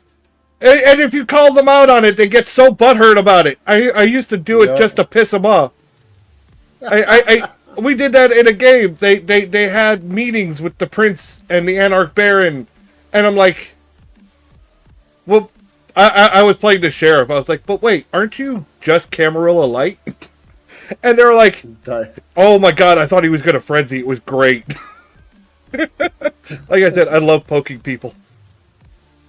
Anarchs to show up to California and experiment. Anarchs also made great strides in parts of Europe at this time, which had been devastated by World War II. Berlin was split, allowing the Anarchs to come to rule the East, with the support of the Russian Bruja, who had taken the opportunity to strengthen the anarch movement in the Soviet Union under their wing, to the point where most Soviet Union cities were in fact anarch-controlled. Though the farther east you go, the less applicable these labels become. Certainly the Soviet Bruja were heavily influenced by modern anarchist text. They actually did try to rebuild Carthage, working side by side with humans to defeat tyrannical elders during the Communist Revolution. But alas, around the death of Lenin and with Stalin ascendant, many of these anarchs realized that they had given the kind too much knowledge and power, and began using their supernatural abilities to terrify the councils and assemblies into doing their bidding, while disappearing into the dark bowels of the Soviet bureaucracy. Violence and paranoia became the tools with which these anarchs protected themselves against perceived threats from kind they considered, in theory, equals. Just not quite as equal as they themselves. Which in a sense is kind of what happened in the real Soviet Union as well. One of the first things that they did was we're equal, but not the quite as equal. Worker councils, the Soviets. All councils had to be run by the party. Otherwise, democracy would be used to topple democracy. And within the party, there wouldn't be that much democracy to protect democracy. Although in the world of darkness, the vampire Soviet Union ultimately fell when our old friend Baba Yaga awoke from torpor, turned the lights off, and slaughtered all the senior Soviet anarchs. Mithras was hit in the face by a German plane bomb and needed to recuperate, leading to turmoil in London, during which the anarchs firmly entrenched themselves not just at the fringes, but far into the center. Of course, the city never ceased to be a Camarilla domain. The truth of the matter was that the Camarilli simply didn't have the resources to care very much about what was happening on the other side of the world. So the Anarch Free State was able to develop pretty much in peace, spreading across the west coast. It did not ultimately fall to the Camarilla, but was destroyed by an altogether different type of vampire, the Quajin, the kindred of Now, the Quajin will be getting their own video. They are deep and fascinating in their own right. A society. I love how confused. I love how confused like new players are to Quajin. The people call them the vampire, the kindred of the East, but they're not kindred. No, not at all. So why do you call them that? Because it's just easier. Well, to be fair, it's because the book's called Kindred of the East. Right. Yeah. I really like that concept when they introduced it because it showed that there is different types of vampires than just Canites. Right. And I got real excited when Kindred of the Ebony Kingdom came out because I thought we were going to see more of that, but it ended up not being that way. So I was kind of disappointed with that. Mm-hmm. Because I would love to see different types of vampires that aren't associated with the Camarilla and basically, or just Canites in general, and just seeing like how they interact with each other, or maybe they're like a new breed, for lack of a better word, that just manifested, so to speak, and now they're like reclaiming territory, and it's now like, wow, a completely new origin of vampires. I did get to play, which I thought was neat. In By Night Studios, they have a Tremere clan merit where you get to play a bloodline of, and I got to play one of those. That was fun because they're one of those ones where you have to hide your identity, not because the Camarilla wouldn't accept you, because the Tremere would be like, that bitch is not supposed to exist. Kill that motherfucker. Yeah. It's like your Sabbat, your Tribute anti-tribute. So they find you, they'll be like, nope, you're burning. So yeah, I played one of those, and that was very fun. Nice. I managed to keep it hidden too. No one ever found out I was a Teliath. It was great. Camarilla, Sabbat, Anarch trifecta, and though they are vampires, they work very differently to the Western kindred. Even the name Quajin has an interesting connotation because it is ultimately just like a Chinese-Japanese compound word they had made up to give the American vampires in the Free State something to refer to them by. In Asia, no Quajin refers to themselves as such, but instead use an array of names as vast as the languages and cultures of the world's biggest continent. Want the name of any one of these cultures to be the official name of the Kindred of the East. In Bloodlines, did you ever play the Clan Quest mod? I actually haven't. I was actually thinking about doing that, but then Webb started streaming Bloodlines, and I was like, well, I don't want to cut into his viewership. They have a whole added quest with the Quajin where you meet one and actually like spend the evening with them, and you get to learn a lot more lore on the Quajin than what they give you on the standard game. And they the people, the fans that made it voice acted it and everything. It's really well done. I think the quest involved in that is called like the Way of the Thrashing Dragon. Yeah, that was the. I think that was actually added in with the unofficial patch, the one of the recent ones. Was it? I think so. Yeah, because the first time I had helped a friend of mine install the game and play it, she had never played it before, and I was like, "You need the unofficial patch just for balance issues," because she wanted to play it like very vanilla. I'm like, "No, you need the unofficial patch," and it had all that Quajin content. Okay. Or at least like added Quajin content. But I know more recently they finally added in the Sabbat and a whole nother like city. Oh, cool. So and you join them by going through the Zamiche you meet in the game, the one you have to fight that's like a boss. Yeah. And then when you're there, you meet like a Malkavian anti-tribute and La Sombra and the fucking the leaders of the Sabbat over in this area of town. It was kind of neat. I liked it. Cool. Yeah, I definitely have to check that out. It lets you learn a lot more about the Sabbat because when you go over there's a whole plot about with the power structure and who's going to take over in the area. And you could either support this. I think she's a La Sombra. Or this fucking Malkavian priest. Try it as soon as it came out. Cool. Like, yeah, I'll definitely have to keep that in mind. Because So I've played and beaten the original Bloodlines at least 2 or 3 times off the top, like that I can count. Probably more, honestly, but like I said, that I actually started counting. yeah, it was really good. I was surprised I liked it as much as I did. Background or the Sabbat land and everything, but it's still decently done, and it's all voice acted like the rest of the game. Cool. In America. They'd already had a certain power base in the Americas, considering the West Coast part of their sphere of influence. They saw the Anarchs as weak, and besides, didn't really like their ideology or at times spotty respect for the Masquerade. In fact, much of the military Spotty command respect. structure that Just a came little behind bit. the Anarch Free State was put in place precisely to keep the Eastern Kindred in check. They were the ones who destroyed the Anarch Free State, and when both sides of the conflict were licking their wounds, the Camarilla moved back in, installing Sebastian Lacroix as a rather short-lived, Yeah, and not that guy. particularly competent prince. Toward the end of his reign, the events of the original video Nobody game drinks Vampire LaCroix. Masquerade Bloodlines take place. He ended will up say, ousted in I actually 2004, do like returning Los Sebastian Angeles LaCroix to 'cause the he's a very Anarchs. good, But in between these points, we stereo- Such a dick to him the whole way through. Every chance I had to talk shit. Later I learned, I was like, oh, you can get a better Haven if you kiss his ass? I was like, well, I'll try that. Nice. But the first time I was a Bruhide, I was like, yeah, no, fuck you, fuck you. I was like, yeah, it's amazing how much shit I can talk, and he still doesn't have me killed. speak of perhaps the most important period in Kindred history. Uh-oh.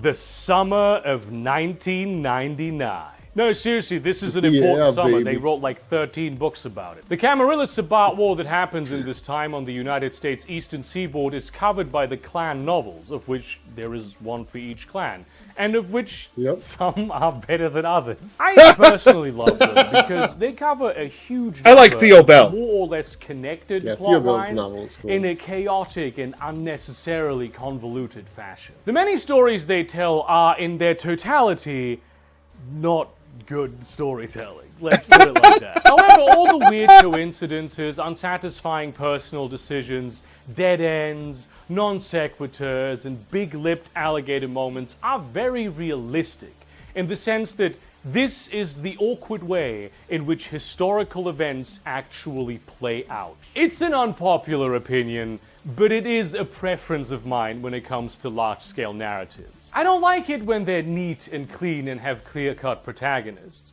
I want them to be a little bit bad and meandering. I'm a big Yeah. fan of verisimilitude. That's why I like this hobby. They also have them as a trilogy, which I am 90% sure is those clan novels, but with the chapters in chronological order. Perhaps with a few alterations sense. to prevent Huh. spoilers. There's a reason why the Nosferatu clan novel is the last one you're supposed to read. Long story short, the Sabbat pools its resources and sharpens the Sword of Cain to bring it down on Camarilla-controlled Atlanta in a surprise attack, mistakenly thinking that its Malkavian prince Hodge would be easy to take down. Yeah, they almost kind of fell from the get-go, but because of the sheer amount of personnel and materiel provided, they break the city after all. They then go on a well-executed campaign to capture everything from Atlanta to Washington, with the aim of driving the Camarilla from the East Coast entirely. This happens through a collaboration of the three Sabbat archbishops Polonia of course New it was York, gonna be Vikos! Miami, and Archbishop Vikos of eventually Atlanta. You know that Tzimisce from Constantinople and Thorns, they had been sent over by the Sabbat senior leadership in Europe to coordinate things. And this military campaign then is actually very successful. They conquer and conquer and conquer territory until that little slice of lower Manhattan that the Camarilla had been holding onto under Sabbat rule was all that was left. At which point, the Camarilla God damn. played their hand, having strategically retreated all this time in a war of attrition and taking the most valuable domain on the East Coast, which the Sabbat had controlled for a very long time. New York City.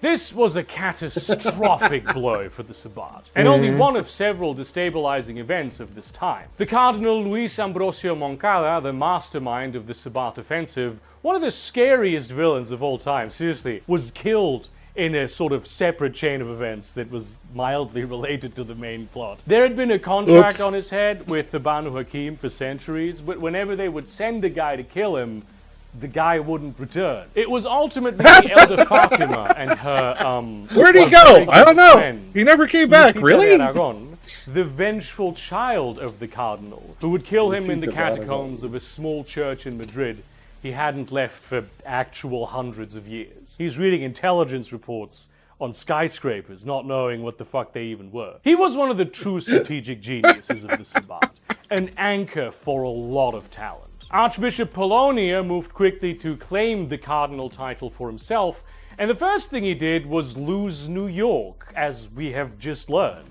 the domain that had formed the seat of his power. Just a few years later, Sabbat regent Melinda Galbraith was murdered, and her assistant, a neonate Tzimisce, was so scared of being blamed for this that he has since just adopted her identity and is hoping that no one will find out. You know what? Honestly, given how quickly Sabbat regents die, I doubt he's still I did alive. not know that. That's But fucking this level of priceless. complete non-leadership was a huge problem at this crucial juncture. In Mexico, the treasonous Goratrix was destroyed alongside his whole ilk with one sudden powerful spell, probably effectuated by Tremé himself, if not maybe Saulo. This annihilated the Sabbat's access to magic. Also, there was another war going on.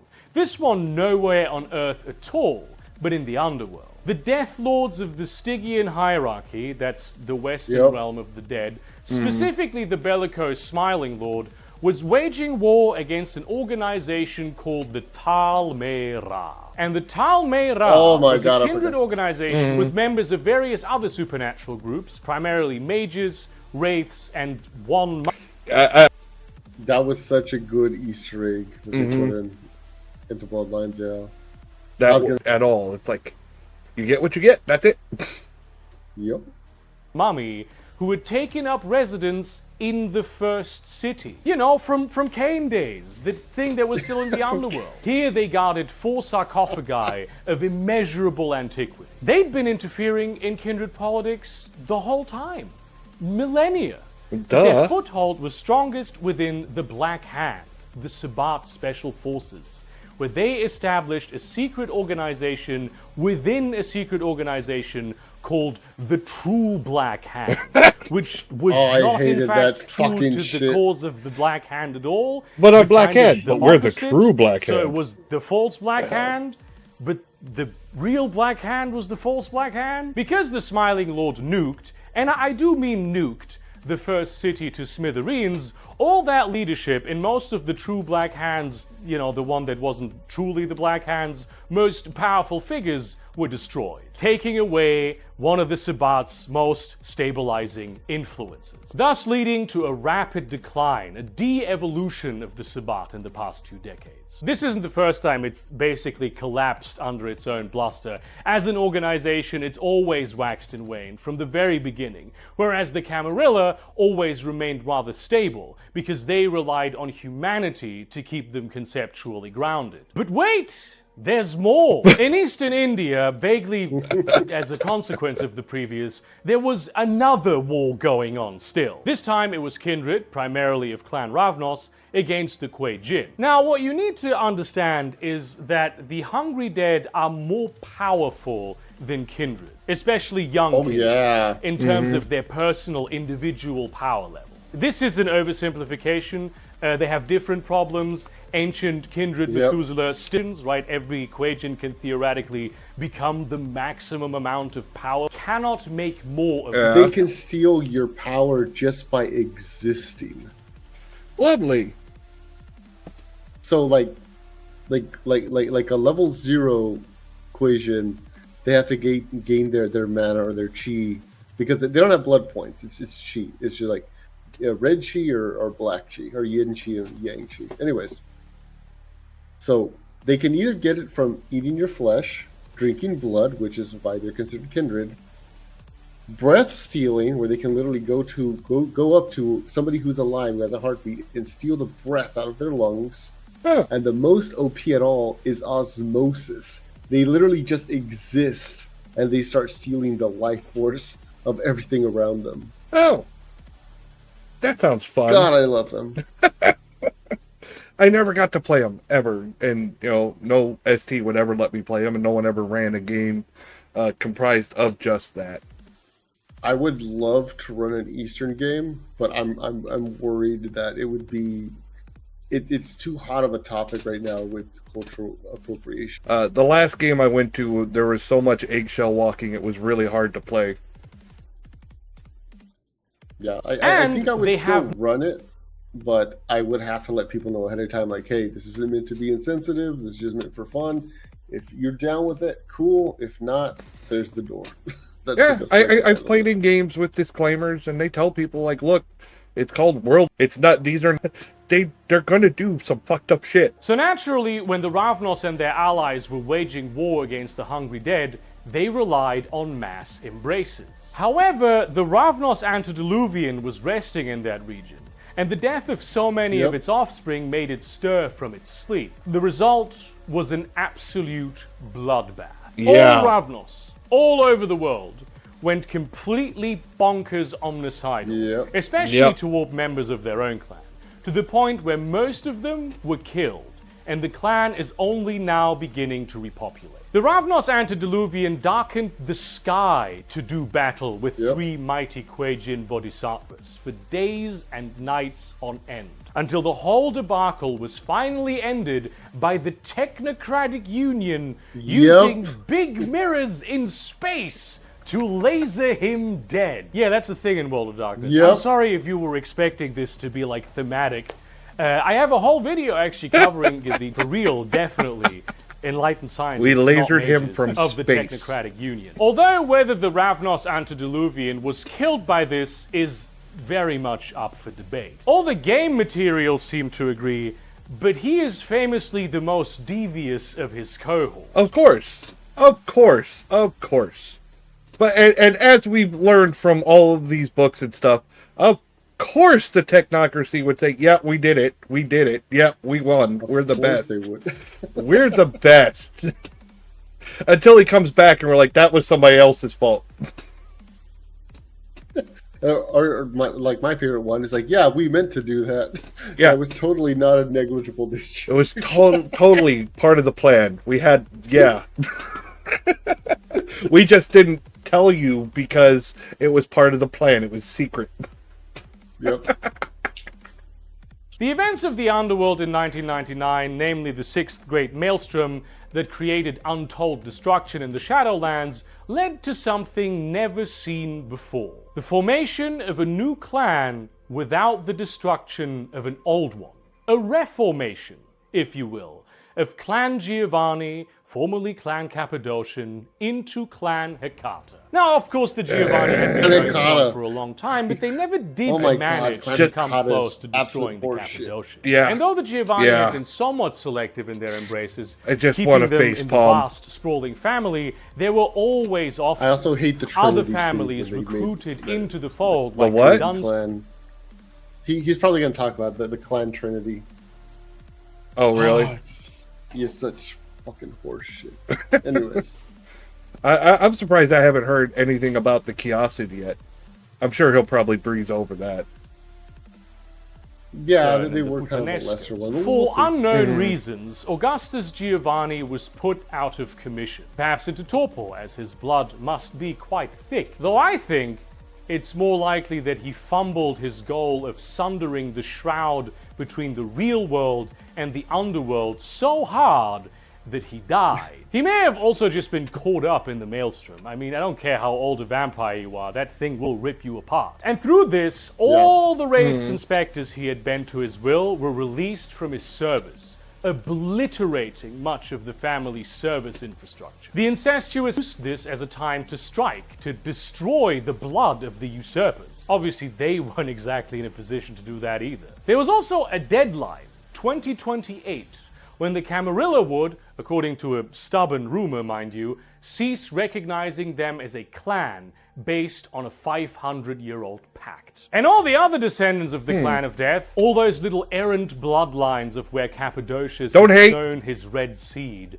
were struggling too. Newly empowered hunters were slaughtering them and releasing many vengeful spirits into the world as a result. Not to mention the 6th grade maelstrom couldn't have been good for their business either. It was a terrible time to be a necromancer. All the tides were turning, and something needed to be done. And that something was the family reunion, a rejuvenation of the clan. You can call it the result of prolonged politicking, or you may call it just the beaten siblings coming home to find all the parents gone, but unwilling to return into the cold, dark world. Lost Cappadocians, Sumedi, Gorgons, all kinds of minor bloodlines, even the Nagaraja, who are not technically even descended from Cappadocians, but powerful necromancers in their own right. They all showed up in Venice. Under the leadership of a mysterious elder called the Capuchin, they reformed the clan's leadership, and then took part in a ritual to join their blood back into one. What this ritual is or where it came from is entirely a mystery, but though their blood is now the blood of the Hecata, you can often still tell their origins by what powers their blood prefers. For instance, while the main clan has Auspex, Fortitude, and Oblivion, the former Giovanni, who also, let's be serious, still make up the majority Oblivion of is the such clan, horseshit. I hate use that Dominate discipline. instead of Auspex. Through this magic, corpses regenerated as their clan bane changed to that of the Giovanni's painful kiss. Though curiously, not all have that bane, and some instead now carry a sort of aura of decay that exposes everything around them to increased entropy, more in line with the original Cappadocian bane. There are many theories as to how these circumstances were engineered. The Capuchin seems to be the driving force. His identity an absolute I don't like the mystery. Hecata Many think he's at all. one of I like, Cappadocia's original childer, Lazarus or Japheth, but of course Japheth was diablerized and Lazarus is his own story, but he may not be Cappadocian at all. Personally, it just strikes me as rather suspicious that Cappadocius spent all his life creating bloodlines upon bloodlines,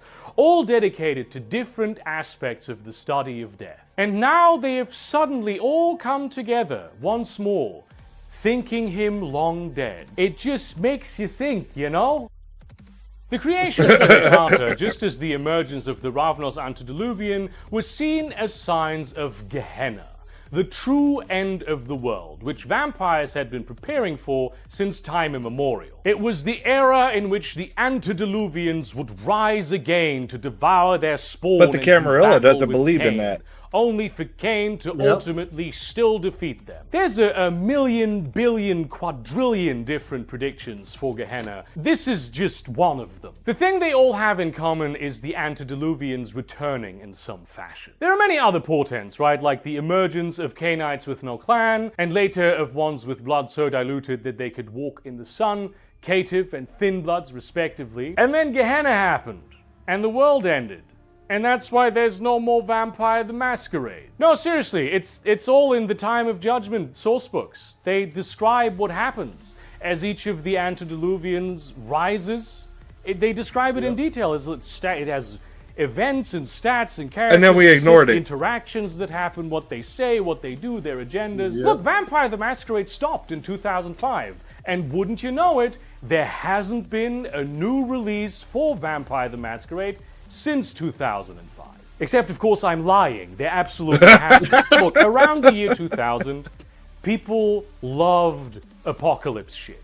They couldn't get enough of it. They loved it almost as much as they loved post-apocalypse shit around the year 2010. Now we're back to hating the apocalypse because we're in it. During the 90s, the creators of World of Darkness really just teased Gehenna more across every game line. Seriously, every type of supernatural had its own little apocalypse. The Maelstroms, the fucking Ascension Wars, the just apocalypse in Werewolf. It was just the apocalypse. And they kinda had to deliver something. So they delivered Time of Judgment. And then they just kept going. More editions came out, more splats, more ideas, characters, plots. Nothing, and I mean nothing, in the Time of Judgment books is canon, even though a lot of it is very cool. I very much encourage you to go look at it in your own time, but because it's Really not canon, cool, I'm not like going to from, come. In the official timeline, Ravnos like was the only antediluvian to narrative rise. perspective. But while Gehenna didn't happen,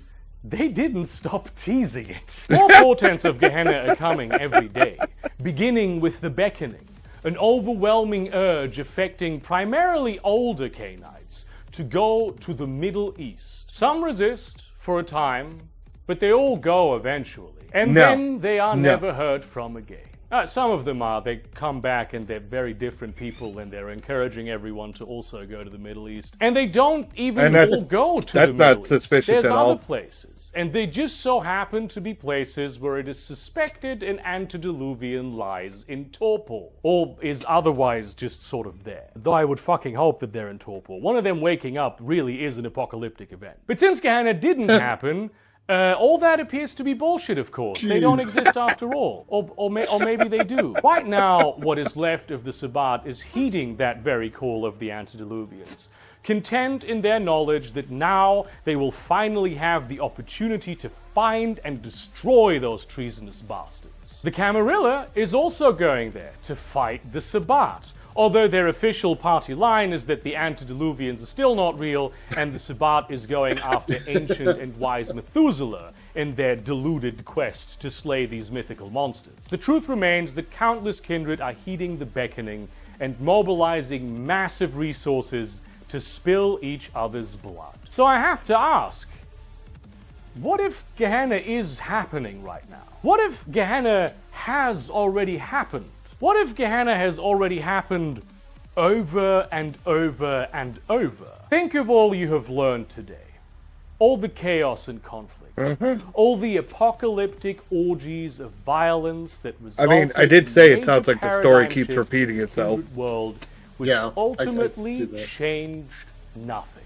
What if it's all just seasons of sowing, resting, and reaping? The clans embrace, build power, bicker and squabble, fattening up the vitae of their elders over centuries. I've only given you a small sup, and it becomes a big funnel to put vitae in their mouth. What if the Anarch Revolt itself was a feeding frenzy for the antediluvians? So many thick-blooded elders disappeared, you can't tell me the Inquisition got them all.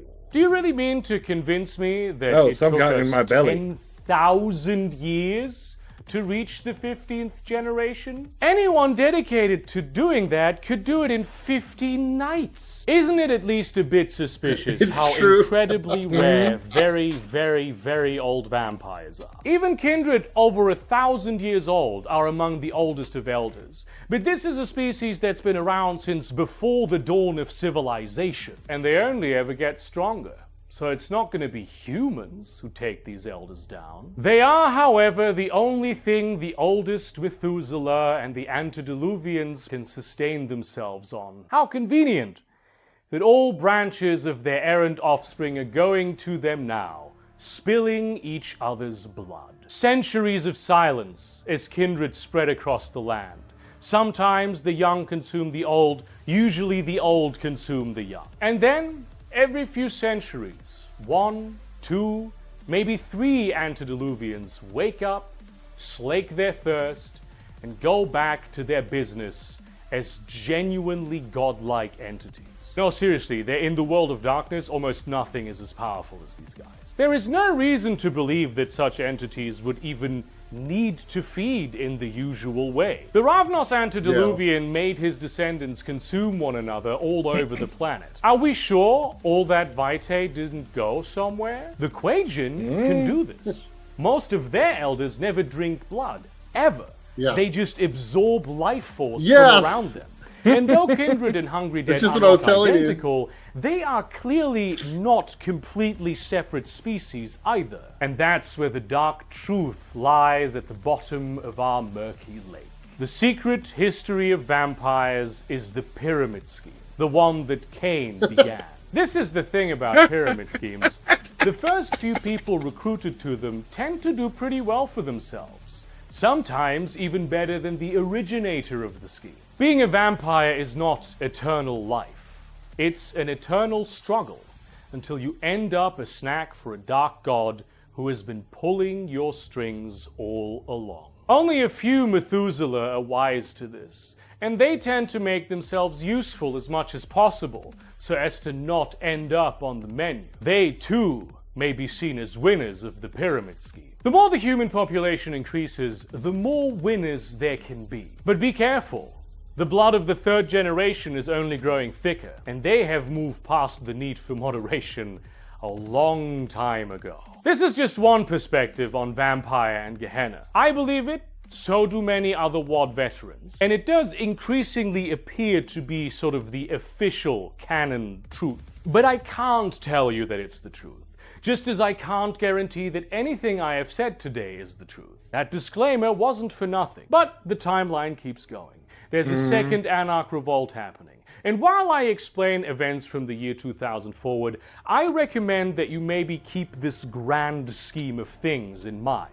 You might see patterns where you are most afraid to look. And just to let you know, as we move past the turn of the millennium, we gradually move deeper and deeper into the bailiwick of V5 lore. So if there's another Anarch Revolt, is somebody else going to dig? They did away with a lot of the fun stuff. Well, like wait. Vicissitude doesn't even exist anymore. It's already in the news. The WNBA, people are throwing dicks all over the place. Which in many ways acts as though Gehenna had happened in terms of having Kindred live in the shadow of their shattered institutions. But it does this in order to return the game to like the dark and mysterious street level feel, where not everyone is involved in massive multiverse spanning plots.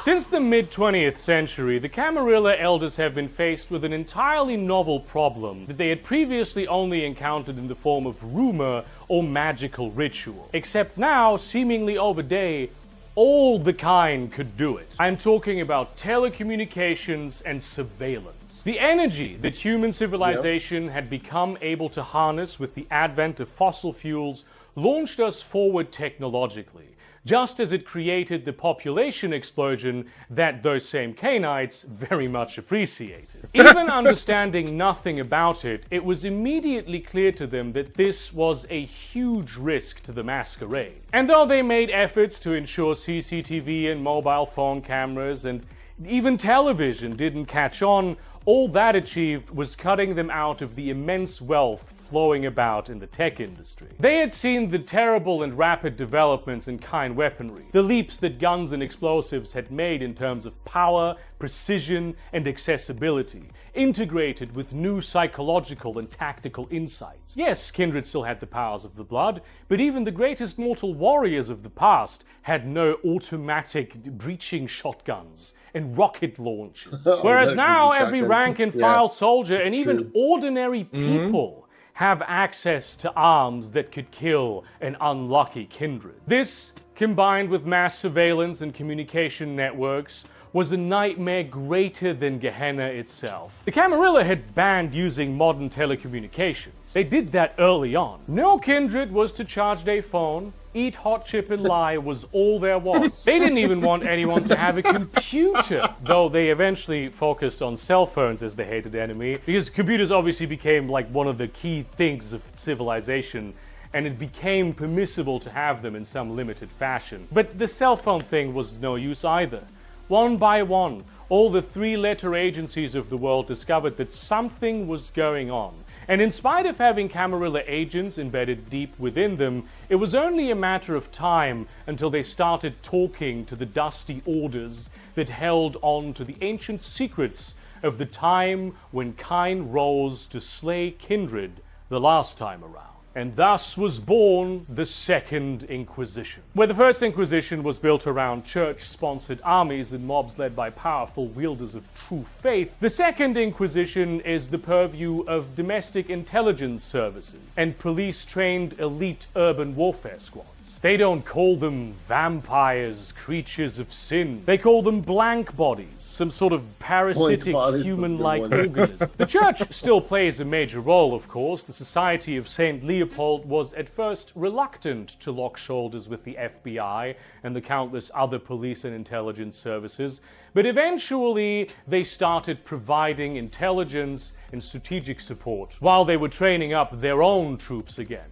once again fueled with the magic of belief. Special shout out here to the police commando units of Brazil, who field by far the most experienced and battle-hardened strike teams the Second Inquisition has to offer.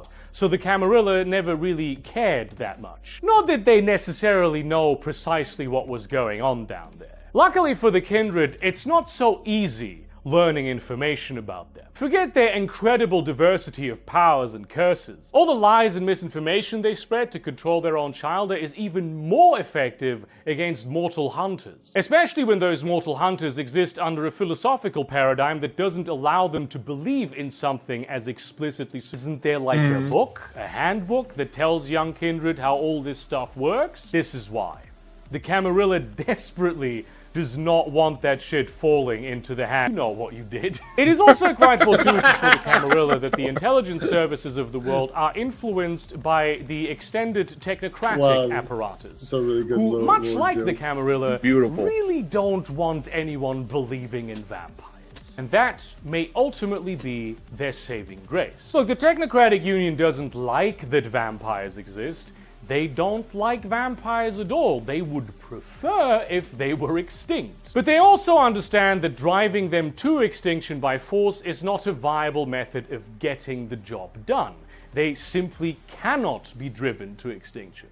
A fact which vexes the technocracy to no end. I mean, Jesus Christ, some of their ideological precursors were part of the original Inquisition. Ultimately, people not believing in vampires is much more important to the technocrats. You might say that it is by far their highest priority. And all this Second Inquisition shit is drawing a lot of attention to a suspiciously vampire-shaped blight on society. Sure, right now it's first and foremost institutional. It will be considered authoritative by other people who are not institutional. And then you have rumors spreading that the FBI knows about vampires. And then some slips to a politician on a congressional oversight committee looking to launch a presidential run. And they have contacts in the media who really want to see them succeed. It's an unfortunate development for the technocrats as much as it is for the Camarilla, and both have a vested interest in seeing the Second Inquisition strike first and foremost the Sabbat and the Anarchs, and then die down.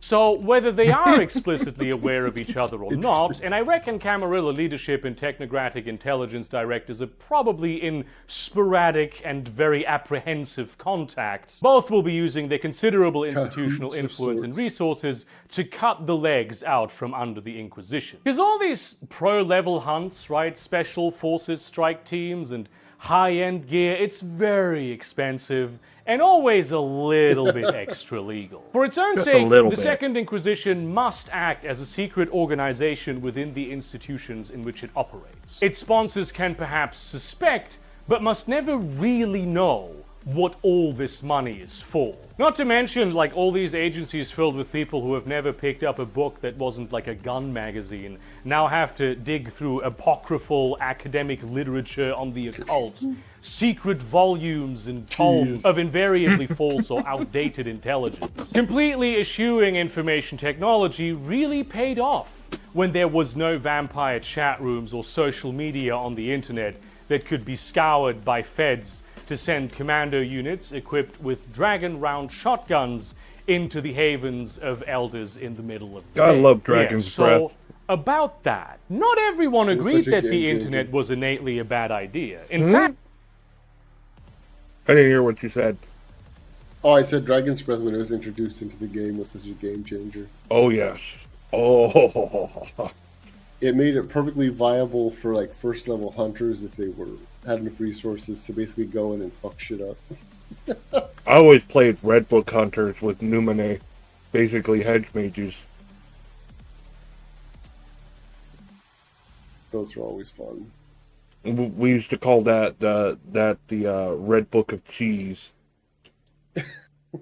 Honestly, it's not that overpowered. I mean, it can be cheesy, but the thing is, a lot of that stuff takes time to cast. And what I have found is usually the reason why people accuse it of being cheesy is because of the fact that people never, like the STs or narrators, what have you, they would just hand wave the time that was needed to do whatever bullshit it was. Mm-hmm. I had 2 Numine powers that were broken, in my opinion. One was pyrokinesis, Yep, that's a good one. which is ridiculous because they have a chart in the book on flammability, and vampires are on the level of friggin' paper and gasoline. Yep. I was like, that's priceless. But the second one was my hidden one that I didn't tell people about, was psychoportation, which was basically like Goku instant transmission. I'm out. And that was my big, like I said, I had infiltrated, and they even made me the Bruja Primogen. Well, if I ever got into a situation where I can't handle it, I'm out. Right. Oh, that pissed people off so much. They finally figured it out and tried to lure me into a trap. They said it was a Primogen meeting. So I went. Well, I'm also surrounded by the most elder vampires in the city in a locked room, and I'm like, oh, fuck. So combat happened. All I had to do was survive the round. Mm-hmm. And then end of the round, psychoportation. I'm out. I just bam, like Nightcrawler. Oh, they were pissed. I can imagine so. I'm like, well, it's a power. I saved it. You guys didn't know I had it. Right? fact, especially the Nosferatu, loved the concept of being able to communicate between their warrens without having to brave the night with couriers that might be picked off by the Niktuku. They'd been building international information networks for millennia, and they'd been embracing pioneers of information technology since the... What? I said again with the Niktuku. Nikki Tuku. Nikki Tiki.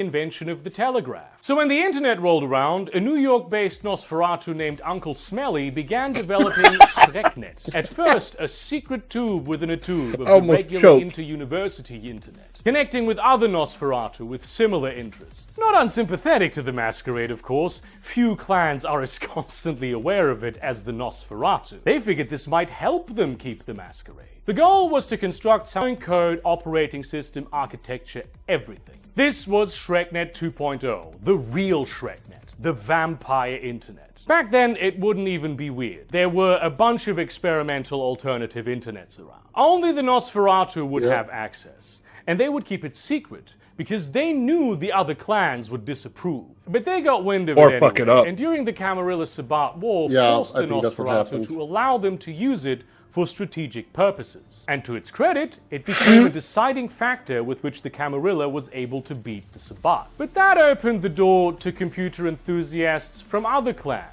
even people of other sects using it. So unfortunately, it was only a matter of time before the NSA discovered and hacked Schrecknet. Even though it was shut down very quickly and the NSA at first didn't even know what to do with the information they found there, it eventually found its way to those secret compartments within the larger intelligence apparatus that understood these were not just some kids LARPing, but actual fucking vampires. One by one, cities all over the world started to get hit. First by small teams, then eventually by massive concerted efforts. London was the poster child for this. One of the first. All vampires in London are killed. All of them.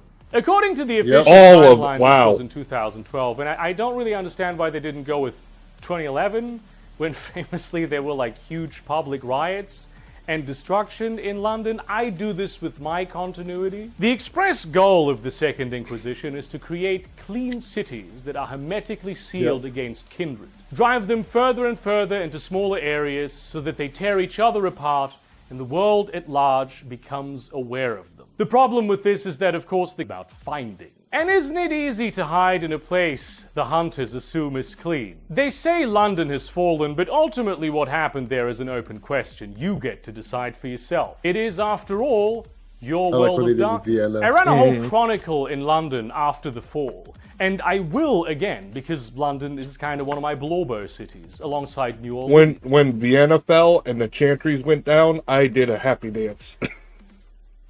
Yeah, I loved when that happened.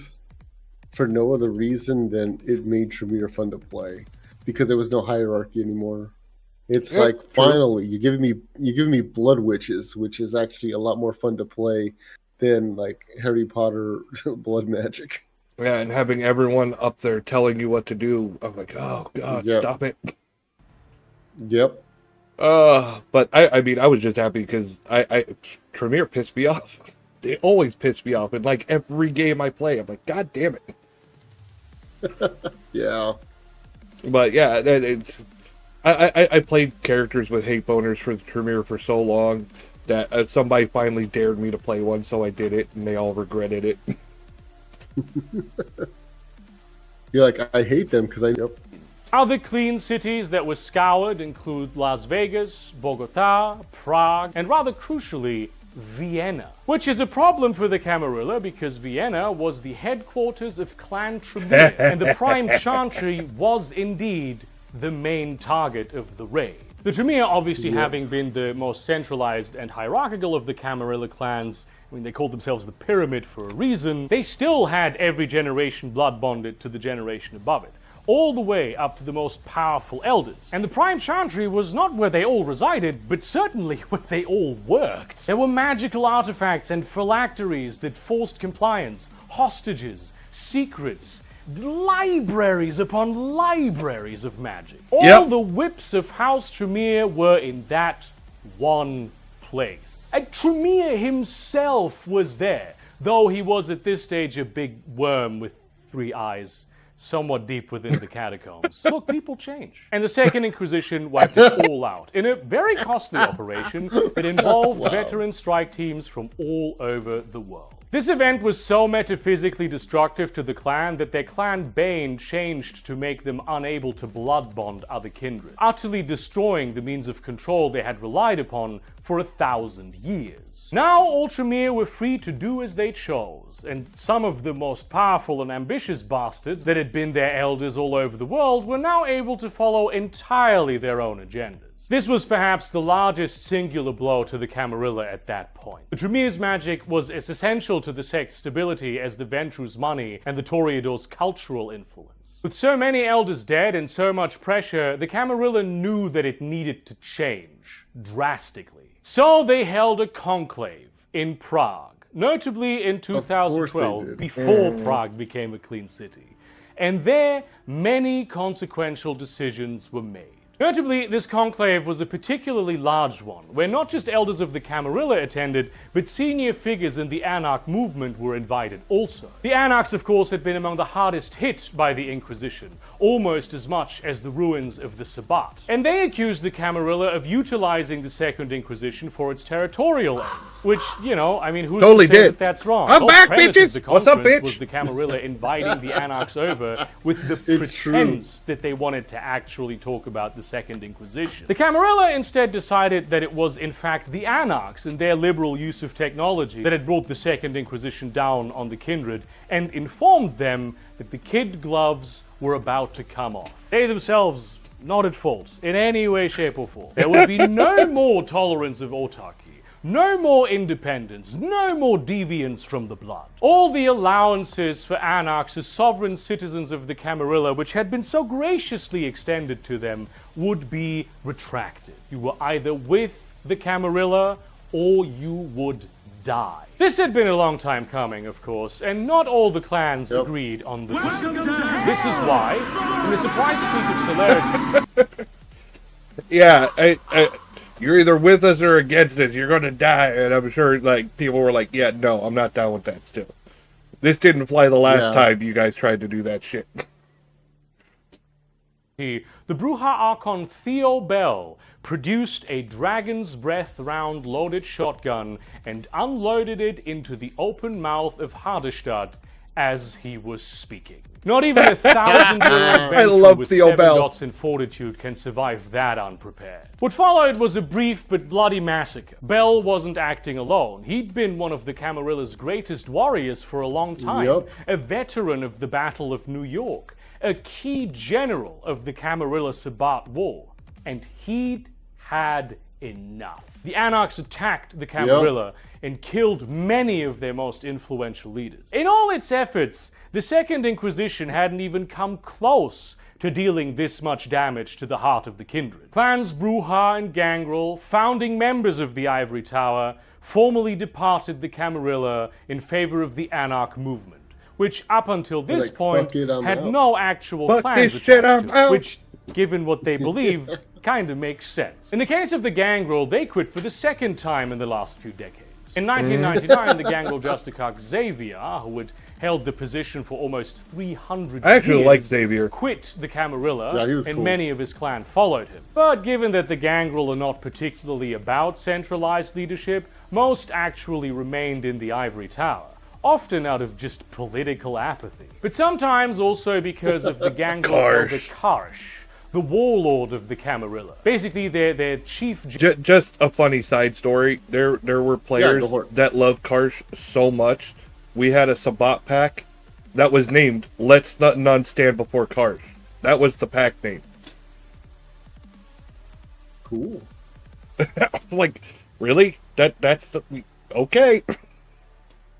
general for 5 centuries, a position created entirely for him and held by no one else since his death in 2003. Though, a funny thing about Karsh, there are very credible theories positing that he is in fact running around with 2 bodies, the other being Jalana Jav, who basically is the warlord of the Sabbath. And of course, this time around, once again, there were Bruja and Gangrel who stayed the course. But outside of those rather few, it was a declaration of war. For the first time since the Anarch Revolt, the Camarilla actively hunted and killed all those not explicitly dedicated to its ideals and institutions. The Anarch cities were actively invaded as the Ivory Tower brought its infinite resources to bear down on strongholds like Los Angeles. Many princes used this as a pretext to start going after everyone and everything they didn't like, the moment they were able to launch themselves into full autocracy. It had become sort of unfashionable to hunt caitiffs and thin-bloods at this stage. Sure, killing them all would have been the politically correct thing to do. They were, But we after got all, bigger portents problems. of Gehenna. But the Camarilla didn't really course. believe in Gehenna, and in spite of everything, it hadn't really happened. And then also, tolerance of minorities had become a thing that had influenced the culture in the Camarilla. But now it was all fair game, and many cities conducted their own brutal Can't believe he went purges there. of people who had often worked hard against much prejudice to get where they were. This, of course, ended up attracting even more scrutiny from the Second Inquisition. Not to... In fact, some unexpected new clans were very interested in joining. Oh as my unexpected as the vampire-hunting assassins of the Banu Hakim. Also in the summer of 1999, the Methuselah Urshulgi awoke from millennia of torpor in the depths of Alamut, discovering his clan in a sad state. You remember the blood curse that the Banu Hakim were put under when the Camarilla was created? Yes, Yeah. so their sorcerers, which are among the best in the Kindred world, had spent every night since then finding a way to break it. Urshulgi woke up, and then he just did that. He's like, yeah, that needs to go. That's okay, you know, I'm literally a child. However, I've been hearing a lot of talk about this guy Mohammed, and though several of the younger members of the clan seem to bear his name, they all insist that they are not the Mohammed. And it's a bit strange to me, because I have been unable to meet this fabled warrior, who must be truly the greatest of our clan, for all the reverence he's getting. I'm kidding, he incinerated them. He just killed them immediately. Upon realizing that most of the clan had become devoted to a Kain religion over absolute devotion to Hakim, also including a bunch of Christians, Jews, Zoroastrians, which is a particularly weird one for vampires, and even more exotic belief systems, he briefly considered just incinerating everyone and starting over, but luckily, restraint prevailed. He said, deconvert and return to Hakim, or I will incinerate all of you. No more Islam. It's illegal now. This created the schism, which ended up ripping the Banu Hakim apart, as much of the clan, especially those who had been operating first and foremost in the West, as well as some of the elders who were, not necessarily Muslims themselves, but just had very little interest of serving under Urshulgi, petitioned for what were now effectively Banu Hakim anti-tribu, except they were most of the clan, to join the Camarilla. This also opened the door for the forging of bonds between the Camarilla and the Ashira, which is sort of the Camarilla of the Middle East, except devoted to Islam. Of course, there had been long-standing enmity between the Camarilla and the Banu Hakim for centuries, and especially Yeah, the I Tremere imagine and so. the Banu Hakim, could not stand each other. But the destruction of the Tremere pyramid had made the Camarilla Understandably desperate to secure so. their access to blood magic. Yeah. Besides, it wasn't like they hadn't done business before. The assassination of Archbishop Moncada was paid for by someone. Meanwhile, Of the course. followers of Set, after millennia of isolation, were making similar overtures, if you can believe it. The Camarilla certainly couldn't, but the Setites had changed over the millennia. They had spread across the world Trust just as us. the Camarilla had,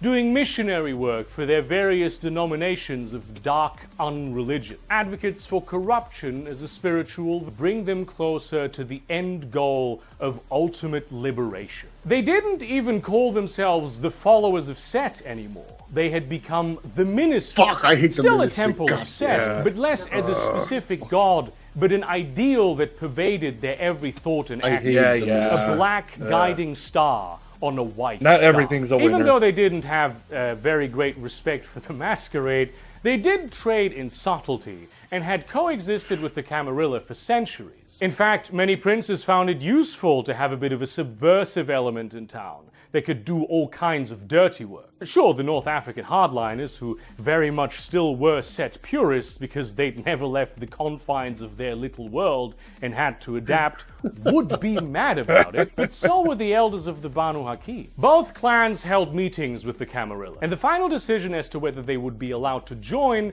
would be made at the same time. The ministry, who had publicized their intentions, met with the Camarilla in a luxury hotel, probably in Warsaw, but that's purely speculation on my part on account that it was the only major UN event in 2013. And the V5 Camarilla book says it took place within the shadow of a United Nations conference. The Banu Hakim, who had been talking in secret, met the Camarilla in a single-family home in the small Danish team. The Banu Hakim meeting went off without a hitch. It's not at all clear what happened, in the sense that obviously like people in universe know, but it's not really in any of the books yet, as far as I have been able to discern at least. It could be that the old school African Setites interfered, or Sabbat elements, or Anarch elements, given that that's where the clan mainly ended up going. Or they never had good intentions in the first place. Or the Banu Hakim themselves It's a trap. showed up to secure Right. that they would be the ones selected,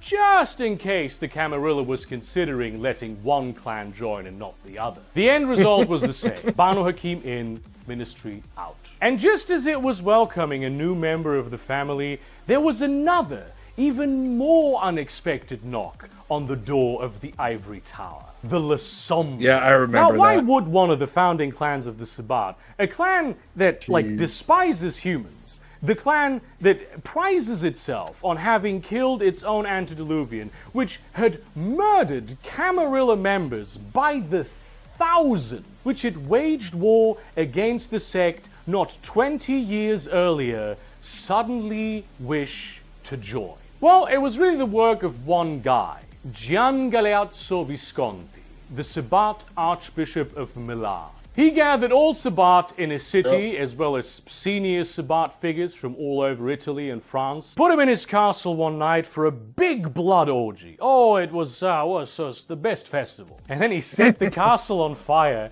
and declared that he was now the Prince of Milan and would run his city in the Camarilla way. Why did he do this? It's just a bit bored, isn't it? Just, you know, bored. This is not a joke, by the way. Gian Galeazzo had been operations. Let's have a for big centuries. party, big blood orgy. Everyone's having a good time. Light that bitch up. What? Light it up. What? I'm the prince now. What did you say? Shut up. I'm the prince now. No.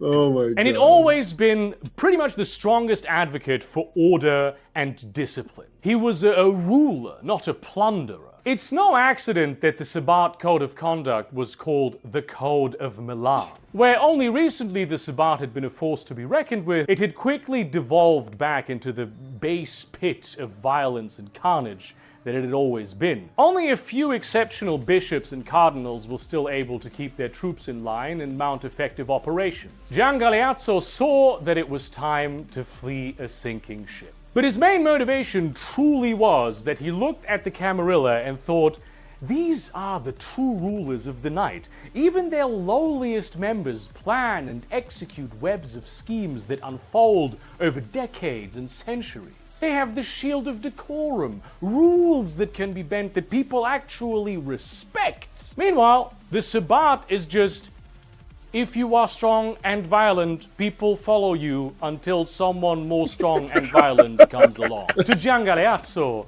the Camarilla simply seemed like much more fun. And many La Sombra agreed. There had always been more of them in the Camarilla than of the Tzimisce. They styled themselves the King of the Shadows, the Sabbat equivalent to the Ventrue, organized with bottomless resources. But now they were fiefs of barbarian warrior tribe, True rulers of the night. Meanwhile, the fallen all are over here like, sure, keep telling yourself that.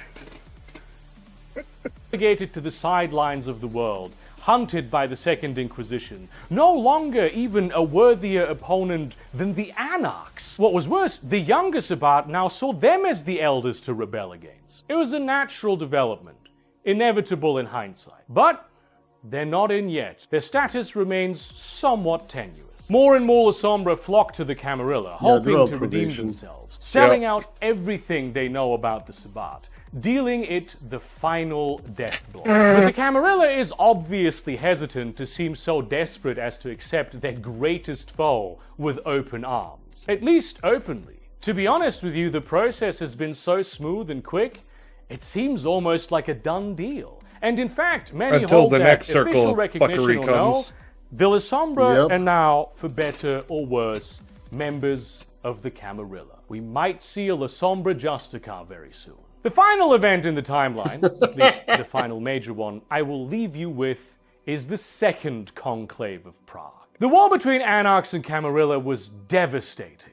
Not necessarily because the Anarchs were actually a powerful foe, though they have made some gains, but primarily because it was too loud, and the Second Inquisition was only fueled by it. They decided to call another conference I would to imagine open so. peace talks, change the rules of the vampire world a little bit. Remind you of anything? I mean, aside from The Cam are indeed powerful, but they avoid Vegas. That's likely on account of mages being like, my sanctum is down the street. No, the Vegas was cleansed by the Second Inquisition. They killed everything. Yeah. Everything that wasn't human. The Yeah, Second they- Inquisition, they already mentioned that in the timeline. The Yeah. Second Inquisition friggin' nuked vampires from Vegas. Well, not just vampires, every supernatural, but yeah, it's Vegas is now a quote unquote clean city. And keep in mind the air quotes. Quote unquote. Yeah.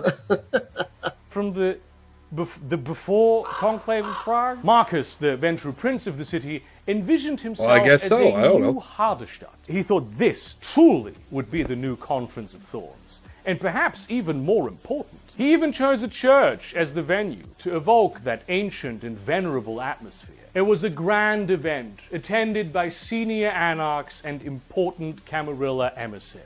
Yeah, remember how earlier I said that Prague is a clean city nowadays? That's the case? This is when that happened. The Second Inquisition had knowledge that this conference would take Jeez. place and came in with shock and awe, incinerating the church's no problem. interior with the power of That's the all good, man. sun. They had good. incendiary grenades, dragon's breath rounds, paladins with the powers of the angels, hallowed shotguns, flamethrowers, heavy MGs, armored vehicles, the most elite mortal commandos in existence, clad in composite armor developed precisely for this purpose. It was a miracle any of the kindred were able to flee at all. Following this, the Camarilla has become stricter than ever, while at the same time, the ascendancy of new Understandably elders has so. allowed for the rise of new ideas. Some are not as opposed to technology as they once were. Others seek answers in Nodist mysticism,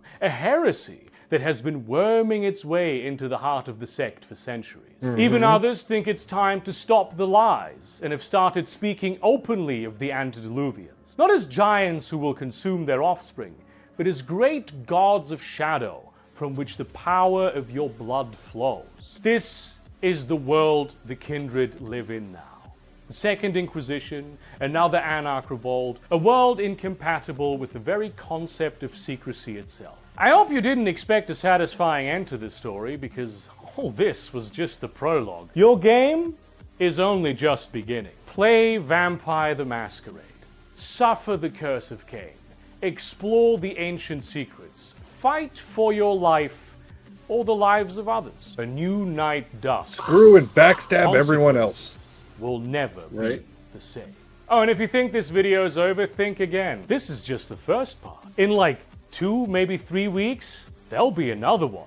Oh, no. Just as big as this. And in it, I will be talking about the grand Why did that feel scale like he was talking politics about his of dick? the vampire world. The institutions that shape it, the various ways how in which Burger they Krieg organize, is. and how they fit into the Cheeky. global playing field of Just modern as big life. as this. I've been I'm silent like, for a while, awkward. but I've been busy.